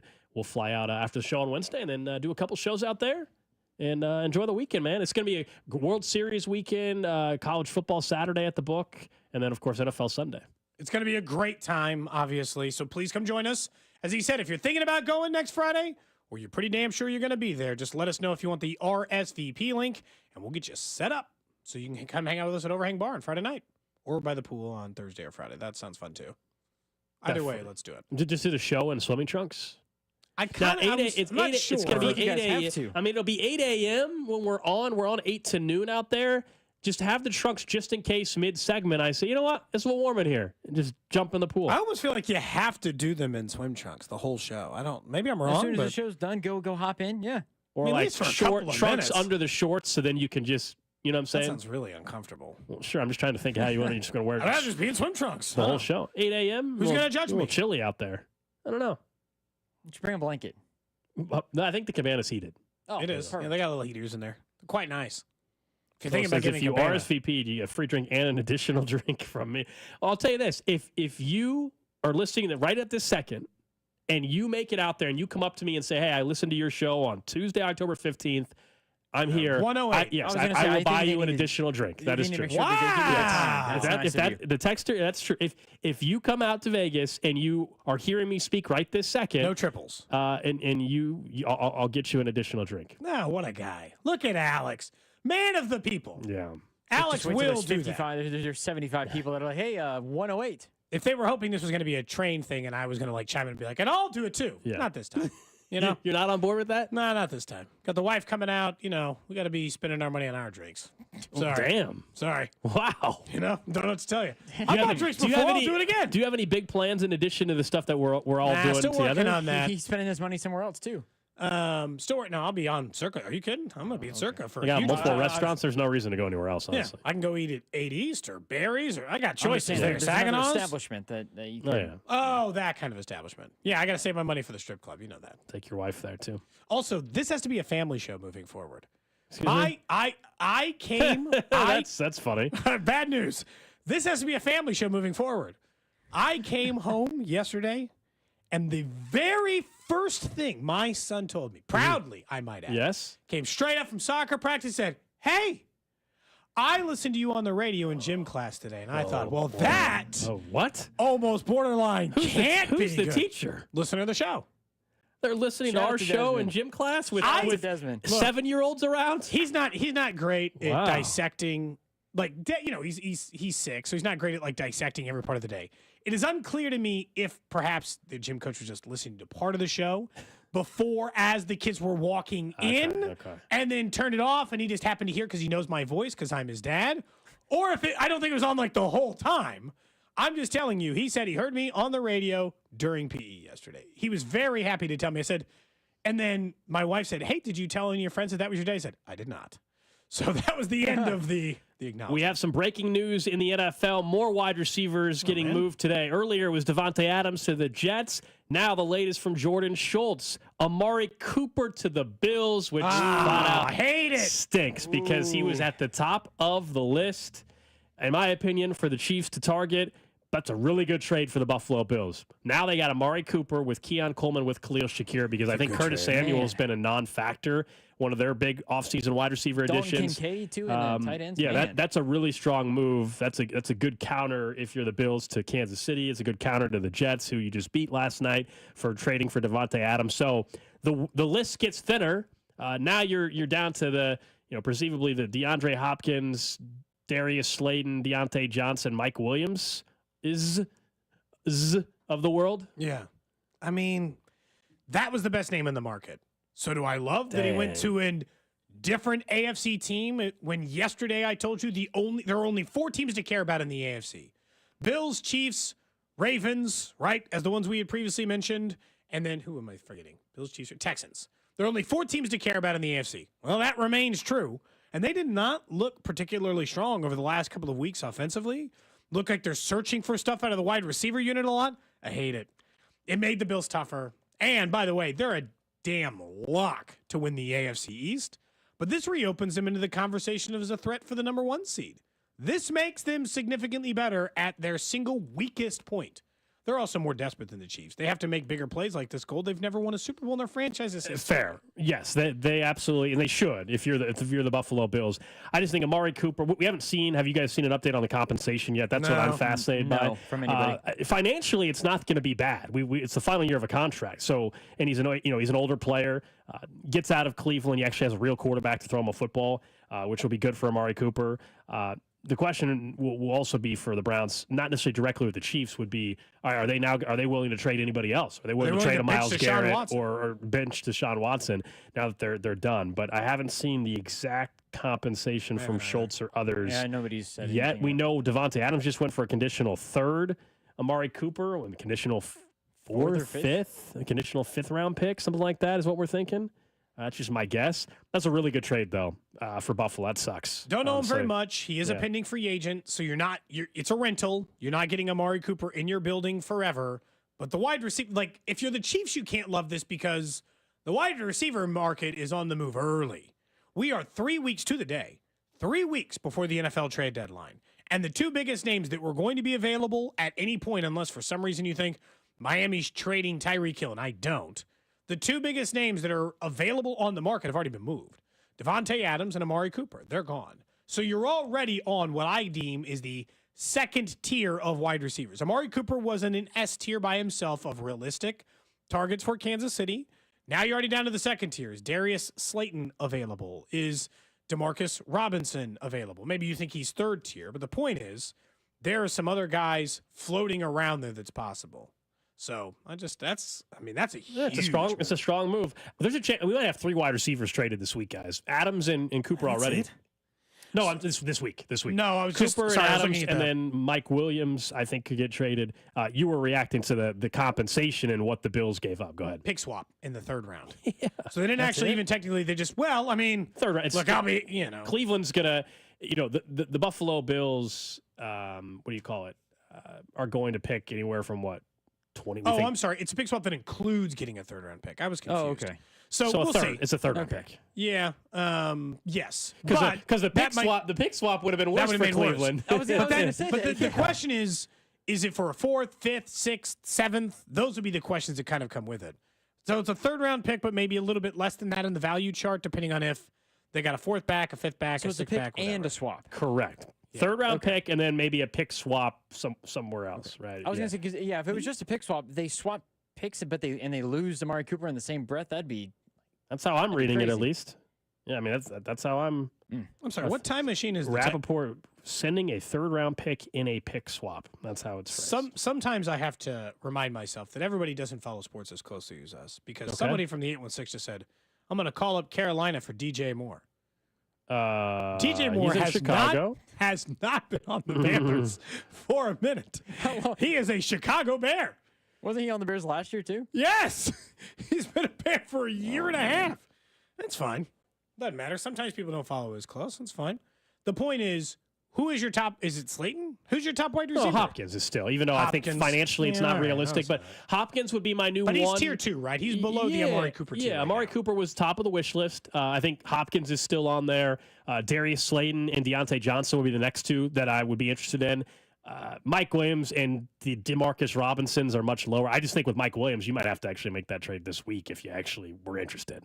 Because I think the Jets are going to want to move on from him. Does that make Deontay Johnson the most valuable wide receiver now on the market, other than DeAndre Hopkins, maybe? He's probably the one playing the best, because he's playing better than DeAndre Hopkins, but we all know that Will Levis is throwing him the football.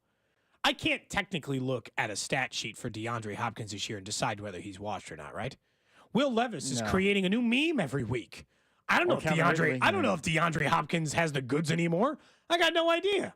He might as well have Gold throwing him the football every week. I mean, it is a useless quarterback. I promise I'm way less creepy too. So way less creepy. Although I'll say, I do think you would be making some of the same like Will Levis faces if like you were back there quarterback. You'd be looking like in just personal agony all the time if you had to stand back there. Do you think you'd make it 5 snaps before you got injured for the year? No. Not even 5 snaps? No. But you just got good protection. I was going to say, I think if you they're going to put the hell out of you. Snap the ball, immediately throw it away. I mean, snap, throw, immediate. No, the minute you got to try to complete a pass in this scenario. You drop back, you're screwed. Well, I'm going shotgun. I'm not trying to drop back in addition to it. So you're going to catch a snap from an NFL quarterback with Myles Garrett chasing after your ass. Good luck. Yeah. I just saw Lamar Jackson fumble a snap out of shotgun. I don't think I'd get 5. I don't think I'd get 5. You're waiting for Mike Williams to run up the seam properly. You need to wait a little bit. Yeah, I don't know. 5 is. You would think you could, but you need now protection. the text line speculating that MVS is going to get traded back here the same way they just did with Mike Williams. No chance. What would be worse, Kadarius Toney or MVS? Kadarius Toney. Absolutely. There is no receiver. MVS came up with catches in the playoffs. There is no wide receiver in the NFL I'd rather have less than Kadarius Toney. I mean, I cannot express. I guess he's technically not on a roster, so that was unfair. At least MVS has had like a 900-yard season in the NFL. All right. You know. So there you have it. Big trade again. That's 2 today. Devontae Adams to the Jets, and the latest, Amari Cooper from Cleveland over to the Buffalo Bills. Yeah, it's been an active day. And as someone said, we call the 49ers about Jerry Rice. That's a good text. I just maybe the person was making a joke, and I just can't. It's hard to read in the text line. I don't know. Maybe they meant Chicago, and Chicago's not trading DJ Moore either, but maybe they meant Chicago. Yeah, the Bears, who are 4-2, are not trading DJ Moore. I do think it's important that we get to the single best audio. Yeah, we've been meaning to get to this. We've had some breaking news throughout the show that keeps pushing back the Jerry Jones stuff. So we all know the Cowboys got embarrassed on Sunday. Yesterday we played you the audio of Jerry Jones, which I thought was good as well, right? You think I'm an idiot? Do you? Do you? But he was on our sister station down in Dallas, The Fan, also The Fan, right? See how it works? And he goes on there weekly. It is a trend. And he was asked about, of course, their start to the season. There's a lot to get to. I mean, where do you want to start? Basically, he was upset with the line of questioning, and there's a lot here. I'll just play. Should we just play the summary? We'll get the shorter clip of this, and then we can get to some of the other stuff. This was Jerry Jones talking on The Fan down in Dallas today. Now, if you think I'm interested on a damn phone call with you over a radio and sitting here and throwing all the good out with the dishwater, you have got to be smoking something over there this morning. I'm not. And I really don't, and I don't even want our listeners to listen to me, to talk about this is not your job. Your job isn't to let me go over all the reasons that I did something and I'm sorry that I did it. That's not your job. Well, my job is to ask why. Get a job, or I'll get somebody else to ask these questions, man. Jerry, we're trying to figure out why the team is. I'm not kidding you. I'm not kidding you. You're not going to figure out what the team is doing right or wrong. If you are, or any 5 or 10 like you, you need to come to this meeting I'm going to today. There are 32 teams here. You're geniuses. Jerry, okay? Y'all really think you're going to sit here with a microphone and tell me all of the things that I've done wrong and without going over the rights? Well, now, listen, we both know we're talking to a lot of great fans and a lot of great listeners. And I am very sorry for what happened out there Sunday. I'm sick about what happened Sunday. Now, I'm not talking to these yahoos on the end of this phone. I'm talking to you, the fans that are listening this morning. And we can spend a lot of time going over zigging and zagging.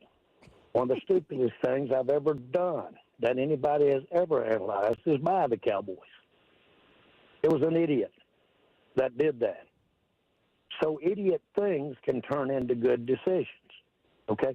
Smart things can turn into bad decisions. The facts are that when you make one, you don't really know whether it's going to be good or not at the time. So let's just go ahead. I'm trying to answer your questions, man.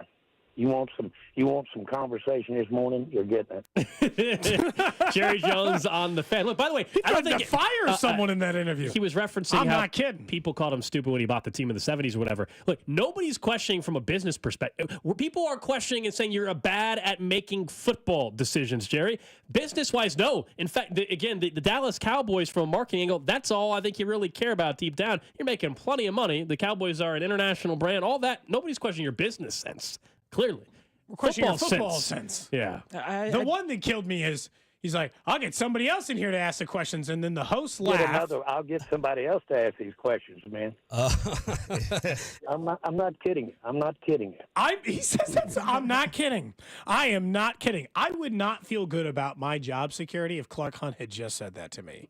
Or if we had JJ Picollo on earlier in the show, he said, I'll get somebody else to ask me these questions. I'd be like, okay. Ha ha ha. And he's like, I am not kidding. I will say this. Jerry Jones was the most Southern hospitality in that answer. He could have gone off. He could have started yelling. He was quiet. You just You got to be smoking something over there this morning. Just quiet and to the point. Now, I'm not talking to these yahoos on the end of this phone. I'm talking to you, the fans that are listening to this. The fans and the man. listeners. Love it. Yahoos. I'm not talking to you two idiots with a microphone. Don't really think you're going to sit here with a microphone and tell me all of the things that I've done wrong? Do you think Andy Reid's wanted to say that to you? One time? We have 3 all-timers from Jerry Jones this year. 3 all-timer moments. It's been a fun week for Jerry, for us at least, not for him. I just, like... We didn't even get to the Jamie Foxx video from practice. Right. We didn't even play that. Where that was interesting for a week or so ago on Instagram Live when he was watching. I think it was former K-State running back. Oh my gosh, name's escaping me. Help me out, guys. Deuce Vaughn. Yeah. Full details, by the way, are up. If you missed the news, the Bills have traded for Browns wide receiver Amari Cooper. It is a pick swap. The full details. Buffalo gets wide receiver Amari Cooper and a 6th in 2025. Cleveland gets a 2025 third and a 7th rounder in 2026. Okay. So that's a great move for the Bills. Third rounder, though, I mean, I guess the question is always the inevitable. Forget this. Would you have given up the Chiefs' 3rd round pick in order to get Amari Cooper? Yeah, I would have done the same trade. You'd have done the third? I would have done the same trade. Absolutely. That's right at the peak end of the amount of compensation I would have been willing to give up at Amari Cooper. I would have wanted to sit around and think about it before I coughed up a 3rd. I was kind of hoping for a 4th if he was on the move, just knowing they put the position that they were in, and because you're not getting a long-term thing out of it, unless the Bills are planning on getting him an extension. Flacco and Deshaun Watson last year, he had 1,200 yards. He had 1,100 the year before. I mean, so far this year, 24 catches, 250 yards, 2 touchdowns. Right, but for how much it's going to cost, the Bills have some of that space. Is that right? They're not paying any wide receiver like that. So yeah, Khalil Shakir is their best receiver. Now Amari Cooper is their best receiver. Khalil Shakir number 2. Curtis Samuel was a free agent signing that I was interested in here, and he hadn't done a damn thing for the Buffalo Bills. He's been awful. Been a non-factor for Buffalo. Yeah, he hasn't mattered at all. I like the deal better if they give him like a couple-year extension, but he's 30, so they might not want to get in that game. You're right, though. You asked me about the compensation, though. Like, would I have done it? Yes. Would Brett Veach have done it? Some might say, well, clearly no. That doesn't always mean that they weren't in the conversation. Like, I would love to know if we find out the Chiefs were actually calling the Browns or not. That would be more compensation than the Chiefs typically give up. What was the Kadarius Toney? They gave up a 3rd for What was the Kadarius Toney comp? That's what I was trying to figure out. They gave up a 3rd round pick. Yeah. So, if I put it, but look, if I compare it to the Kadarius Toney trade, then I give up a lot of things for a 3rd round pick. Right. Amari Cooper is obviously a significantly better wide receiver. And Amari Cooper is also making more money, so you're giving up, you're Amari Cooper making more money than I believe what Kadarius Toney was making. And the truth is, the Chiefs probably have to give up more than just a 3rd round pick. Theirs might have to be a 5th rounder instead of a 6th rounder because their 3rd rounder does not hold equal value to the Bills' 3rd rounder. On the street. The street value of that pick give or take like 2 or 3 picks. The Bills are not picking 15. The Bills are going to be picking 25 to 32 as well. If you look at the don't you think? Picks but as it just well, has less street value. If you look at the picks for the Chiefs, they have an extra 3rd round from this. They have the extra 3rd round pick from the Snead trade. They have an extra 7th round pick from the Snead trade. So yeah, would have done it. I think that might have done it. Where forget the swap, you just say we're giving you a 3rd and a 7th. We want Amari Cooper. That might have. Because that pick is from Tennessee. This also comes down to Tennessee's 3rd round pick. It's not the Chiefs. This comes down to a simple thing too. That if you were Cleveland and both teams offered you equal compensation, you're like, screw that. I'm not giving them to the Chiefs. Yeah, I don't think the Browns. I don't think the Browns. But what do the Browns care? I'm just saying if it's equal compensation, nobody wants to help the Chiefs. We've talked about this. It's harder to trade if you're them. That's all. By the way, Amari Cooper is a Bill, and I don't like it. Someone said MVS could be cut and come back home. That's 2 texts now that say MVS. Nate Taylor. Man, we are desperate. We're who's talking locked D-Rob in. and MVS. No, I'm not talking. No, the two people on the text line are talking that. I'm not talking about MVS coming back. No. Text line might be saying that. I'm not talking about MVS coming back. Absolutely not. Up next, Nate Taylor, our Chiefs insider from The Athletic. Obviously, we're going to talk more about this with him next on Cody and Gold. This is Cody and Gold on your new home for K-State Athletics. 96.5, The Fan. Brought to you by Heartland Men's Health, the leader in men's sexual health. Thousands of men have been successfully treated for low T, ED, and more, all with discretion and compassion. Make your appointment at heartlandmenshealth.com. We just had the first home playoff baseball game in October since 2015, and that was back when I was still wearing contacts and glasses. In fact, there were some photos that popped up from me at that time, and I was wearing glasses. I don't wear glasses anymore. You guys know that, thanks to DuraVision. Thanks to one of the best decisions I ever made, which was picking up the phone and calling up DuraVision and scheduling that free consultation. It's the same thing you should do if you're sick of your contacts or glasses, if you're trying to find out what can you do to improve your vision. You can give them a call, 913-491-3330, and trust the best in Kansas City. That's DuraVision. They've performed over 65,000 vision correction procedures. It's why I trusted them with my eyes. Something so important like that, you want to make sure you go with the best. You can go to DuraVision.com to also schedule that consultation. You can even take a LASIK eligibility test right there. So go to DuraVision.com or give them a call, 913-491-3330. MD Anderson Cancer Center is again ranked #1 in the nation for cancer care by U.S. News & World Report's Best Hospitals rankings. Our physicians treat more types of cancers in a day than many see in their whole career.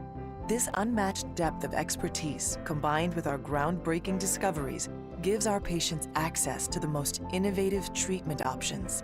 Learn more at mdanderson.org. It's Carrington Harrison from The Drive here now on 96.5 The Fan, telling you guys about my friends over at Window World. Window World is the official window of the Kansas City Chiefs. Pick up the phone right now and call Window World today at 816-799-0820 or check out the website, windowskansascity.com. And remember this, when you call Window World, be sure to mention that you heard this on The Drive with me, and you'll be entered into a drawing for 4 Chiefs tickets during the upcoming season. You know they got some big games, and you're going to want to be there. So call my friends over at Window World. They're offering right now 36 months, same as cash financing with approved credit. In over 20 years of business, Window World has improved the look and thermal efficiency of over 54,000 homes right here in the Kansas City metro. Check out the website, windowskansascity.com. Pick up the phone today at 816-799-0820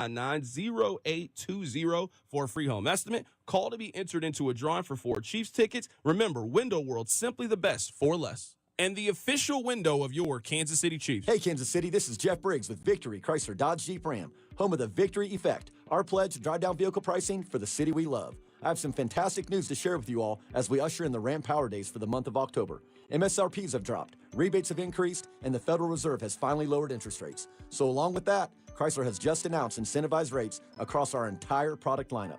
Now, through the end of the month, well-qualified buyers can get rates as low as 4.9% for 72 months on all 2025 Ram 1500s in stock. Not only can you take advantage of this great interest rate program, but as you all know, I'm going to throw unprecedented discounts on top of the incredible rates to get you an affordable monthly payment. If a Jeep or SUV is more of your liking, then come check out the new Wrangler or the new Jeep Grand Cherokee with special rates as low as 0% and once again paired with Victory's industry-leading pricing. Visit us at Kansas City's only automotive outlet mall, the Legends Auto Plaza, on the southeast corner of 435 and Parallel, just east of Nebraska Furniture Mart, or online at victorymotorskc.com, where our first price is better than their last. Kansas City loves ribs. Smoky, savory, sweet, fall-off-the-bone ribs for just $15 or 2 for $25. You can grab a full slab of baby back ribs at Hy-Vee every Saturday and Sunday. Perfect for your tailgate or watch party. Add baked beans, potato salad, and coleslaw, then kick back and leave the cooking to us. Hy-Vee has your back with a full slab of ribs for just $15 or 2 for $25 every Saturday and Sunday, only at Hy-Vee. Limited time offer while supplies last. I love watching the Chiefs score points. Now I have even more reason to cheer on the Chiefs. I just head to Hy-Vee the day after any game and score savings at the pump with my Hy-Vee Perks card. Win or lose, I earn a fuel saver discount equal to the Chiefs score based on the amount I spend. If the Chiefs score 42 points, I save 42 cents a gallon when I spend $42. The more we score, the more I save. Only at Hy-Vee. Offer good in-store and online. Some restrictions apply. See store for details. My name is Michael, and I am a Centric graduate. I was burnt out at my sales job and just going through the motions. I decided it was finally time to stop putting it off and make a change in my life. Centric's hands-on training and fast program was the step that I needed. I graduated with the certifications and real-world experience to get a career in tech. I got a job and haven't looked back, only to a better future. Don't put it off any longer. Visit Centric.com to take control of your future. That's Centric.com. Right now at Wendy's, you can get a small Frosty for $1. And literally everyone is going. The car behind you, going to get a $1 Frosty. The car ahead of you, already had one, going for a second. The person who cut you off earlier, you guessed it, $1 Frosty. Maybe it's all a sign for you to go get one. Just don't cut anyone off. No one likes that person. The iconic Frosty for $1, gotta be Wendy's. Limited time only at participating U.S. Wendy's. Not valid in a combo. Prices may be higher in Alaska, Hawaii, California, and via third-party delivery. Our Labor Day savings start now at Lowe's. Right now, buy one, get one free on Valspar Reserve or HGTV Home by Sherwin-Williams Infinity or Showcase Interior Paint via Lowe's gift card rebate. Whether you're painting one accent wall or want to freshen up a whole room, we've got you covered. Because Lowe's knows savings. Lowe's knows home improvement. More terms and restrictions apply. See Lowe's.com/rebates for details. Valid through 9/4. This is the story of the one. As a facility technician installing a new welding station, he knows getting the ventilation right is critical for safety. That's why when questions arise, there's Grainger. Grainger offers detailed technical product information online at his fingertips, so it's easy to find what he needs. Because when it comes to safety, having answers means he and his people can breathe a little easier. Call, click Grainger.com, or just stop by. Grainger, for the ones who get it done. What if I told you that there was a single management software that could handle your CRM, accounting, manufacturing, marketing, inventory, sales, and everything in between for a fraction of the cost of the dozens of disconnected platforms most companies rely on to manage their business? Sounds pretty good, right?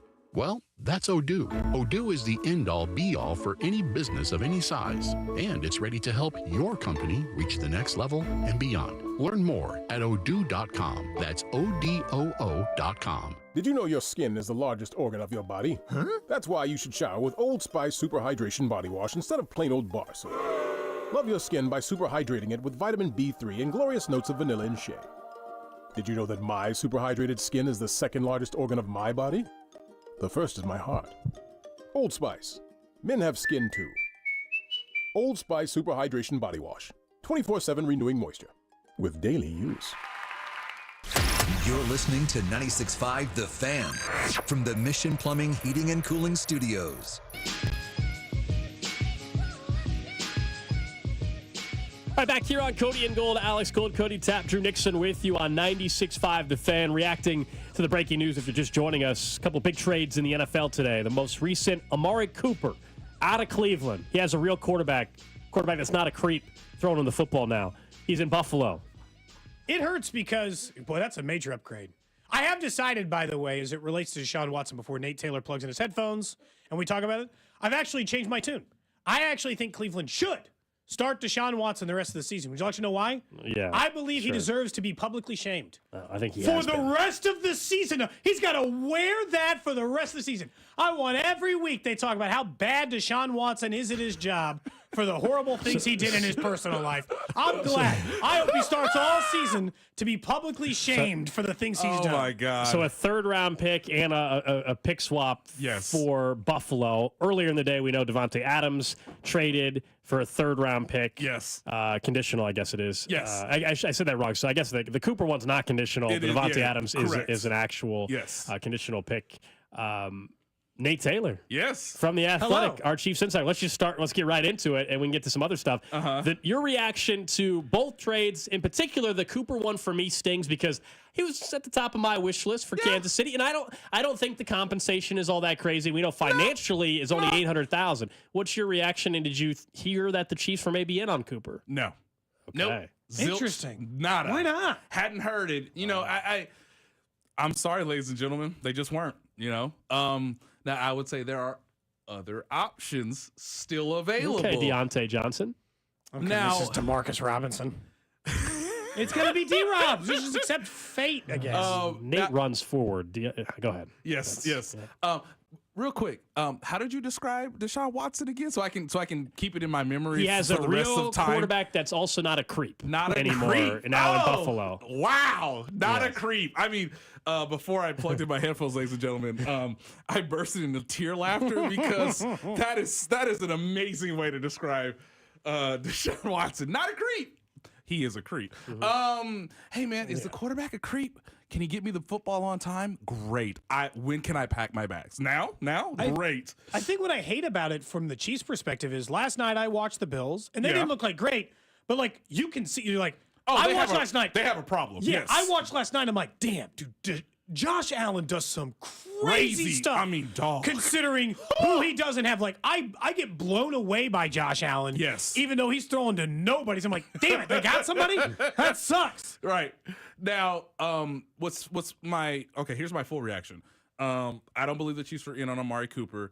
That makes sense because, again, as I said earlier, there are still other options. This is actually good for the Chiefs, though, because it now gives you, as I've talked about before, a baseline as to what the market is from a trade compensation standpoint if you are to trade for a receiver, whether that is DeMarcus Robinson or Tutu Atwell or Deontay Johnson or Tyreek? DeAndre Hopkins? You gonna say something cool?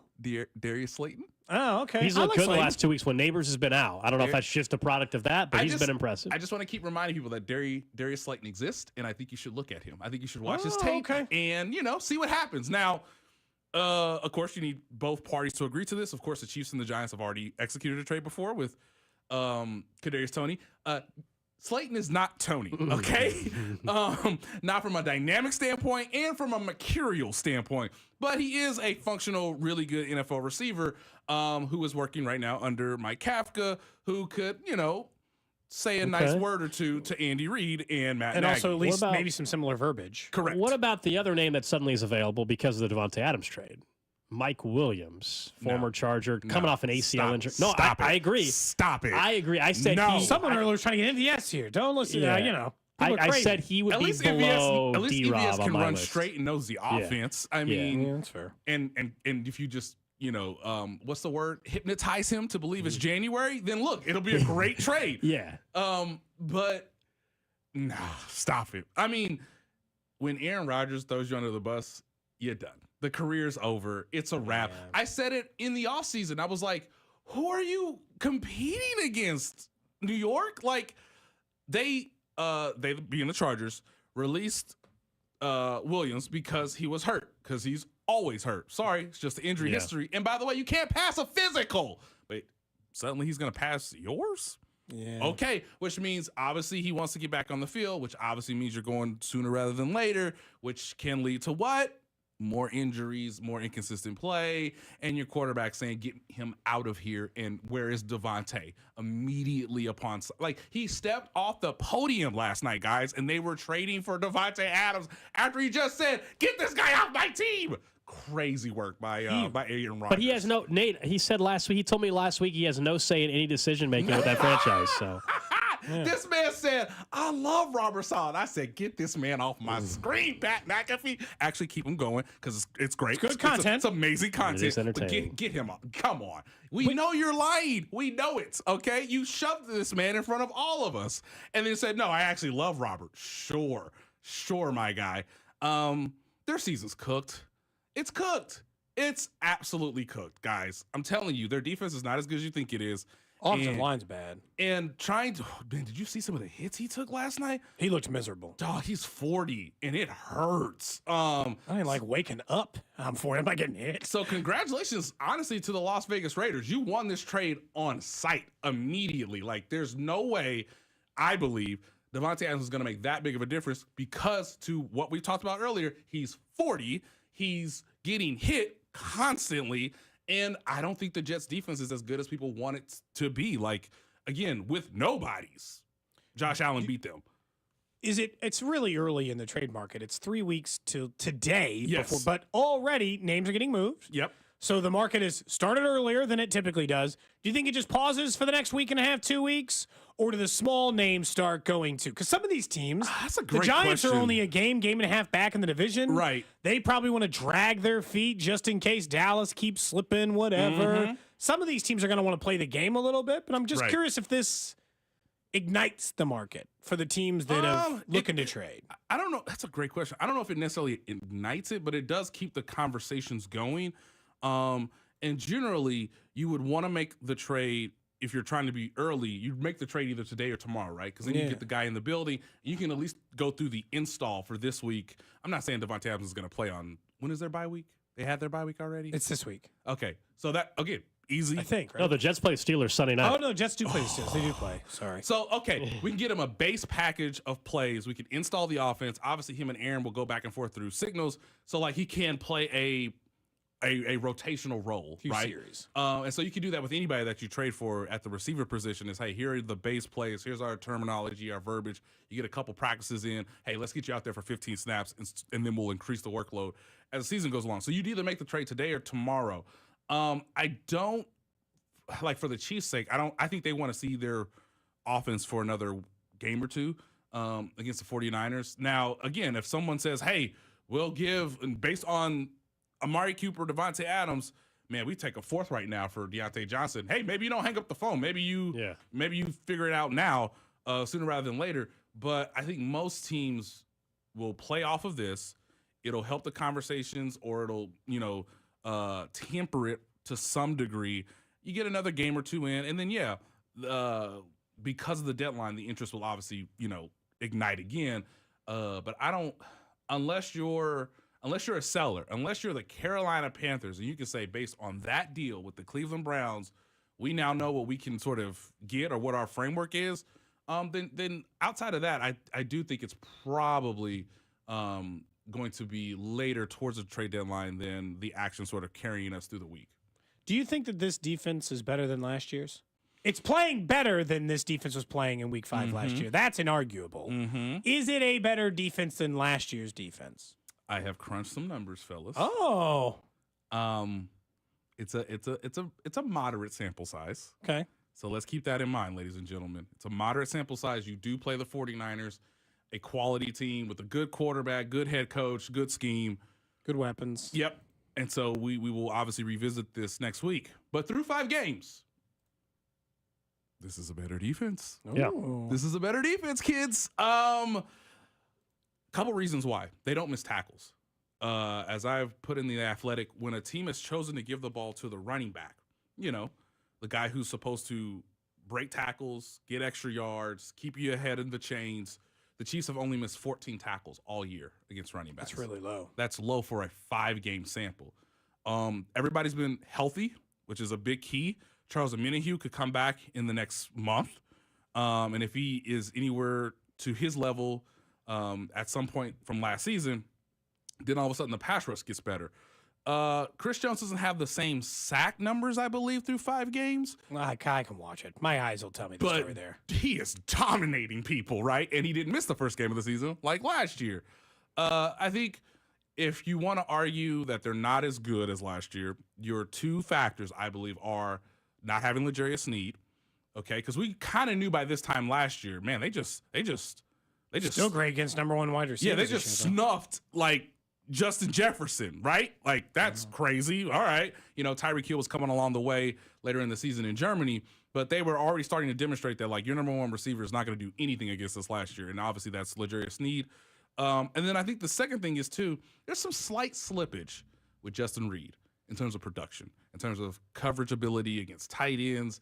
And I'm not to say that, like, Justin can't get back to his. I still think some of that might be the missed camp. True. Yeah, he did miss pretty much all the camp and all of the preseason with a quad injury. He's been the one player where you could notice, like, again, slippage, a little, like, deterioration. But again, he has between now and the end of the regular season to get back to where he was in the postseason, because he was excellent in the postseason.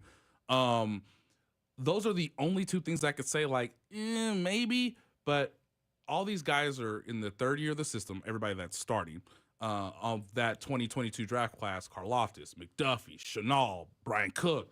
Like, they're all playing really well. They have no injuries. And so pretty much anything is at their disposal from a schematic standpoint, because we can put Trent McDuffie anywhere on the field. We can line Chris Jones up anywhere on the defensive line. And, oh, by the way, Leo Chenal, just go run into that guy's face to set up a blitz for somebody else. We have Nate Taylor from The Athletic, our Chiefs insider, hanging out with us here on 96.5 The Fan.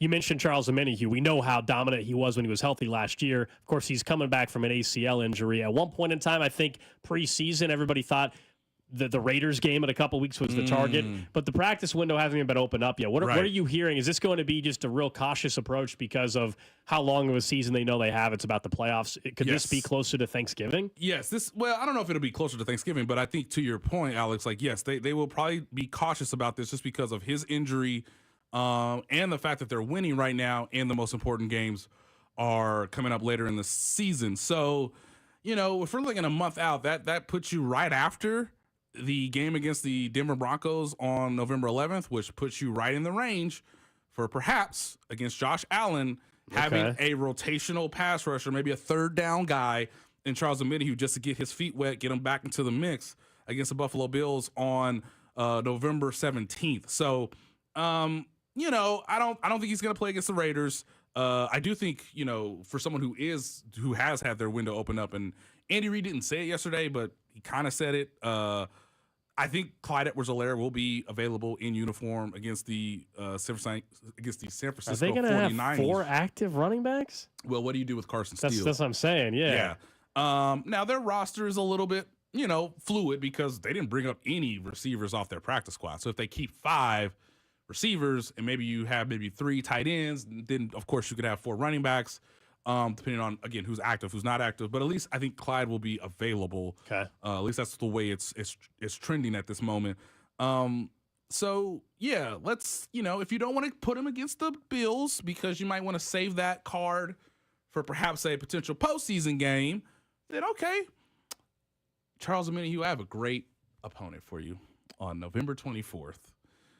At noon. What was that, Carolina? The Carolina Panthers. That's a great game to get loose. I mean, get a little work and get a stretch. You might see some action in the fourth quarter. Just to get you in rhythm, just to let you see how the speed of the game is again. Just stay healthy. But hey, you might be out there in the second half against these Carolina Panthers. Might be Bryce Young again at that point. I don't know. Who the hell Maybe knows? Bryce Young's playing at that point. Complete disservice to that. By the way. Deontay Johnson playing his old team. That'd be fun. Deontay Johnson will play against his old team a few weeks after being traded to Kansas City. Great. Since we're talking about injuries, what is the most optimistic timeline on Hollywood Brown? The worst timeline is he doesn't play at all, right? Right.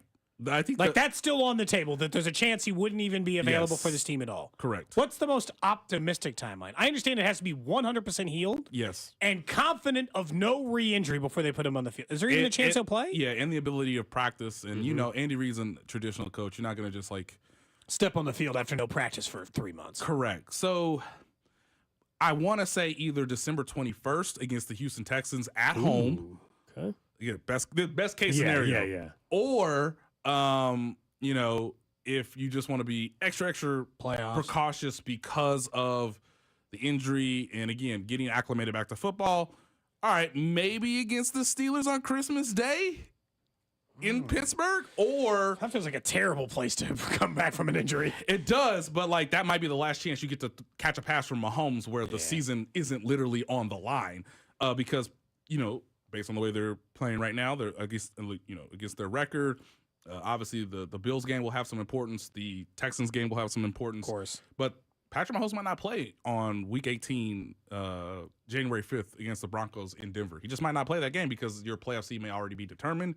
You could run some routes for Carson Steele or not Carson Wentz. That'd be Oh, boy. something. Carson Wentz. Wildcat. Yes. Woo! But yeah, the best case is one of those last 3 games of the regular season. Nate Taylor from The Athletic, we appreciate you. Text line did remind me the other day Cody was pulling up search history on his computer. And Not my computer. Oh, yeah. This is a shared computer. His computer in front I of have him. nothing to do with this. And the search history, first Google search was OnlyFans, and he tried to say, well, Nate Taylor sits there when he's with Carrington.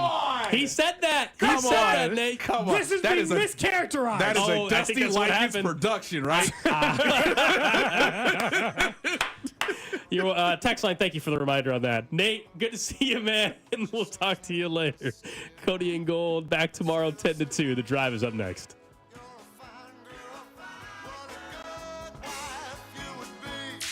Cody and Gold. I didn't sleep well. I was drunk. Brought to you by Heartland Men's Health, the leader in men's sexual health. Thousands of men have been successfully treated for low T, ED, and more, all with discretion and compassion. Make your appointment at heartlandmenshealth.com. 96.5, The Fan. We hear a lot from our patients after we've successfully treated their erectile dysfunction. But one thing we hear the most is, why didn't I get treated sooner? This is Jeff for Heartland Men's Health. And if you're suffering with ED and all the emotional and relationship problems it causes,